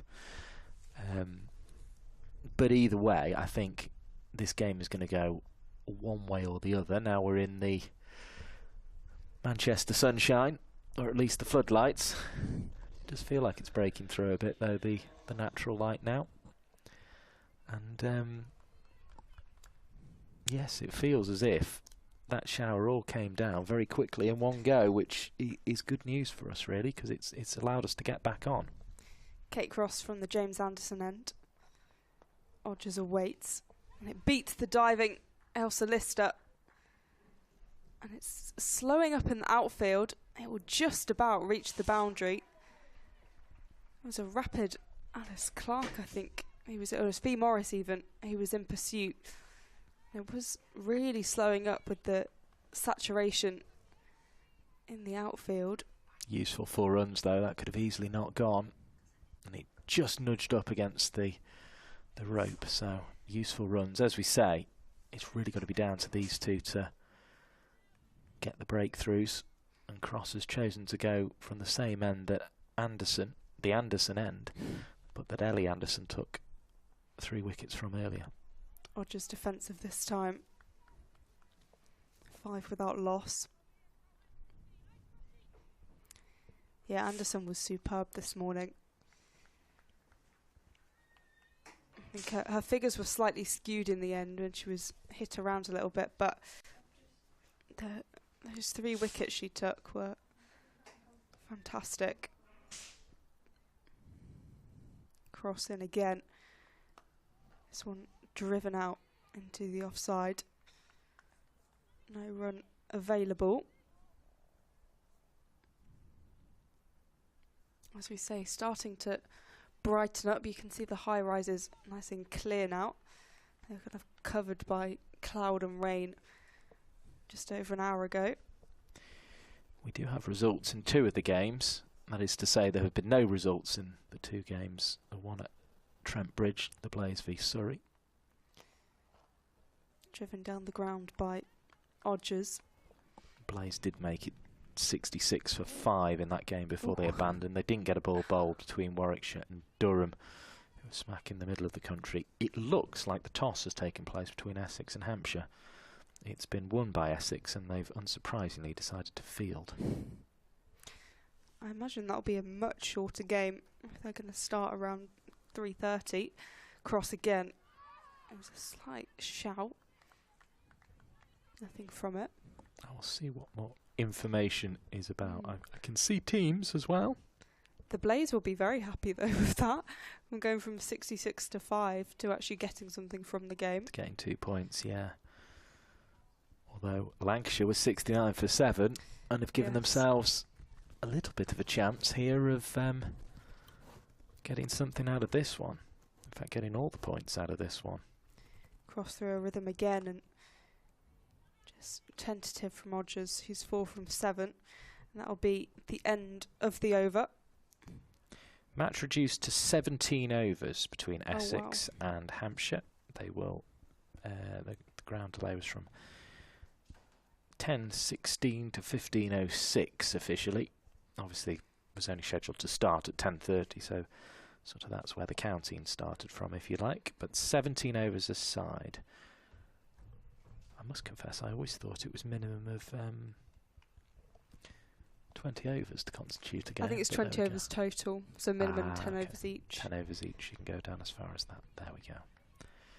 Well, 17 overs aside will be the Essex v Hampshire, and I think Hampshire would have been keen to play that one, given Essex are yet to win this year. Goes back into the attack and starts really nicely. Full delivery.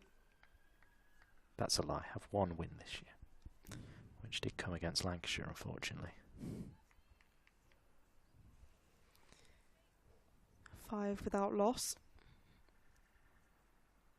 Libby Heap on loan at Essex. That'll be of interest to Lancashire fans in the final few weeks. Gore. That's defended by Holland, who just holds the pose. Holland also had a spell on loan at Glamorgan. It feels like Glamorgan have housed a lot of loanees this season. It's been a very changeable team. Yeah, they're the ones who obviously come in not next year, but the year after to the Tier 1 setup, and it'll be something to think about how they're going to compete. Gore again. Played straight back to her. 5 without loss. Yeah, recruitment will be really interesting. Just seeing where they look to for players. I think something that will be really important is having a couple of Welsh players in that side. Obviously, Alex Griffiths is playing for Somerset, and she was the only Welsh player playing for Welsh Fire in the women's hundreds. So I think they'll want some local talent as Gore's into her rhythms again, and that's through to the keeper for no run. But there are a lot of players coming through their pathway who have shown promise, so it will probably be a combination of those players, but also looking to recruit elsewhere and have a look to the wide talent pool on offer. 5 without loss. Odgers 4 from 8.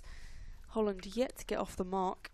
She's on strike as Gore runs in past the umpire, and this one's whacked out, and that will get her off the mark, and she'll get off the mark with a boundary. That was good from Holland. Probably a more typical style that you would see from her when she's in form. Just whipped away on the offside. Flashing blade in the end, wasn't it? Connected well. 9 without loss.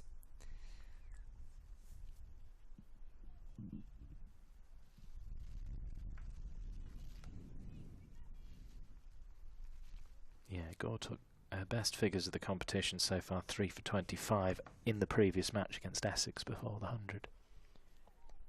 Just wide down the leg side from Gore. I'll add another to the total. 10 without loss. Just slightly below that run rate, but with the target of 164. So 154 to win.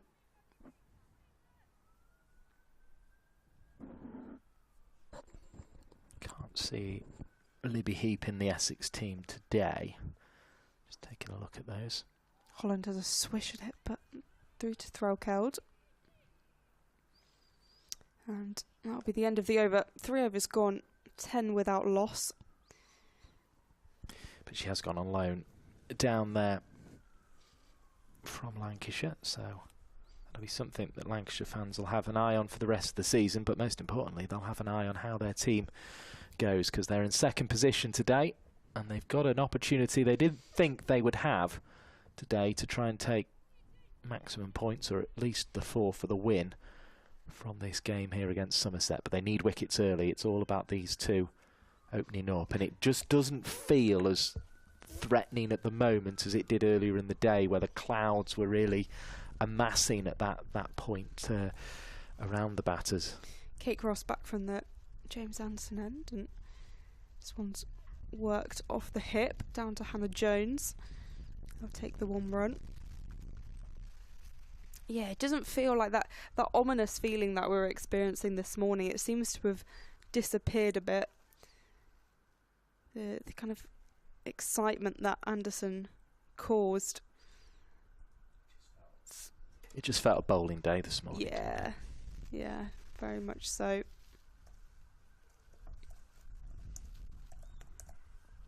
Cross back to the top of her mark. Holland awaits. This one's been dispatched nicely. It's going to race away to the boundary. That will be 4. Very similar shot to the one Holland played in the previous over. As I said, kind of typical Niamh Holland style of batting. Flashing blade, isn't it?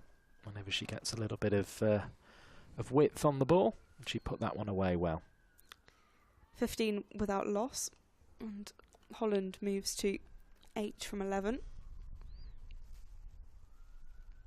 Standing there, hand on hip as the ball's retrieved, and Kate Cross gives it a good examination. It won't be easy. It'll be a little greasy once it goes over the outfield, this ball. Cross in again, defended by Holland. Good recovery. Alice Clark, who has the same number as Fran Wilson, is at backward point. But Wilson obviously did that for so long for England in that position, gained a real reputation there, whereas Clark just making her way in her career. Cross in. This one, Hannah Jones in pursuit, sent down to the boundary, and it will be 4. Just a slight tickle on it. Sent down to fine leg. Yeah, useful runs those for the batter. Poor bowling from the bowler, you have to say. 19 without loss. It's not been the start Cross would have wanted. She was fantastic with the bat, but knew she would have to have early impact with the ball. Yep, highest score of the season, 7th list day, half century. First one here at Old Trafford as well.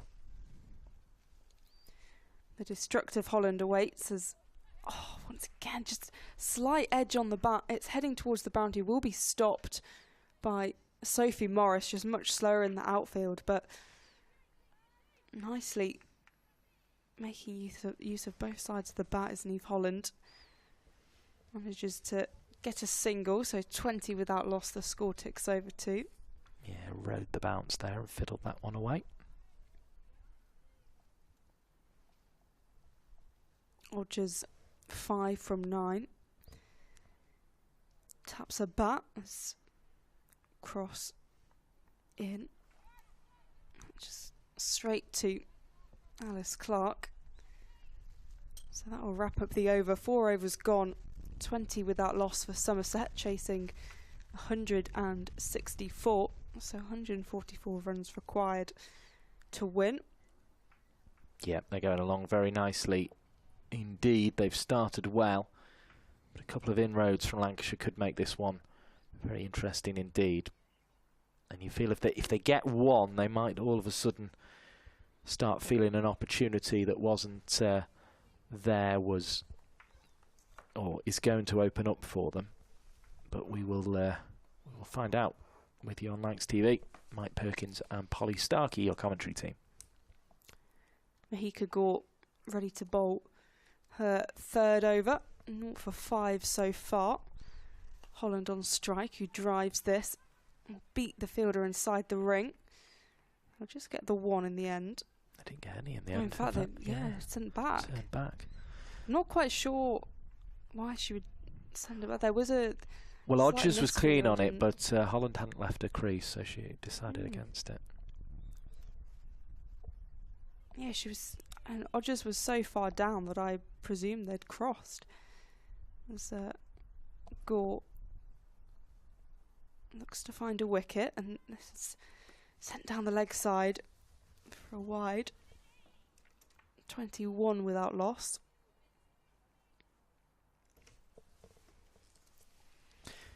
As I say, still feels very autumnal, but sort of a sunny autumnal all of a sudden, rather than a cloudy, wet one, as we had at the start of the Lancashire Innings. Very good toss for Somerset to win, and they've made the most of it. And they've played very, very good cricket today.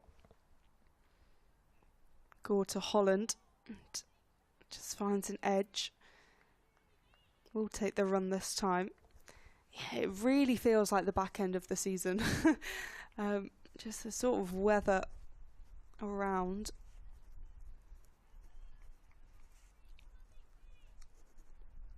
.22 without loss. 142 Somerset require. But I'm sure for Somerset fans it'll feel like it's eking down the whole way.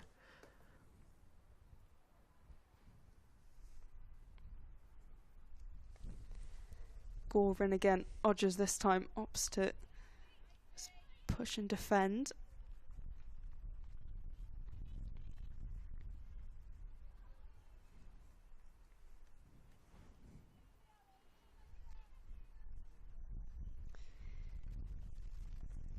Odgers has had a decent season. Notable scores against Durham. She's got 47. 35 against Essex. Whilst also studying medical sciences at Exeter Uni. This one chipped in the air. Nice edge. Hannah Jones working hard. 23 without loss. Yeah, obviously so much of Somerset's batting, which formerly of course was Western Storm, seemed to depend on Sophie Luff and Fran Wilson, who both averaged above 40 last season,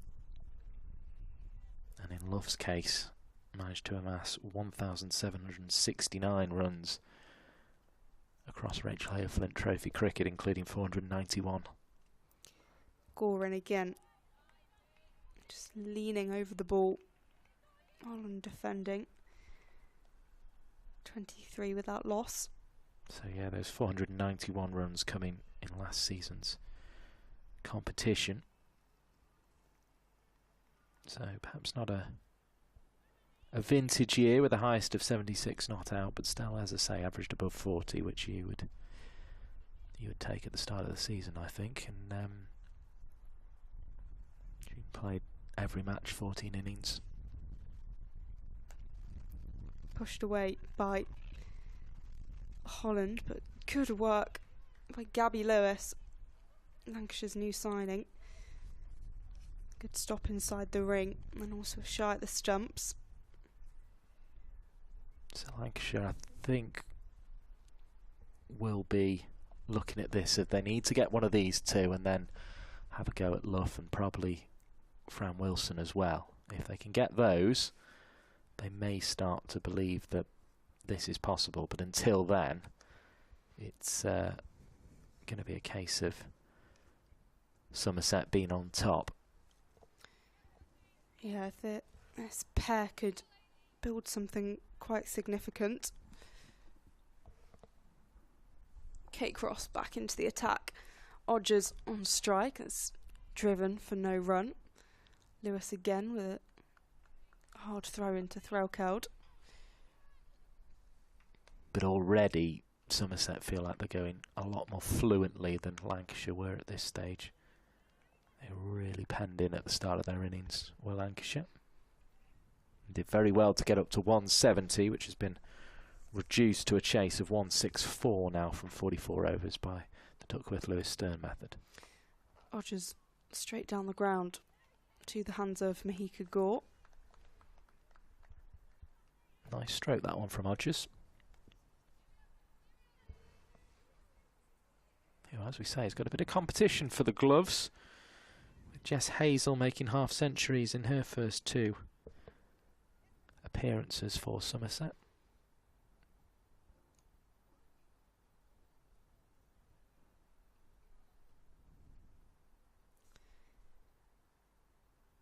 Cross, and again just bobbles up straight back to her. 3 dots in a row so far in this over. Punch of gloves there from Niamh Holland. Say you're doing well. Just make sure you're here in another 3 balls time, because that is the key at the moment for Somerset. As long as they can not lose wickets, they'll be in charge of this chase. Worked into the leg side by Odgers. Will get 1. Looked for a second, but stuck with the 1 in the end. They were keen to get to there, but it was never on. Hannah Jones quickly across the ground, back into the team today. 24 without loss. Holland 14 from 18. Odgers 7 from 16. One of 4 changes, Hannah Jones, from Lancashire's previous team in this competition, although that was back in July. They brought Clark Lewis and Danny Collins in as well. Just push straight to Seren Smale at point, and there'll be no run on offer, so 24 without loss. The score stays.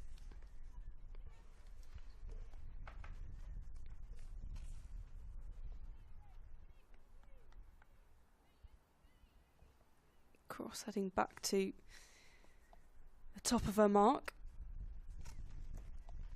Holland searching for some more runs, but this one won't help, and finishes the over with a dot. So superb over for Cross, just the 1 from it. 24. No wickets have fallen so far after 6 overs. 38 overs left and 140 runs Somerset need to win. And it's the opening bowling pair who put on 72 runs to get Lancashire into this position, but so far have been unable to find that breakthrough they need with the ball. We did see turn from this pitch as well. That's the other aspect of this chase. Mahika Gore back from the Statham end and worked into the leg side. Diving attempt by Elsa Lister right in front of the umpire. So they'll run through for 2 in the end. Good running from Somerset. I think the first 2 of the game, perhaps. It's another issue, I suppose, the absence of Emma Lamb creates, as well as losing all those runs. Top run scorer in the competition with 731. And obviously he's gone past the 1,000 mark for the season as well across all competitions. She's also been Lancashire's leading wicket taker in the competition with her off spinners. Yeah, I noticed that. I found that interesting. I guess the wickets have been much more spread out for Lancashire as Mahika Gore's back in. Chipped in the air. 2 fielders in pursuit. Elsa Lister the closer, but it will go for 4. Odgers with a boundary. Somerset moved to 30 without loss. Yeah, Lamb's taken 12 with a best of 3 for 42. Most of them coming early in the season. She really took advantage of that dry April that we had and into May. And then it seemed as if teams started to go, right, we need to take Emma Lamb's bowling a bit more seriously here. So, but she's certainly a loss in that respect as well. Odgers 13 from 18 as Gore continues her over at a slight edge and will beat the diving slip. We talked in the first innings about how Lancashire sort of needed to ride their luck when batting was difficult, and Odgers doing it there, riding the bounce of the ball to direct it down towards a diving slip. Picks up a single. 31 without loss. Eve Holland now on strike as Gore, arms pumping, comes in past the umpire. That's defended, pops out into the offside.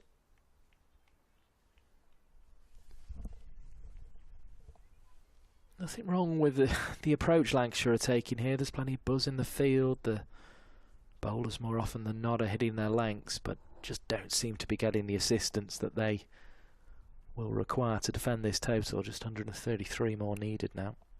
That's the thing, they need wickets, and it's all well and good bowling relatively economically, but the wickets column is what's concerning. So pops up from Gore through to Threlkeld. 31 without loss, the score stays. Good signs this over. Found the outside edge of Odgers' bat, now beating the outside edge of Holland's, so maybe there's just going to be something there, but as I say, it seems when the Lancashire bowlers have hit a good length that until this over not a huge amount had happened.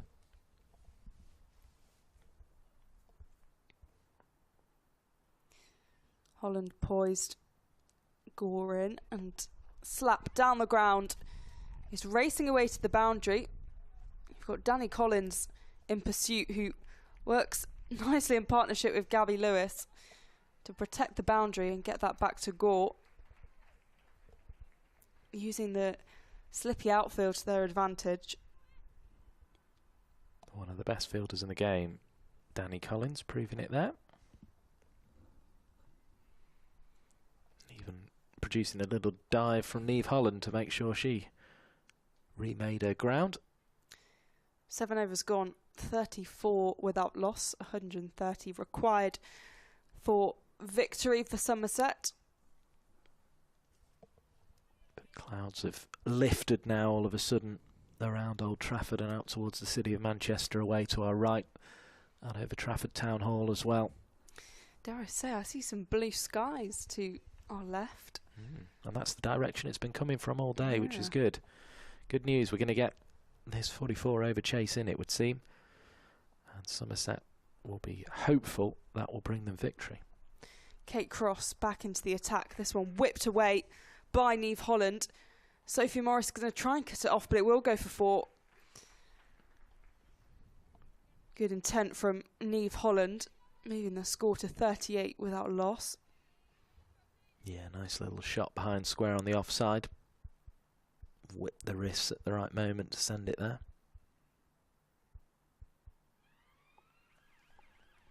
Holland moves to 21 from 24. Kate Cross in need of a wicket here. Just examining the ball before pacing in once more. Holland on strike and has a swipe, but it will go through to Threlkeld.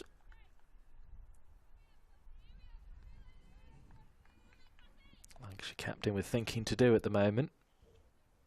You imagine she'll give these a 10 over burst just to give them every opportunity and protect the spinners a little bit from the fielding restrictions.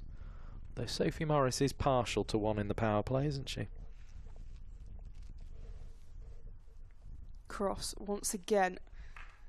Niamh Holland, that is superb cricket. She is just taking every advantage possible, using her wrists and using the power she has to just whip it away on a slow outfield. She's played that really nicely, piercing the gap. And another boundary for Niamh Holland. Every time she sees a fraction of width, the hands go through the ball and it disappears away to the boundary. 42 without loss. Holland moving to 25 from 26. She looks comfortable at the crease. 5 of those in boundaries as well.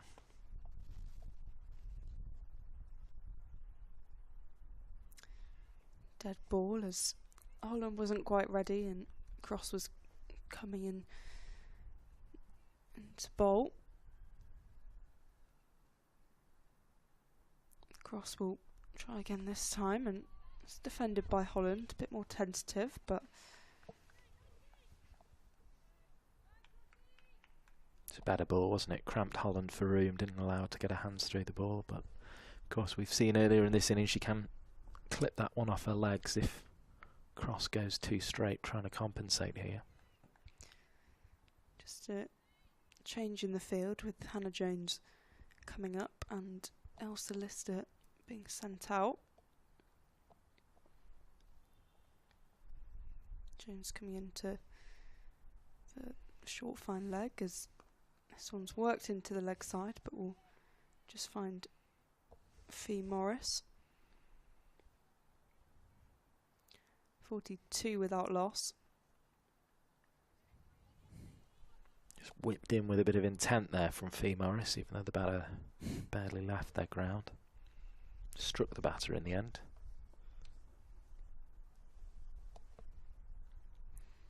Cross looking to wrap up the over. This one really full, and Holland does kind of dig it out as 42 without loss is the score at the end of 8 overs. 44 overs are the amount we're playing in the second innings due to rain. So 36 overs remain. 122 runs required. Good again from Cross at the end there, executing the Yorker, but as we say, even when Lancashire's bowlers have been getting it right, they haven't found the inroads they want, and the couple of boundaries there to Niamh Holland meant it was very much Somerset's over again.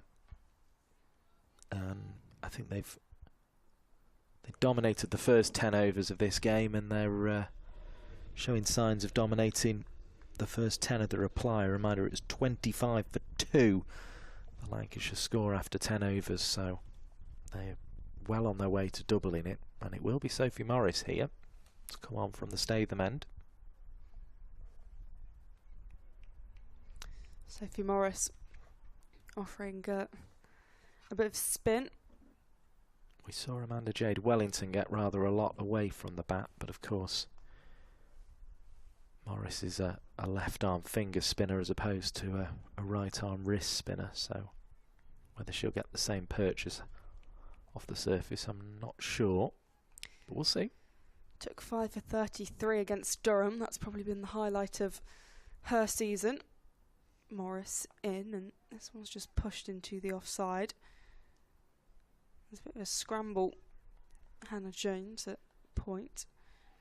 I think she'd have quite enjoyed the wicket of Danny Wyatt as well at Southport, where she bowled a maiden over to her and then got her in the over after that. Morris in again. This one's swept by Odgers, and it looks like it's heading for 4, and it will go for 4. Not the most powerful of shots, but enough on it. Moves the score to 46 without loss. Nice stroke. Got over the ball and sent it away.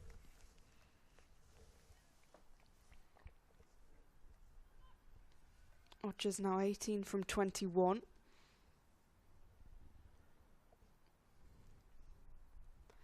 Chipped up in the air. Kind of swept again. Just get the 1 this time.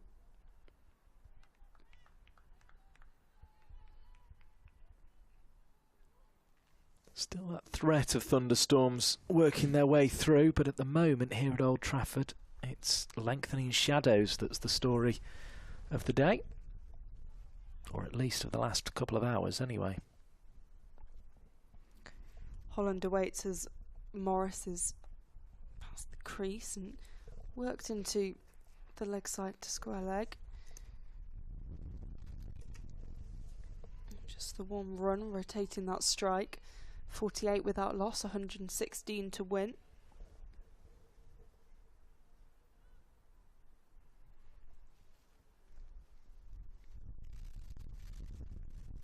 It's defended by Odgers. She looked quite uncomfortable with that delivery. Yeah, just slightly better ball, that one from Sophie Morris. Being backed up well by Fee Morris. At short mid-wicket. Attempted sweep. There's a wrap on the pads, I think, but umpire's not interested. Even Morris wasn't interested either. So yeah, it was a hopeful shout from the captain, sort of saying, come on, give me a wicket. 48 without loss after 9.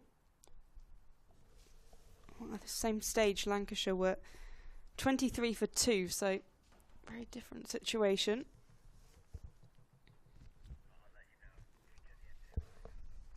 I think it will be Hannah Jones who's going to be bowling from the James Anderson end with some more spin. So back into the Lancashire team for Hannah Jones. I know she's done it before. Was the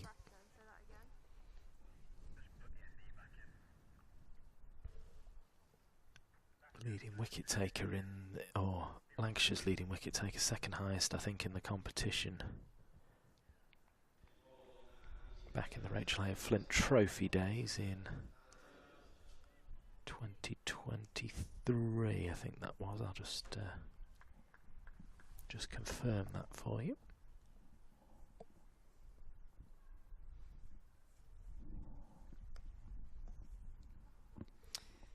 Holland on strike, Jones in for her first ball. Moves away to Morris. Starting with the dot.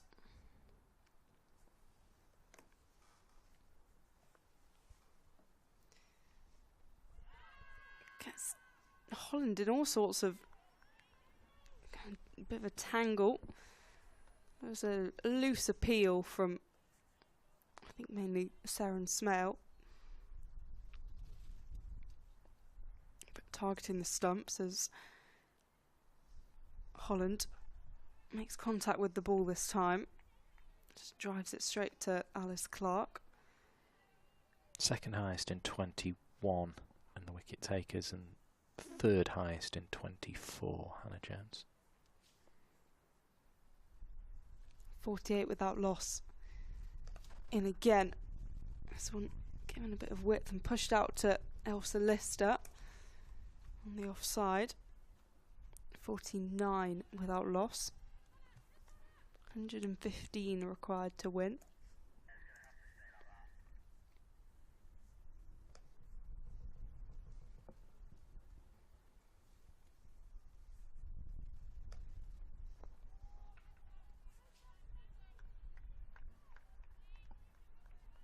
Which is on 19, Holland on 27 from 34. So just the one run conceded from this over from Jones so far. She looks to conclude it. And she'll finish with a dot, so one from the over.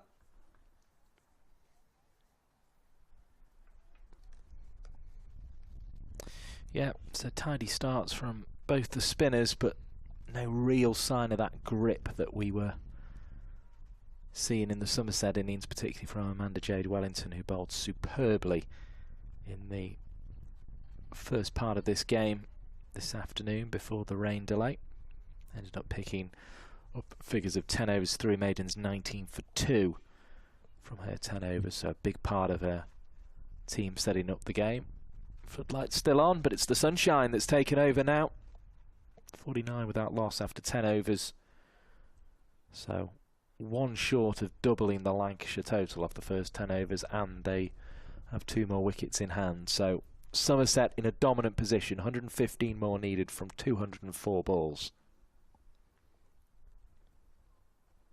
This one is bowled by Sophie Morris and pushed off the back foot. Just relaxing back into the crease really there was Niamh Holland to bring herself a single. The 50 is up with that. And Somerset going along very nicely indeed. Chloe Skelton, the off-spinner, also returning 8 overs, 2 maidens, 22 for 1. This one's worked into the leg side. Mahika Gore there with the fielding. No run allowed.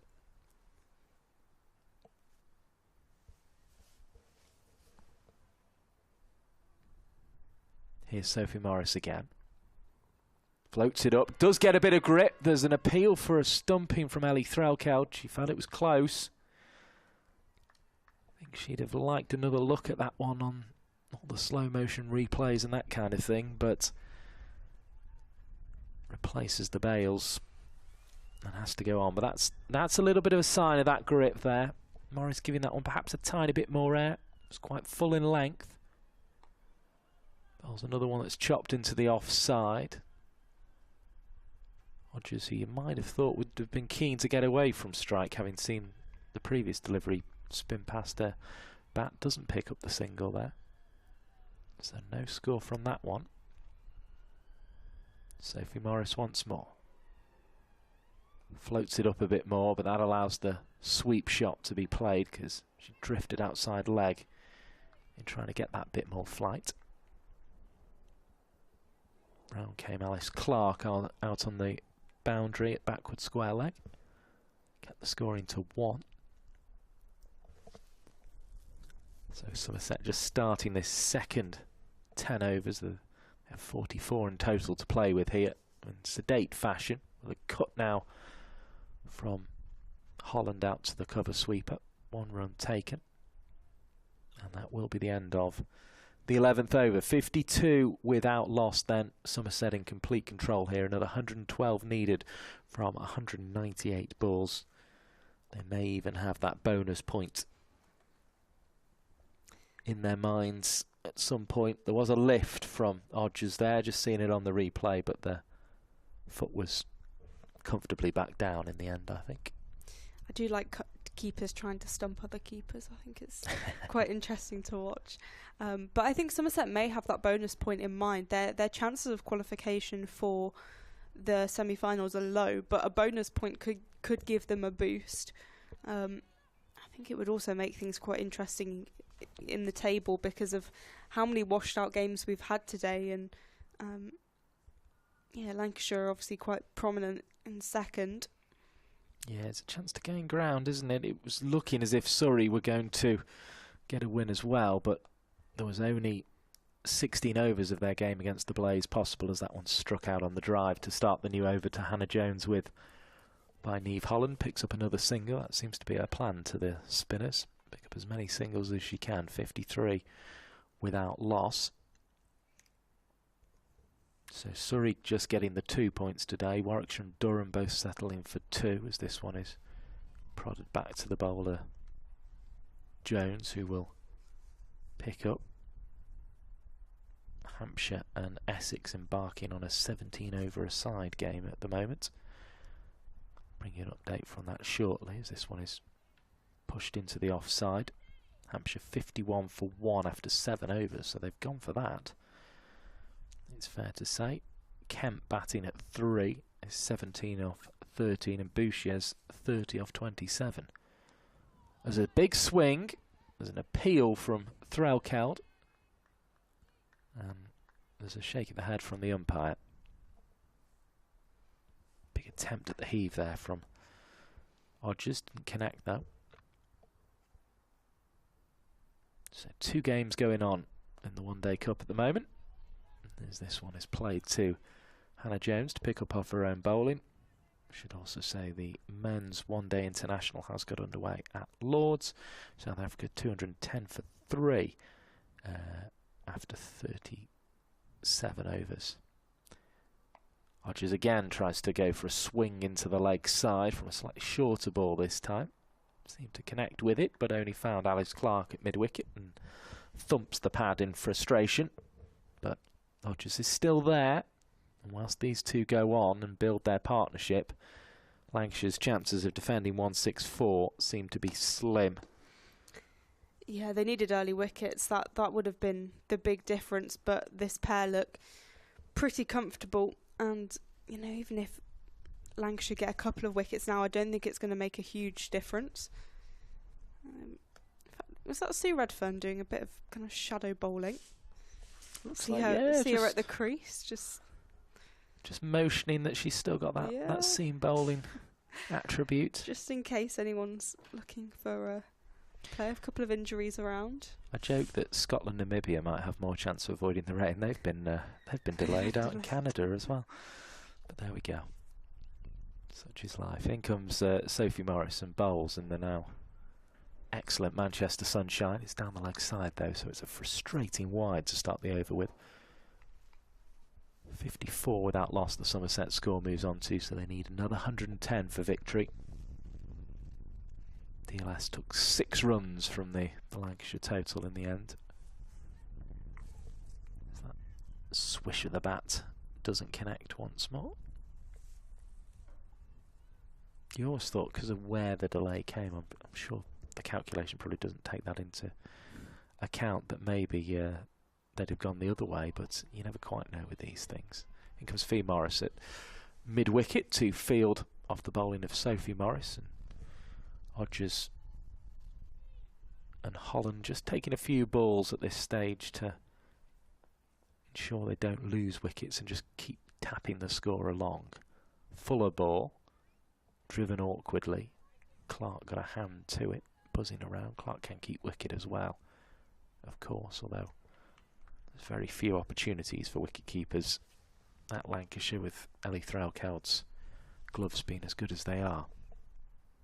Shorter from Morris, it's been cut away, work for Gabby Lewis to do. She picks up and will throw into Threlkeld, and it was one of those that they could have just about gone and chanced it, but they chose not to, given the state of the game. 109 to win from 188. Somerset looking in control. Their strong suit generally when they were Western Storm was the batting, and they're looking like that now as that one's driven back to Sophie Morris. Of course, it's Wilson and Luff and Holland, I suppose, as well, really remaining from that lineup. Gibson back into the side as well today.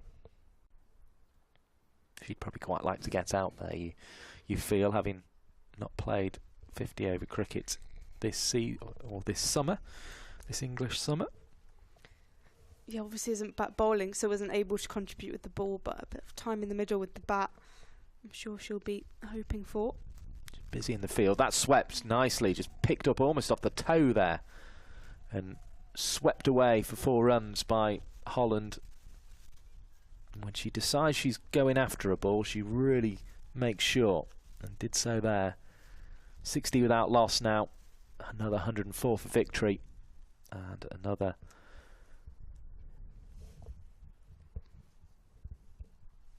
what's that, 31 overs remaining to do it with as well.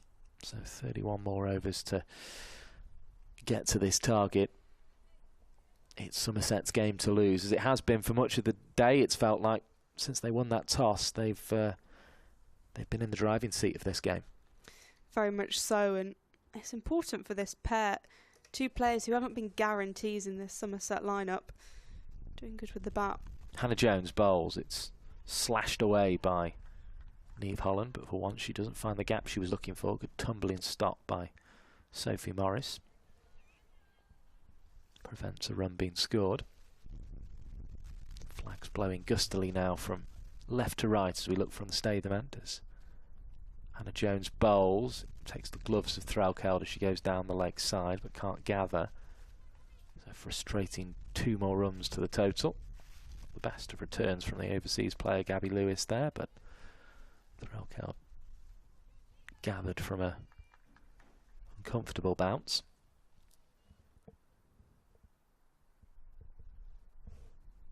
Back onto strike comes Hodges then. Waits and pushes down the leg side, no run.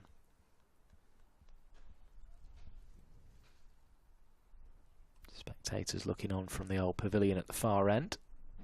So members have remained to watch this one as Across the stumps goes Odgers, gets a little bit of bat on it. But possibly some pad as well. No, in fact, it was the pad of Threlkeld that sent it out there in the end. By Given. 63 without loss is the result. Here comes Hannah Jones. Bowls a ball. Holland comes down the pitch too. Defends into the offside. Cross comes Fee Morris. 100 needed to win now. 64 without loss. Somerset reaching another little milestone there. Still got more than 30 overs to get there as well. So keeping that rate around where they want it. Just 3.3 required now. Attempt at reverse sweep, and it's out! And there was a resigned little walk off there from Odgers, as if she knew too that that one had struck her in line. We were saying Hannah Jones knows where the stumps are. She's been up in the wicket-taking columns on 2 previous occasions across the competition. The 50-over domestic competition, and just picks up another one there with a good bit of straight bowling. Odgers trying something a little bit ambitious from a ball on the stumps. But it's the modern way, I suppose. Put the pressure on the bowler with strokes like that, but when they don't come off, you find yourself departing, and it's hit a back leg in the end as well. So that's why Odgers, I think, knew that that she was gone. 64 for 1. Good bit of bowling from Hannah Jones. She gets Odgers out, and Sophie Love comes to the wicket. Yeah, I'm no umpire, but I knew immediately that that was out. It was pretty clear. Good bowling, I'll just say, from Hannah Jones with that breakthrough.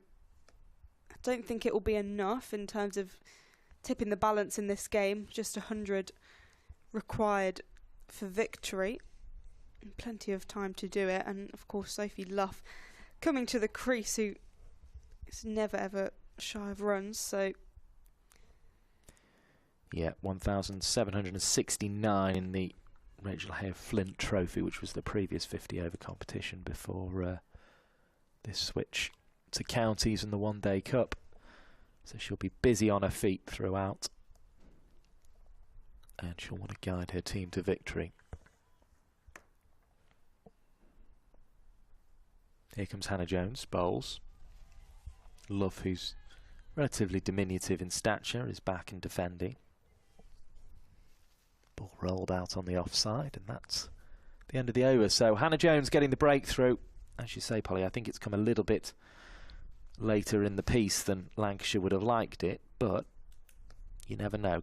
Could open something up, but Somerset firm favourites from here, and you think we'll dominate this game. Hampshire 65 for 2 now in the 10th over of that 17-over-a-side game. As we say, no results between the Blaze and Surrey, or between Warwickshire and Durham. That means there is a bit of a chance for Somerset to make up some of the lost ground from earlier in the season, particularly if they pick up a bonus point, as this one is driven out by Holland. Or certainly be no slouch with her innings. Good fielding by Fee Morrison at short cover. Hannah Jones again, shorter of length. Sophie Morris again, shorter of length, and chopped away on the cut for 1 run. Another couple to the total. Just sending Somerset towards their target of 164. 99 more now required as Sophie Love takes her guard.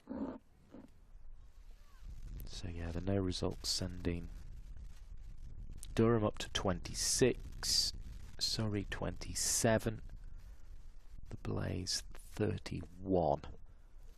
Warwickshire are below Somerset as that one's attempt to drive, but not connected with, so a dot ball. Warwickshire up to 13. Now Somerset with a bonus point could get up to 24, so they'd stay in contention and close the gap a little bit on Durham and Surrey here.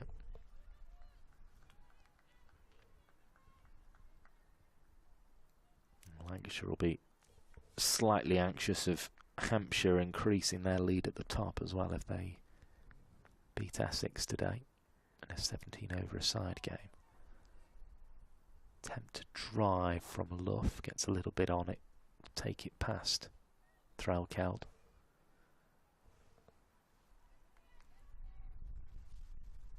Maybe just got a little bit of something on that Threlkeld, I think, but didn't really feel like a chance. Sophie Morris bowls a ball that turns appreciably from our position in the Statham end. Produces a dot ball to finish the over with. Luff's off the mark, she's on 1. Holland has 33, 98 more required from 174 balls. Somerset in firm control of this match. Yeah, Somerset looking incredibly comfortable.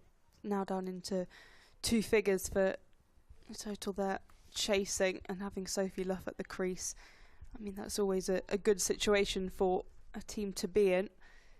Lancashire will have to absolutely skettle them realistically if they want to find a win. Yeah, she'll have to get herself in, will Sophie Luff. That's probably the biggest question mark here. She's just faced 4 balls so far, but she's already off the mark and orderly in defence from the crease. Neither back nor forward really there. Just leant forward as much as anything. Bouchier and Kemp both now out for Hampshire. They're 68 for 3 after 10. So they've slowed up a little there. Jones again into the pitch. Luff again trying to find a single but can't do so.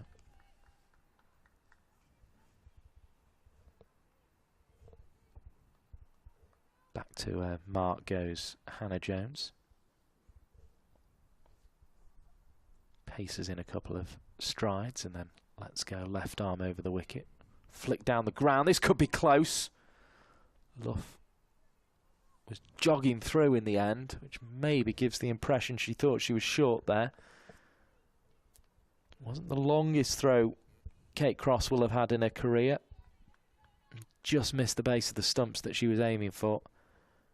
I think she felt she could have got Sophie Luff out there. I'm sure we'll get a look at that, if not before, at the end of the over, as Jones bowls a ball that's pushed away into the cover region. Fee Morris there to pick up. Men's One Day International, South Africa 240 for 4 after 40 overs in that one. Bit more flight this time from Jones. Is flayed away into the offside by Niamh Holland. Back for 2. 71 for 1, 93 more required for victory. But Sophie Luff perhaps with a lifeline in this over. Just taking a single that maybe wasn't there, but the throw missed.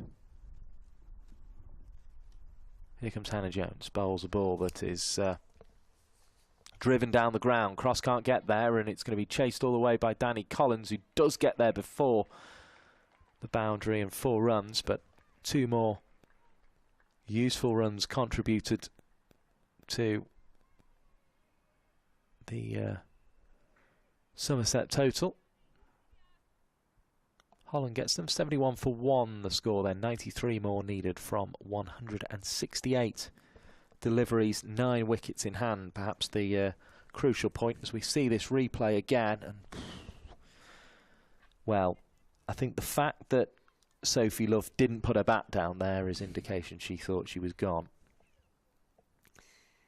Yeah, I mean, those chances are so difficult when there really aren't many opportunities in this game for Lancashire. They missed that one. They need something like that at the moment, it feels. They got the breakthrough with Hannah Jones getting Baxodger's LBW, but already feeling like they need another wicket. First ball is a dot. A flattish delivery from Sophie Morris, who's on her way again. A bit more air this time. Driven. Alice Clark there with the fielding. Gathers before it can escape her grasp. But 93 needed. Just not enough on the board for Lancashire, it seems. Didn't get the breakthroughs with Cross and Gore either that they'd have been after. Neat defensive this time from Sophie Love. It was 2 off 10, and one of those 2 was very risky indeed. Surprising not to see her use her feet so far. Here's Morris. Bowls a ball that's defended again by Love from the crease, and that's perhaps an indication she just knows if she stays there, Somerset win. Yeah, I think there's quite a lot of patience from Luff. She obviously knows the game situation and she doesn't need to go hard or be reckless, but I think at the same time she'll want to get the job done quickly. She usually looks to go down and get there on the full as she drives this one into the offside superbly, and that's going to go for 4. Just dissected the field in between extra cover and cover, and 4 more to the total. 89 to win now, and that's probably why Sophie Love's quite content to play from the crease at the moment. She knows if she gets a ball that's over pitch, she will put it away. Yeah, as I say, that patience just to wait for a bad delivery. Morris pitching it up. Again, it was drivable length, but this time Love plays it just a little bit more circumspectly, and Clark's there with a tumbling stop. No run. But 89 more now required for victory. And if Somerset are patient here, they win. It's as simple as that. One quirk of the Somerset shirt is, for some players, the sponsors at the top and some at the bottom. I don't know if it depends on the size of the name or something like that. Yeah, possibly. I hadn't noticed that. Yeah. Very good observation. Here's Hannah Jones. Left arm around the wicket. Slips off the face of the bat here from Holland, but she won't mind because it takes the ball away down towards third for at least 2. Love thought about 3, but stayed where she was in the end. 87 now required, 161 balls left to do it with, so Somerset in firm control. They'll be glad to have got back out. They may have, the hearts of 1 or 2 may have sank, I think, when that rain came. Holland driving firmly into the offside. No run on offer as a result. 1-4 lost 5 coming into this one as Jones bowls, clipped away into the leg side by Holland. Picks up another valuable run. 86 to win now, 78 for 1. The score approaching the end of the 18th over. They also had a no result, Somerset, and they'd have been really disappointed if they got another one of those today, having won the toss and bowled very, very well here against Lancashire at Old Trafford. Luff drives firmly enough at cross, but doesn't pick up a run. Just content to wait for her opportunities here, it seems. Settles over the bat. Knees bent. Back into her crease she goes. Doesn't find a run past Fee Morris. Just 1 ball left then. This, the 18th over, 44 for Somerset to get their target. That shouldn't come into it too much.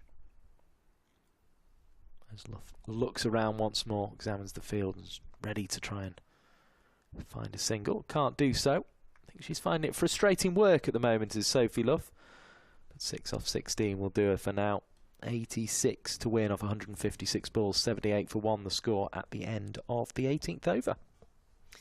Yeah, Somerset probably very content with where they are, and just a partnership starting to build between Holland and Luff. 86 required, so almost halfway in their chase.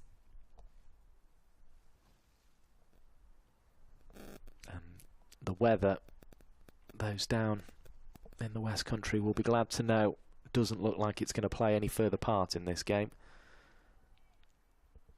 As the ball's being given to Danny Collins here, back into the side. So she's going to just have a go with her seam up, see if she can find a breakthrough, because Lancashire sort of getting to that stage, aren't they, where they just need something to happen. Danny Collins is the one who's going to try and make it happen.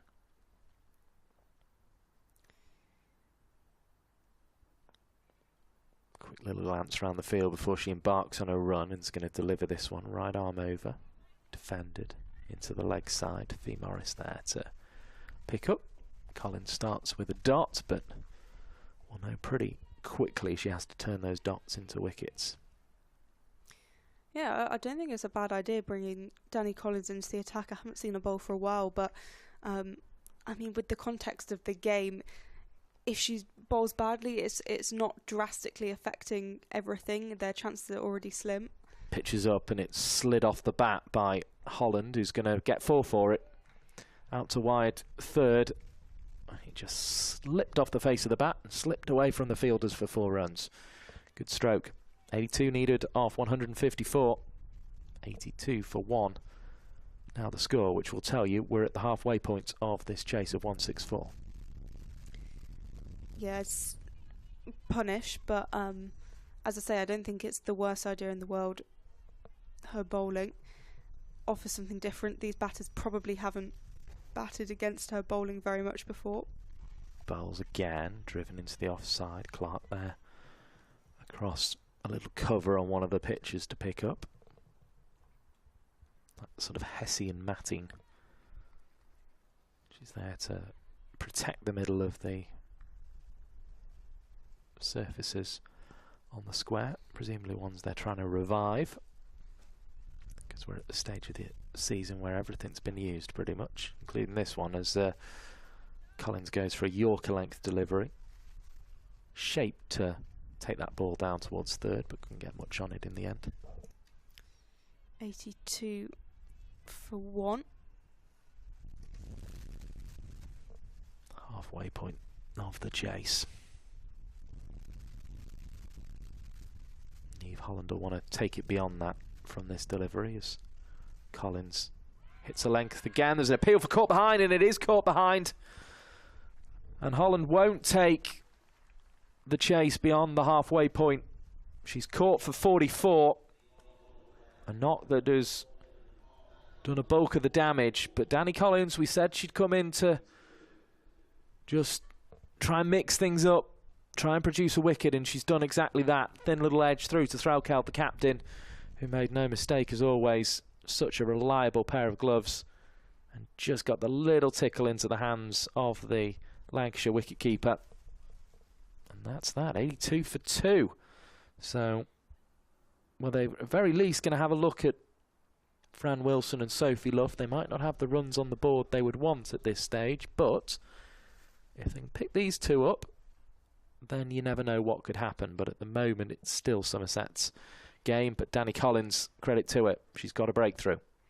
Yeah, great from Danny Collins, and her first over having the impact that the captain would have wanted, and just breaking up that partnership, as we say, probably won't make a huge difference at this stage, but just in terms of building a bit of confidence. Yeah, Holland out for 44 of 57 balls, 69 minutes, 6 fours. She's caught by Threlkeld off the bowling of Danny Collins.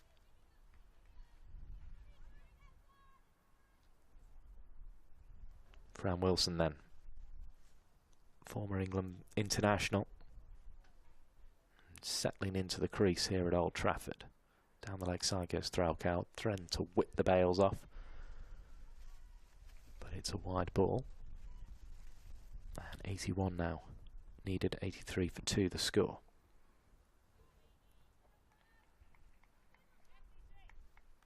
Imagine it won't be too long into Wilson's innings that she'll get the sweeps and the reverses out here. But gets off the mark with a more orderly little turn round the corner into the leg side. Trickles out towards long leg for 1. Good over from Collins, picks up a wicket. 84 for 2 now the score. And Somerset still in charge, but these two now, if they can pick one of them up it gives Lancashire a chance. Wonder if they might consider just going for broke and going back to Kate Cross here, although she didn't look particularly threatening in that first spell.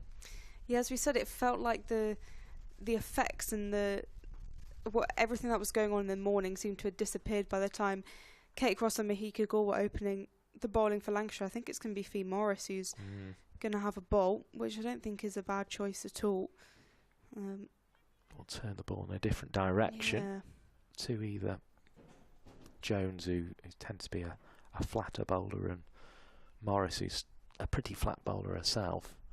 Sort of both tend to take wickets by building pressure, which is quite difficult to do given Lancashire only have 164 to defend in 44 overs in what's been a rain-affected game. Pulled away by Wilson, but out to backward square leg where Fee Morris has protection. Playing against not quite her former side because they've changed to a county, Somerset, from Western Storm, but she'll certainly be familiar with Luff and Wilson, that's for sure.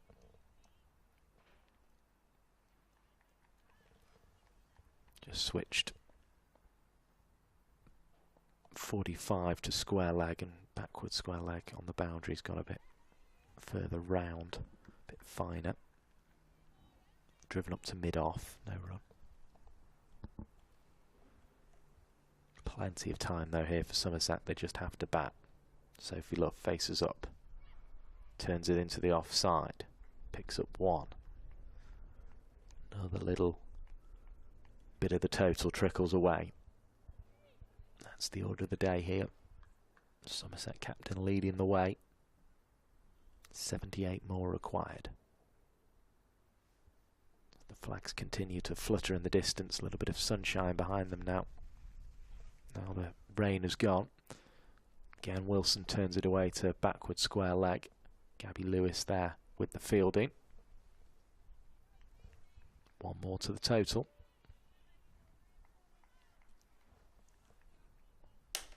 Luff's turn to come down onto strike.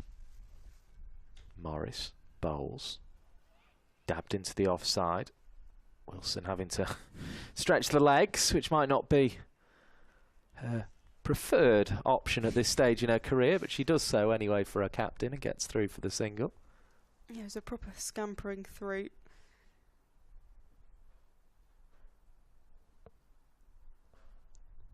.88 for 2, and that's where the score will remain as it's driven by Sophie Luff. Wide mid-off, picked up, dot ball to finish the over with. We've had 20 overs in total, 88 for 2, 76 more required for victory, and Danny Collins is going to have to produce more magic like she did in the previous over to get Lancashire to victory here.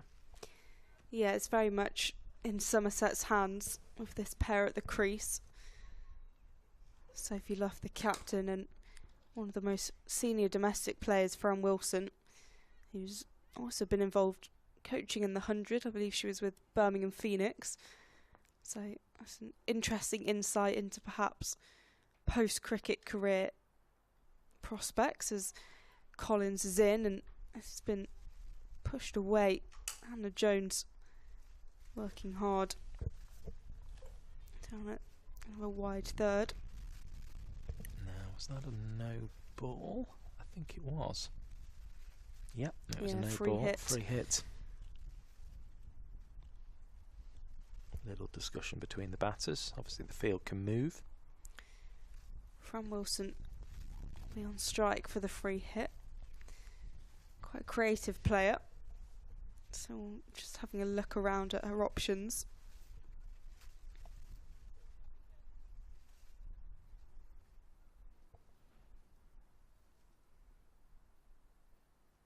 Collins in. Hit down the ground. Will only whack the stumps at the non-striker's end. So probably a very successful free hit from a Lancashire perspective. Yeah, not what she was going for, I'm sure, but she'll take it. Frustrating for Wilson. She does seem like she'd be a coach. Wilson, she's got sort of a bit of a coachy feel to her, doesn't she? Collins in past the umpire, driven by Wilson. Yeah, I believe she was involved in the Gloucestershire setup, and I think has done that for a little while now. And then, yeah, there are a couple of coaches actually in the 100 who kind of popped up. So I think at Southern Brave they had Jenny Gunn involved, which was really interesting. Just seeing that generation of players have so much to offer. So Wilson awaits, chops it into the ground. Certainly the internationals will know professionalism as well, won't they? But yeah, I think it's just the fact that she's so sort of busy at backward point and took so many great catches and things like that. You feel like Fran Wilson had enjoyed coaching. Yeah, no, she seems like a good person to have around teams as well. As Collins continues her over, it's been hoiked in the air, and the catch will be very simply taken in the end by Kate Cross. So Fran Wilson will depart for just 3. That's a second wicket for Danny Collins. Trudging off there, Wilson. It's a poor shot. And, well, Collins has done the trick here. It's 2 wickets in 2 overs. And it just gives Lancashire an opportunity. It's the sort of stroke, that one, from Wilson that's not worked all day. Just kind of got stuck in the pitch, and that threw her timing out. And then the ball just comfortably ended up in the hands of Cross, and Wilson's out.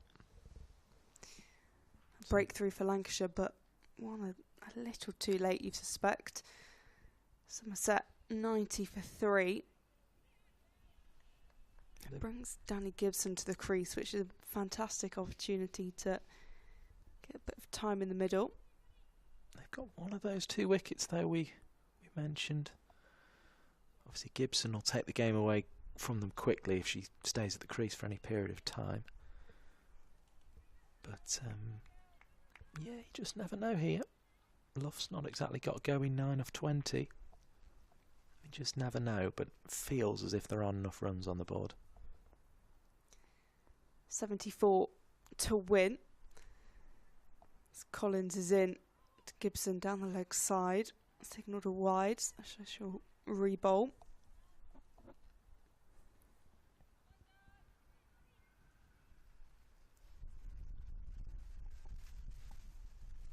Kate Cross throwing the ball to Collins, and she'll be impressed with what the seam has got out of this so far.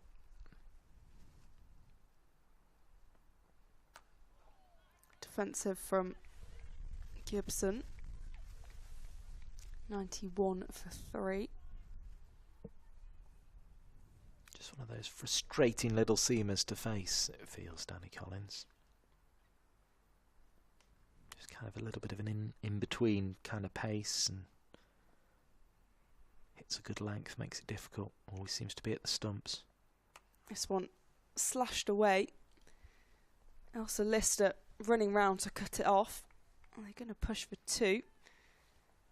93 for 3 now for Somerset at the end of the over. So 21 overs gone. 23 left, so 71 required from 138 balls. Still creeping towards that target, aren't they? As long as they keep doing that, Somerset will be in charge here. And it just feels as if Lancashire won't be able to pick up the wickets, but Danny Collins has just given them an outside chance here. So you never know. Yeah, I think it will be Fee Morris who's taking on the game. Something's been sawed somewhere, it seems, but here, out on the pitch, it's lengthening shadows in the Old Trafford sunshine. Sophie Luff on strike, just nudges that ball, head back to her crease, very enthusiastically took off. Sent back by Gibson. I don't think I'd left it ground at all. She'd made an early decision on that one.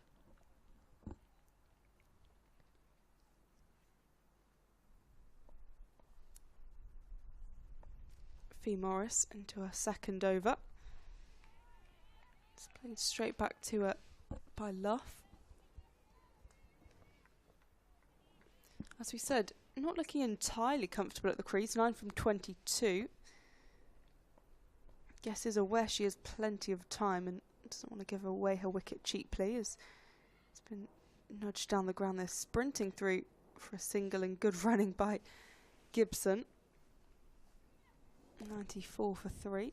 Had to just stretch a little at the end there, Gibson, but made it comfortably enough. That was better judged by Sophie Luff than the earlier attempt to run to Kate Cross. 70 to win.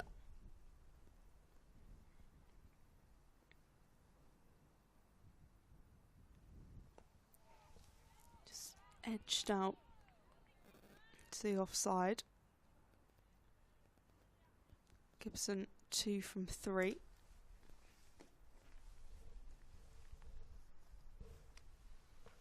Morrison, Gibson turns it round the corner, will take the 1. That's all she can find as fielding's done by Gabby Lewis.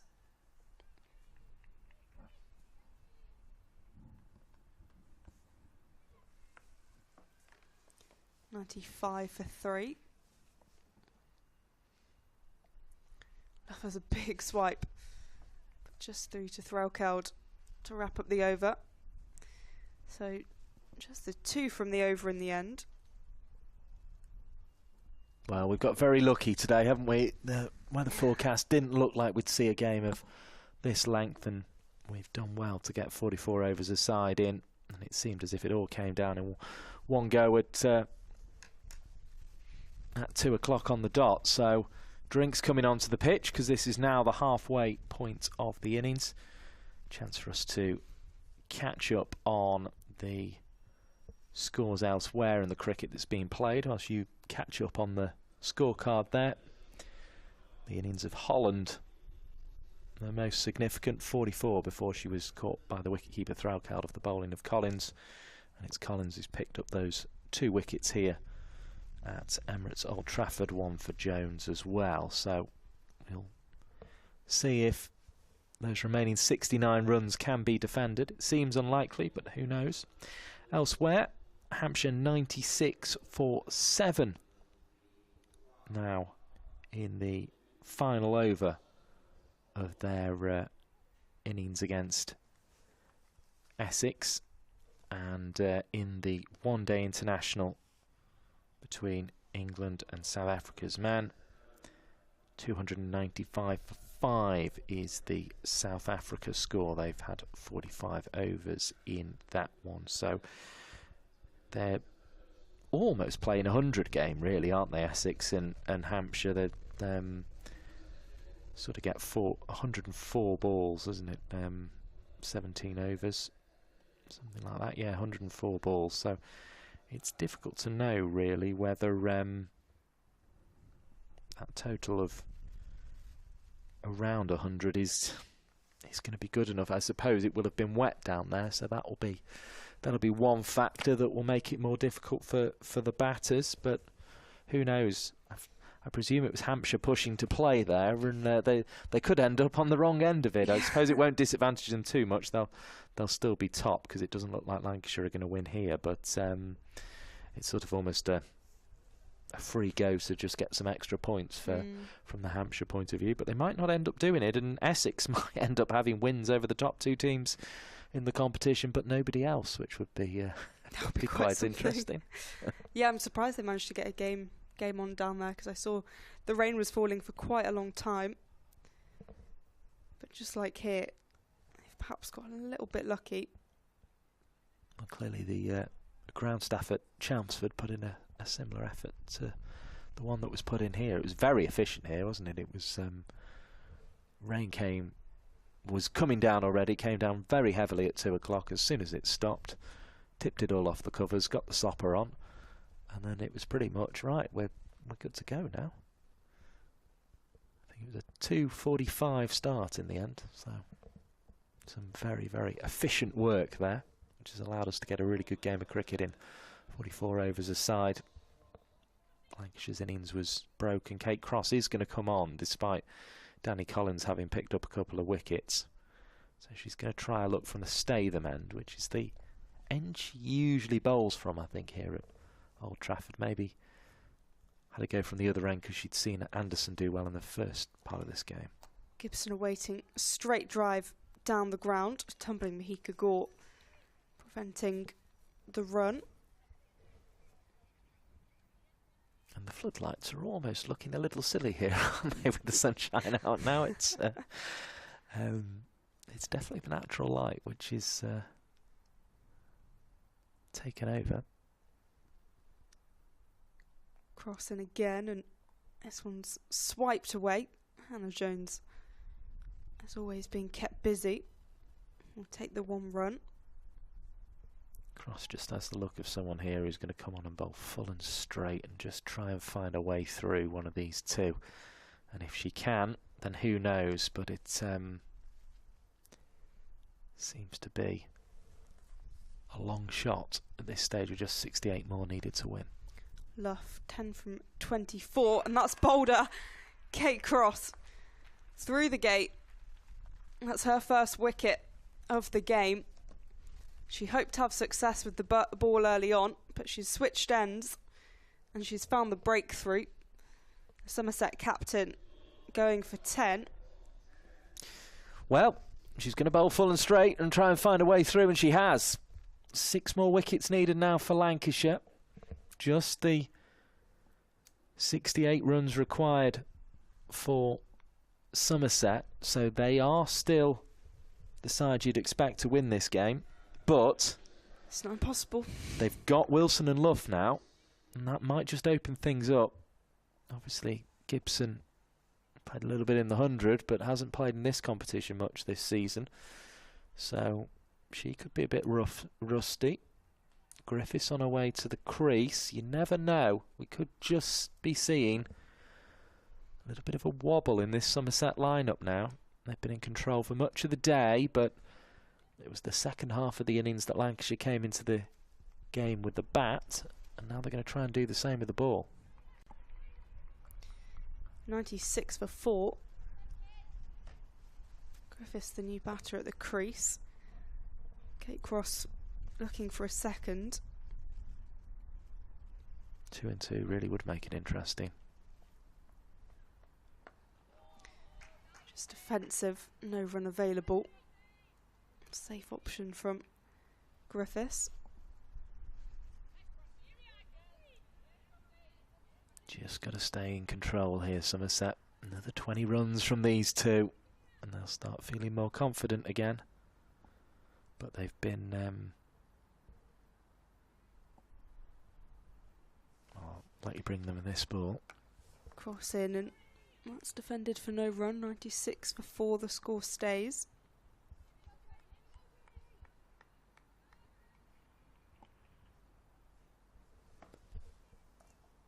So Lancashire looking to build off the recent breakthroughs. 2 relatively new batters at the crease.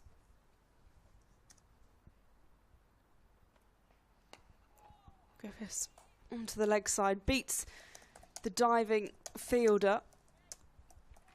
They will just get one in the end.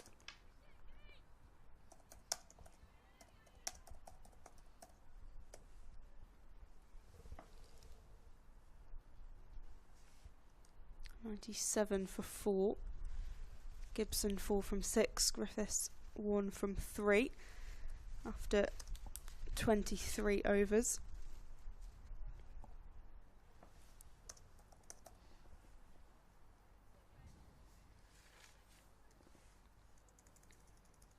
We do have some dark clouds towards the right. Nice and bright on the left. Looks like they've just passed us though, doesn't it? Certainly that's what Somerset will be hoping. Another one here though from Morris, and it could get really jittery. 2 overs bowled so far, just gone for 6 runs. Griffiths awaits. Starts with a dot.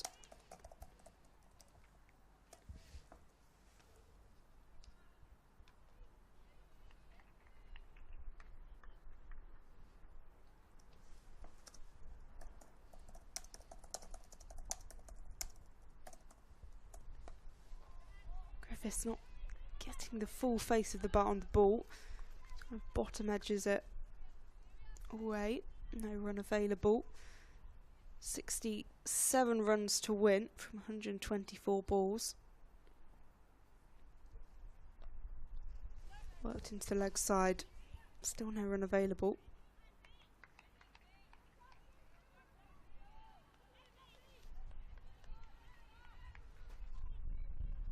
Just a bit of tension at the moment, isn't there? Just a little bit.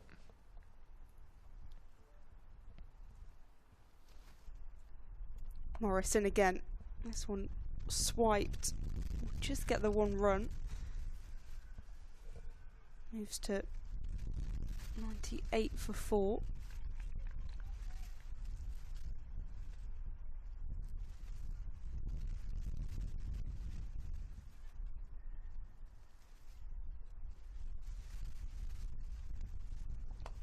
Morris again. Griffiths pushes the ball forward, scampers through for 1. Approaching the 3-figure mark. 65 runs to win from 121 balls.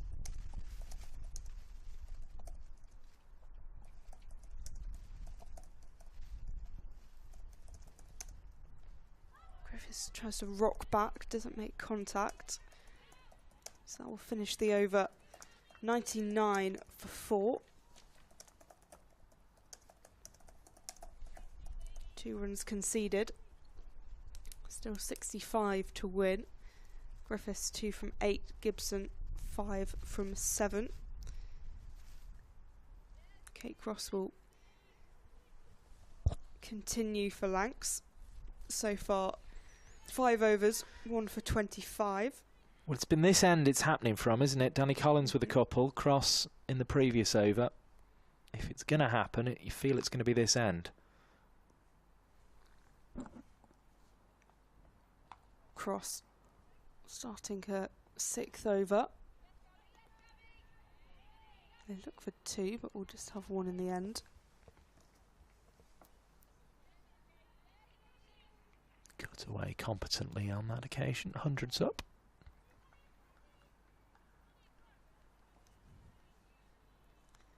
Another little milestone chalked off. Griffiths waiting and chops it into the ground. Still 100 for 4. Ahead of the required run rate.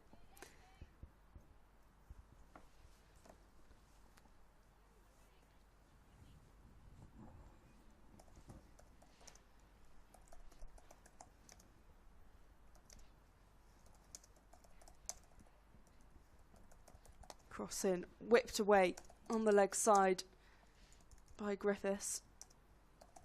Elsa Lister running round to clear up. 101 for 4.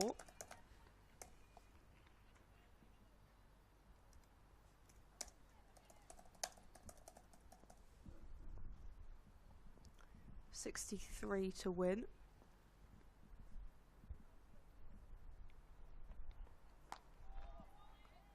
Defended with a straight bat from Gibson.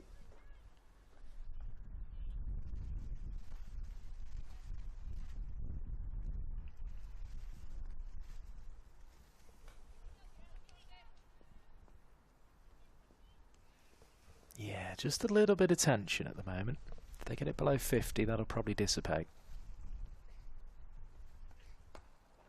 Driven down the ground. We'll just find Gore mid-off. 101 for 4.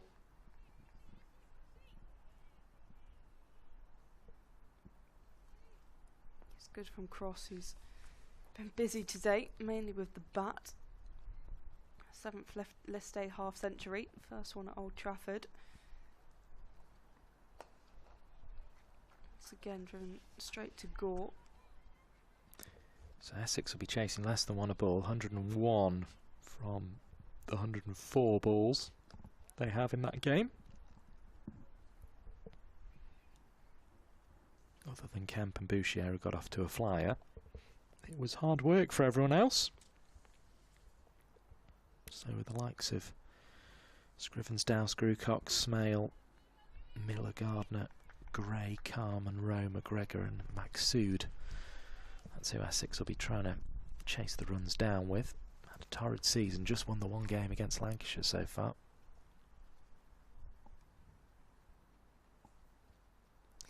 Fee Morris is back from the James Anderson end, drags this one into the ground. Will be swept away by Griffiths just for the single, 102 for 4. Very much feels the nicest bit of the day, but until Somerset get that down below 50, just feels like there's the chance of a game being on here. Huge smash in the air. I think that's gone for 6. It has. Gibson dispatches Morris for 6. Well, that's one way to ease any tension. Yeah, she went aerial and just absolutely hoiked it away. Probably about 30 centimetres over the boundary rope. 108 for 4. As a response, aerial again, but a dot ball, which Morris, I'm sure, will be relieved with. Yeah, just cleared the front leg, put the hands through it, and it did the job.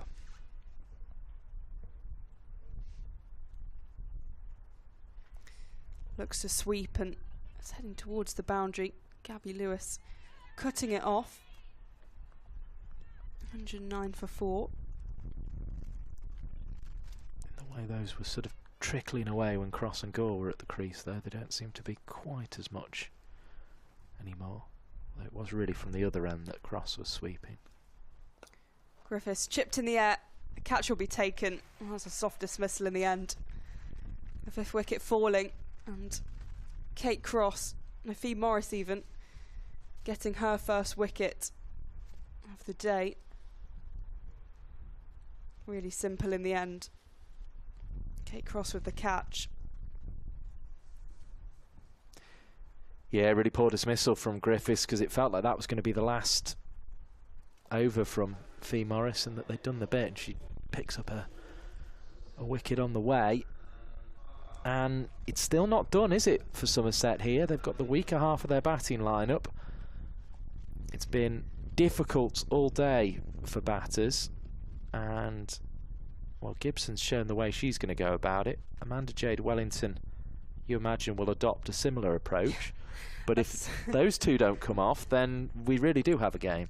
Yeah, I mean, Wellington's style is to do exactly what Gibson's done and give it a whack. Whether that pays off is always it's a high risk, high reward approach. We've not seen much of it today, but no. I mean, certainly when Cross went for one in the first innings after getting a 50, it didn't come off. But 55 to win. You sense the word from the Somerset camp would maybe not be to throw away a wicket just yet. There's plenty of time, 109 balls to do it, so she doesn't need to be reckless straight away as Morris looks to wrap up her over. Worked into the leg side by Wellington. We'll just get the one. So 26 overs gone, 110 for 5. Hands went ahead there from Fee Morris again. I didn't quite see it myself, but she certainly felt she was in the game. And yeah, this is going to go one way or the other pretty quickly, you would think. It's definitely worth another one from Cross, isn't it? Surely they're going to go that way. Long chat between Threlkeld and Cross, but you would think early in both these players' innings there's an opportunity for Cross to get through with a full straight one, much as she did at the start of the spell to get rid of Luff. If she can do that to Luff, then she can probably do it to one of these two here, if not both. Yeah, Cross has bowled 6 overs, 1 for 27 so far, so still has 3 overs she can bowl in this reduced overs game. Cross at the top with Wellington 1 from 1. This one's just played with a straight bat into the ground. looked more or less the same ball that got Sophie Luff out, actually. Perhaps Sophie Luff's one moved a little bit, which is why she wasn't able to keep it out. But Cross will apply the same determination she applied to that first 50 at Old Trafford, her 7th in a List A career, to this spell of bowling now. Crossing again, and another good delivery. Wellington still 1 from 3. Can Wellington and Gibson just curve their natural instincts and play out Kate Cross? They'll know there'll be runs from the other end. She's almost standing out the crease here, Wellington, and maybe she shuffles back in with a trigger movement, I don't know. Yeah, she does. Uses any width and pushes that down straight to Hannah Jones. Get to the other end, so 111 for 5. Just full and straight, the order of the day for Kate Cross here. If she can break through, then you never know. On her way again. 111 for 5. Width this time, and that's been punished. It's heading towards the boundary, and it will be 4. Beats the diving fielder. Gibson just kind of lurching out to reach it. Wasn't far away though, was it? Fee Morris, I think. No, in fact, she's in at mid wicket, so maybe Lewis may perhaps there, but it wasn't far away. 115 for 5, 49 to win.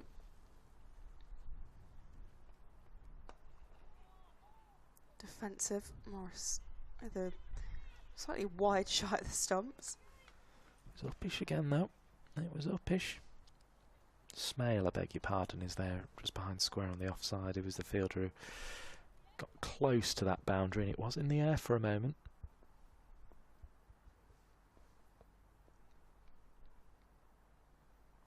Gibson on strike, crossing, and that's played straight back to her.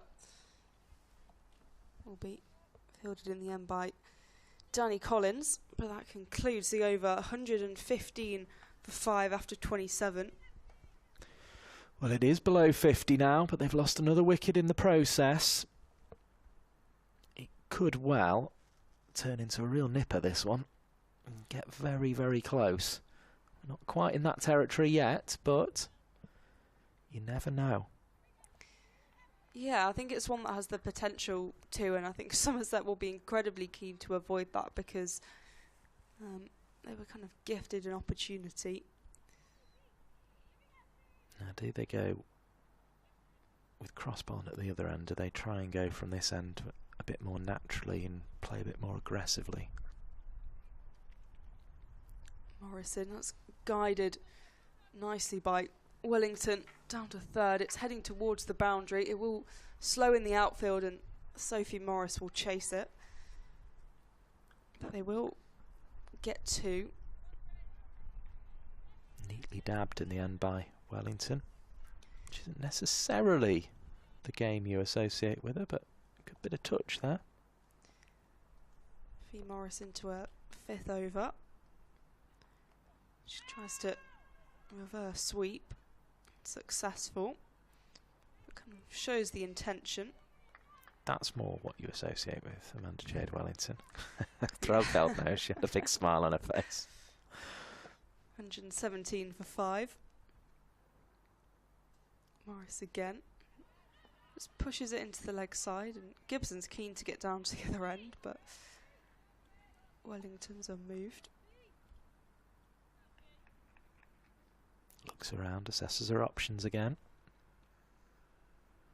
Wellington 4 from 7. Push down the ground. Will scamper 3 for 1, shy at the stumps, but Wellington's back safely. 118 for 5, 46 to win.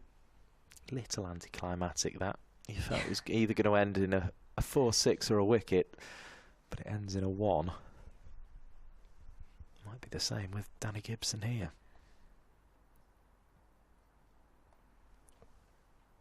The leg side, but straight to Gabby Lewis.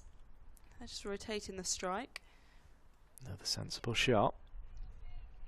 45 to win. It's close, isn't it? It's close. Somerset still in charge. Morrison, a poor ball, not completely punished. We'll get one. I think she saw her coming and tried to throw it a bit quicker and wider because Wellington was committed to charging, but got some bat on it. 120 for 5 after 28. Wellington 6 from 9. Gibson 18 at a runner ball. Now this is interesting. Mahika Gore has been called into the action by a skipper. So far 0 for 18 from her 4 overs. So we'll be hungry for a wicket, you'd imagine. Cross has 2 more left. You think she'd want them from this end as well, but who knows, maybe not. It's close still. It still feels close, but you would imagine Somerset are going to get over the line, the finishing line here somehow. I'd be surprised if they didn't. It would take something quite special from Lancashire's bowlers as Mahika Gore gears up, facing Wellington. Yeah, they've got to get these 2, haven't they? If they get these 2, then even with maybe 30 runs on the board, they'd give themselves a chance, but possibly even 20. But if these 2 bat through, then they'll win the game. But their style's not really to bat through, their style's to whack it.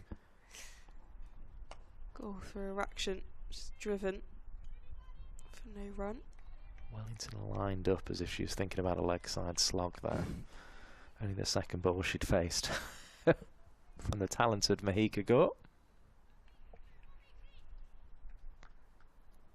But the feet were definitely put in that direction.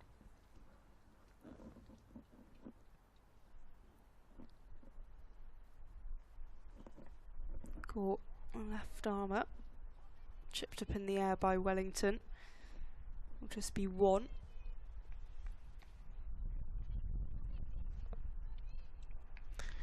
Another little chat from the batters here, just probably because of the change of bowling and the fact that Wellington's faced 3 of them. Danny Gibson jogs back to her crease. 43 off 93, that's not a problem. It's the 5 wickets they've lost getting to this position that gives Lancashire an outside chance, but it is an outside chance. Gibson awaits, drives down the ground. Won't beat Danny Collins at a shot at the stumps, direct hit. But Gibson safely back in the crease, but good arm from Danny Gibson. Always a chance there, isn't there, with a direct hit, but it was a well-judged single in the end. 122 for 5. Clouds of the white fluffy variety are now starting to pile up on top of each other, which is good to see. Plenty of blue sky, plenty of sunshine now.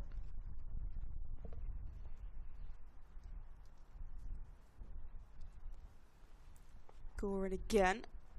Bit of width, and this one through to Threlkeld. You just look at the back of that first 10 overs for Lancashire, don't you? 25 for 2. They could have just eked out even 20 more runs there. And who knows what could have happened in this game, but unfortunately they just didn't start well today.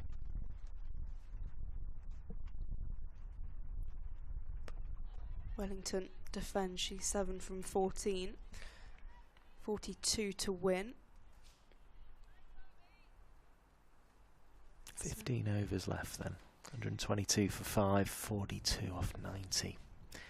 Still doesn't feel enough for Lancashire, but you never know. As I say, these 2, that's which sort of feels like what we've been saying all innings. They've just needed to keep taking wickets, haven't they?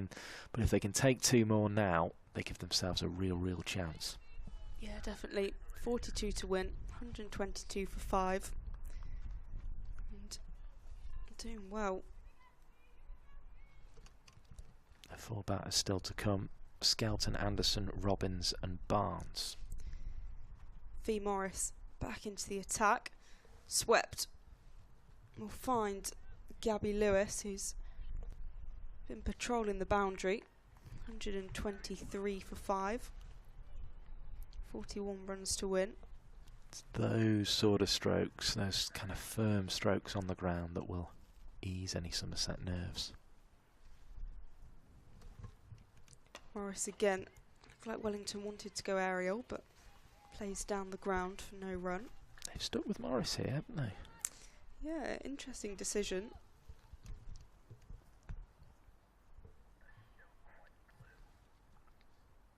Wellington waits. Plays it on the leg side. I'd just like to see maybe another couple more overs of Danny Collins at this end. She just seemed to have the right pace for this wicket. Picked up too early on, may sort of tempt the egos of the batters. In the air by Wellington. 2 bounces. That's 4. That's a bit more classic Wellington than what we've seen. She likes going aerial. 37 to win.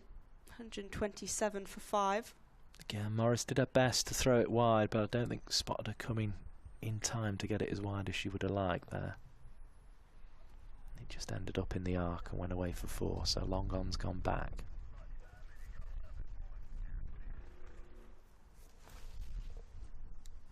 Will Wellington take it on again? Doesn't need to. Looks to reverse sweep. Successful this time in terms of making contact. We'll find Sophie Morris inside the ring. Important stop that. Yeah. Pretty key fielding.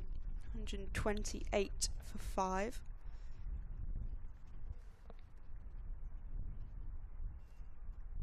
Gibson sweeps slightly aerial. We'll find Gabby Lewis. 129 for 5 at the end of the over. So 30 overs gone and 14 remain. 35 to win from 84 balls. Just feels like these two just took control of the game again in that over. Yeah, particularly that 4 from Wellington. Even just the nature of the shots they were playing, it was much more convincing. But can they stay in control? Somerset have had control for much of this game, but every now and again just seem to let it slip. And these two now can't afford to do that. If they let it slip, there could be real trouble here. Windy all of a sudden here at Old Trafford. You can see it ruffling the players' trousers and shirts as it blows across the ground from left to right as we look from the Statham end. Some members looking on from the pavilion, or the old pavilion. James Anderson end, that's where Gore's bowling towards. It's slashed into the offside. Real chase on round the boundary for Lewis, who does well for her team and keeps it within the ropes. 2 more to the total. 33 from 83 balls, 5 wickets in hand. Gore needs to find a breakthrough for the Red Rose here. 3 up on the offside in the ring. 2 more set back deeper. Dabbed into the gap at cover. Lewis with an easier bit of fielding this time, but can't prevent 1 being scored. 32 now required. Somerset just back in slightly more comfortable control of this game. They've always had control of it, but at times they've just threatened to let it slip. The latest occasion that happened, though, seems to have eased now. Slower ball bouncer there from Gore. It's signalled wide, though, because it passes Wellington on the leg side.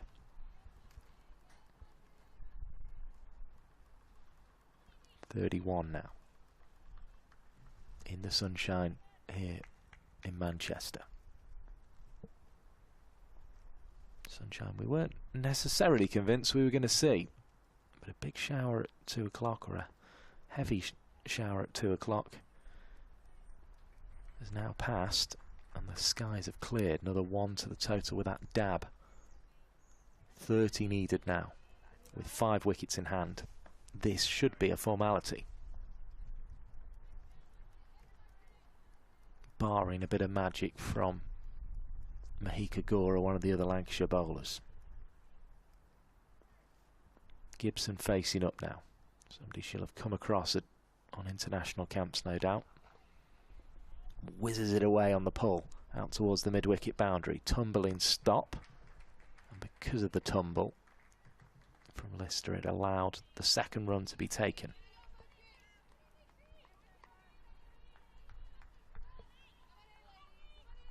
Picked it up well, though. 28 more now. 5 wickets in hand. Surely Somerset's game from here. Pushed on the drive up towards Danny Collins, who for once misfields. One of the better fielders in women's cricket. Doesn't pick up cleanly there. Just a slight loss of concentration. Picked up 2 wickets with the ball here today.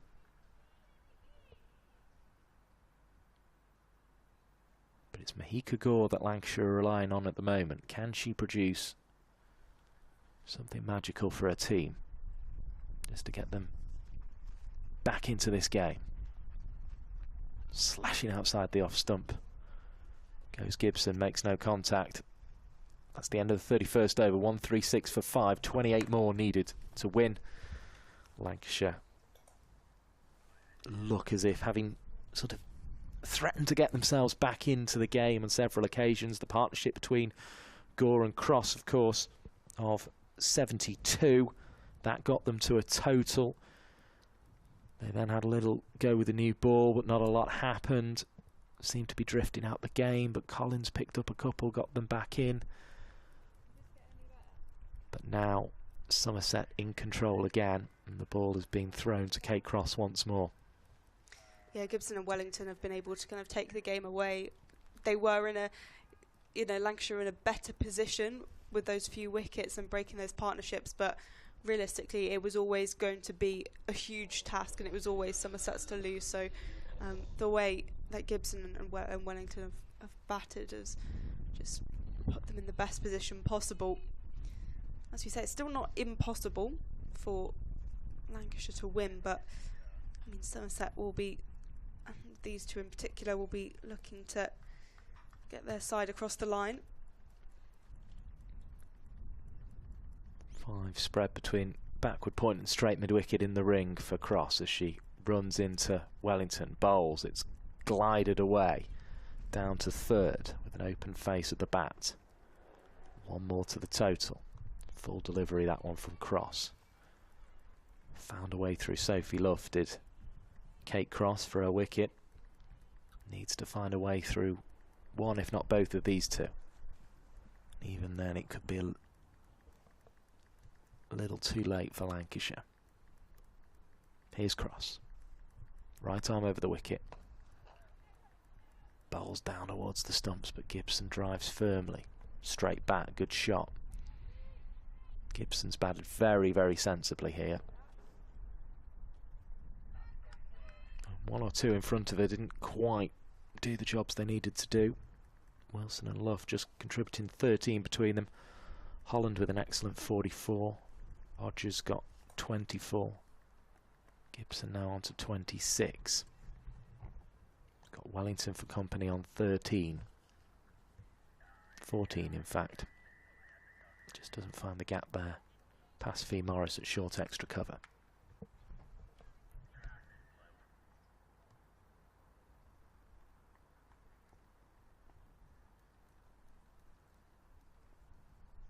Here's Cross. Bowls. Glided again by Wellington to bring her a 15th run. Down to third where Hannah Jones does the fielding. Looked to me... No, there wasn't. I thought for a second there was a signal from the umpire there. Wind again blows from left to right across the ground. Here's Kate Cross, right arm over the wicket, shorter in towards the body of Gibson, flays away into the leg side, only gets one. Gabby Lewis has been quick out there, showing that international experience that's been brought into the Lancashire team, although it's replacing international experience in the form of Alana King. But 164 international appearances across T20 and ODI cricket for Gabby Lewis. Wellington just tries to shovel into the leg side. I think it takes her on the pad in the end. It was always drifting down, despite the question from Kate Cross. 141 for 5, 23 more needed. Somerset just eking their way there, but they are getting there, and their supporters will be very happy with that indeed.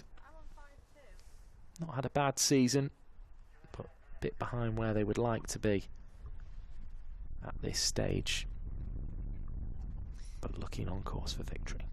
Yeah, 23 to win, and perhaps won't be drastic in terms of their hopes for semi-finals and finals. It won't completely change everything for them, but a positive performance at the back end of the season. And the last couple of games for Trevor Griffin, in charge of Somerset. He's been involved in cricket in the southwest for a very long time, coaching Western Storm and Somerset. Just keep Somerset in touch, won't it? There'll be 5 wins from 5, so 1 as many as they've lost. So it'll set them up for a chance at the back end of the season, just to stick a bit more of a gloss on it. As that one dabbed away into the offside by Gibson. Another sensible stroke, another single to her total. 22 to win now. Sophie Morris, who's come back into the attack here, delivers again.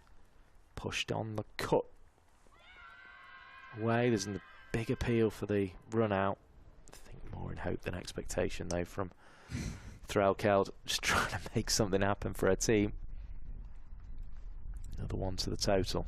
Seemed like quite a desperate appeal. You can see Danny Gibson laughing at the other end. Brings Wellington back to strike. 21 more. Here comes Sophie Morris.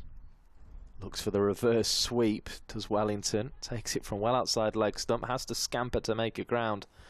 The non-striker's end does so. Just rotating the strike nicely, knocking off these runs. Just 20 to go. Sensible cricket, isn't it, from these two? Morris bowls. Sliced away on the cut. That won't add to the total. But wickets needed in a real hurry now for Lancashire. This game's drifting away from it, and you feel they sort of know it out there as well, that this has probably just been beyond them all day. Nice reverse sweep here from Gibson. Gets plenty of it as well, and sends it away to third for 4 runs. Really neat stroke.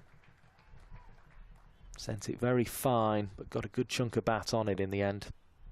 And probably in the nicest conditions we've had to play cricket in the day.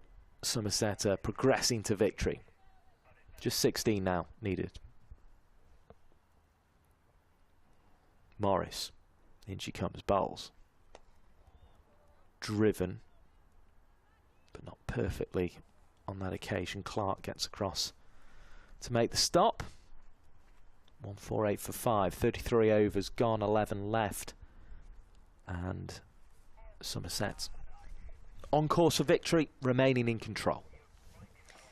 Yeah, Somerset looking to get this wrapped up as quick as possible. I imagine they want to get back on the motorway soon, but this pair have done a great job. Danny Gibson and Amanda Jade Wellington at the crease, just knocking off these runs nicely, but still using such a variety of shots. Well, they may have feared when the rain began to come down that they'd be going back a lot earlier than this, but with only 2 points. They're on course now to pick up at least 4.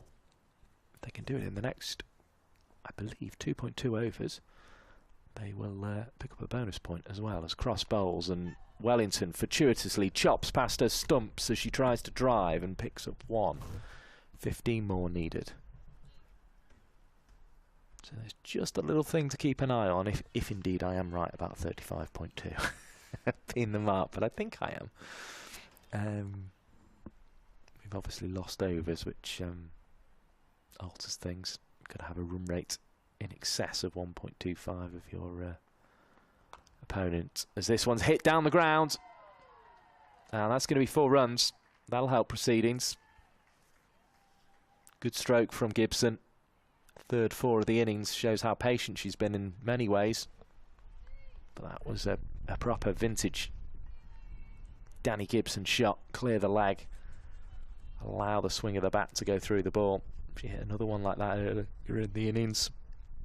For a second it looked like it might not have enough on it, but sailed away eventually. Kate Cross bowls, turned away down the leg side. Running round comes Mahika Gore. She's going to pick up. The glove comes off from Threlkeld, just in case she needed to throw it, but the return was not quick enough to threaten either end. 2 more to the total.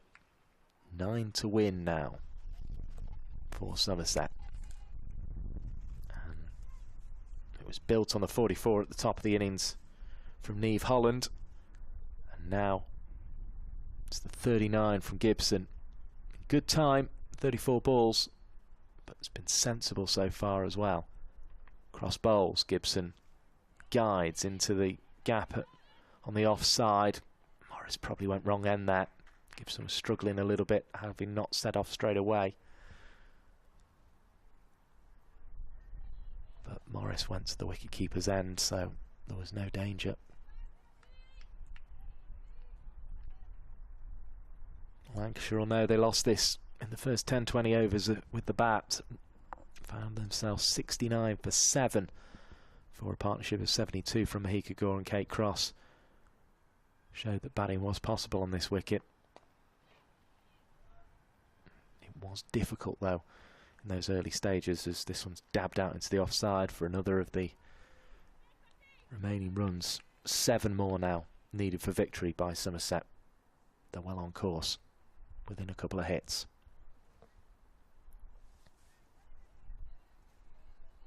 The other game being played sees Essex needing another 71 from the remaining 10 overs, but they've got 8 wickets in hand, so in with a chance. Lifted into the leg side and away for 4 runs, and Gibson picks up her 4th 4, and that's a very nice stroke indeed. Takes Somerset to within 3 of victory, and the 50 partnership comes up too from 49 balls.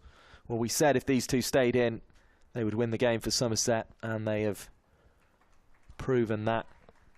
And they've actually really sort of used their heads in this innings, haven't they, Parley Starkey? Yeah, it's been really good, particularly from Gibson and Wellington, just the way they've managed the game. They've obviously had a lot of time, but I think they've paced their run really well. I mean, you also look down the scorecard, and I think Niamh Holland has to be given some credit as well. 44 from 57 at the top. Her partnership with Bex Odgers was really important for building that platform, and again, they weren't really quick to get off the mark. They took their time. Here's Sophie Morris, bowling from the stay the man. Down the track comes Wellington, lifts it over the top, and that will be victory, will it, for Somerset? It's rolling away towards the boundary, pulled in just inside. Instead, the scores will be level. Although Lancashire did get 170, of course. Not that I think that would have made much difference if they'd had the extra 6 runs, but it was reduced by DLS for this 44 over chase. So 1 needed for victory. Wellington on strike, goes across his stump, sweeps it away. This one will go across the rope for 4 runs, and Somerset win in convincing fashion. They've got home with 5 wickets to spare, largely thanks to this partnership from Amanda Jade Wellington and Danny Gibson, who finishes on 44 of 36, something that will encourage England selectors watching on as they see Danny Gibson come back into regular cricket, playing for a county for the first time in this competition this season. A little bit of time in the 100 as well, and she has helped guide her team to victory. Niamh Holland as well with 44. Do rejoin us next week, because Lancashire remain well placed in this competition and still have a really good chance of making the semi-finals. They play at Sale next week after an away game at the weekend, so there'll be plenty more cricket to enjoy on Lancs TV this season. But Polly Starkey, what do you make of the conclusion to that game? Yeah, I thought it was a brilliant performance by Somerset. Of course, lost a couple of wickets, and I have to give credit to Danny Collins in particular. Coming on to bowl, hasn't played a game for Lancashire for a while and has come in and done really well. But I thought the batting from Somerset was brilliant. Niamh Holland and Danny Gibson in particular, and also Wellington supporting there. But then also Mahika Gore and Kate Cross in the first innings. They did so well for Lancashire, rebuilding something which was kind of destined to not end well. But with the rain, also Kate Cross coming on after and scoring her half-century. So positives there from Lancashire, but yeah, a disappointing performance overall from them, and with semi-final hopes, it is definitely not the performance they would have wanted today. Somerset then win by 5 wickets. Gibson with 44 not out. Holland as well with 44. Earlier, Kate Cross made her first half-century at Old Trafford, a 7th in List A cricket. But it wasn't enough. It wasn't to be for Lancashire today. As I say, do rejoin us for our final commentary of the season, barring any semi-final, of course, at Sale on Lancs TV, our final women's commentary of the season. Do make sure you rejoin us for that. But from myself, Mike Perkins, and Polly Starkey, it is goodbye for now. Somerset win by 5 wickets.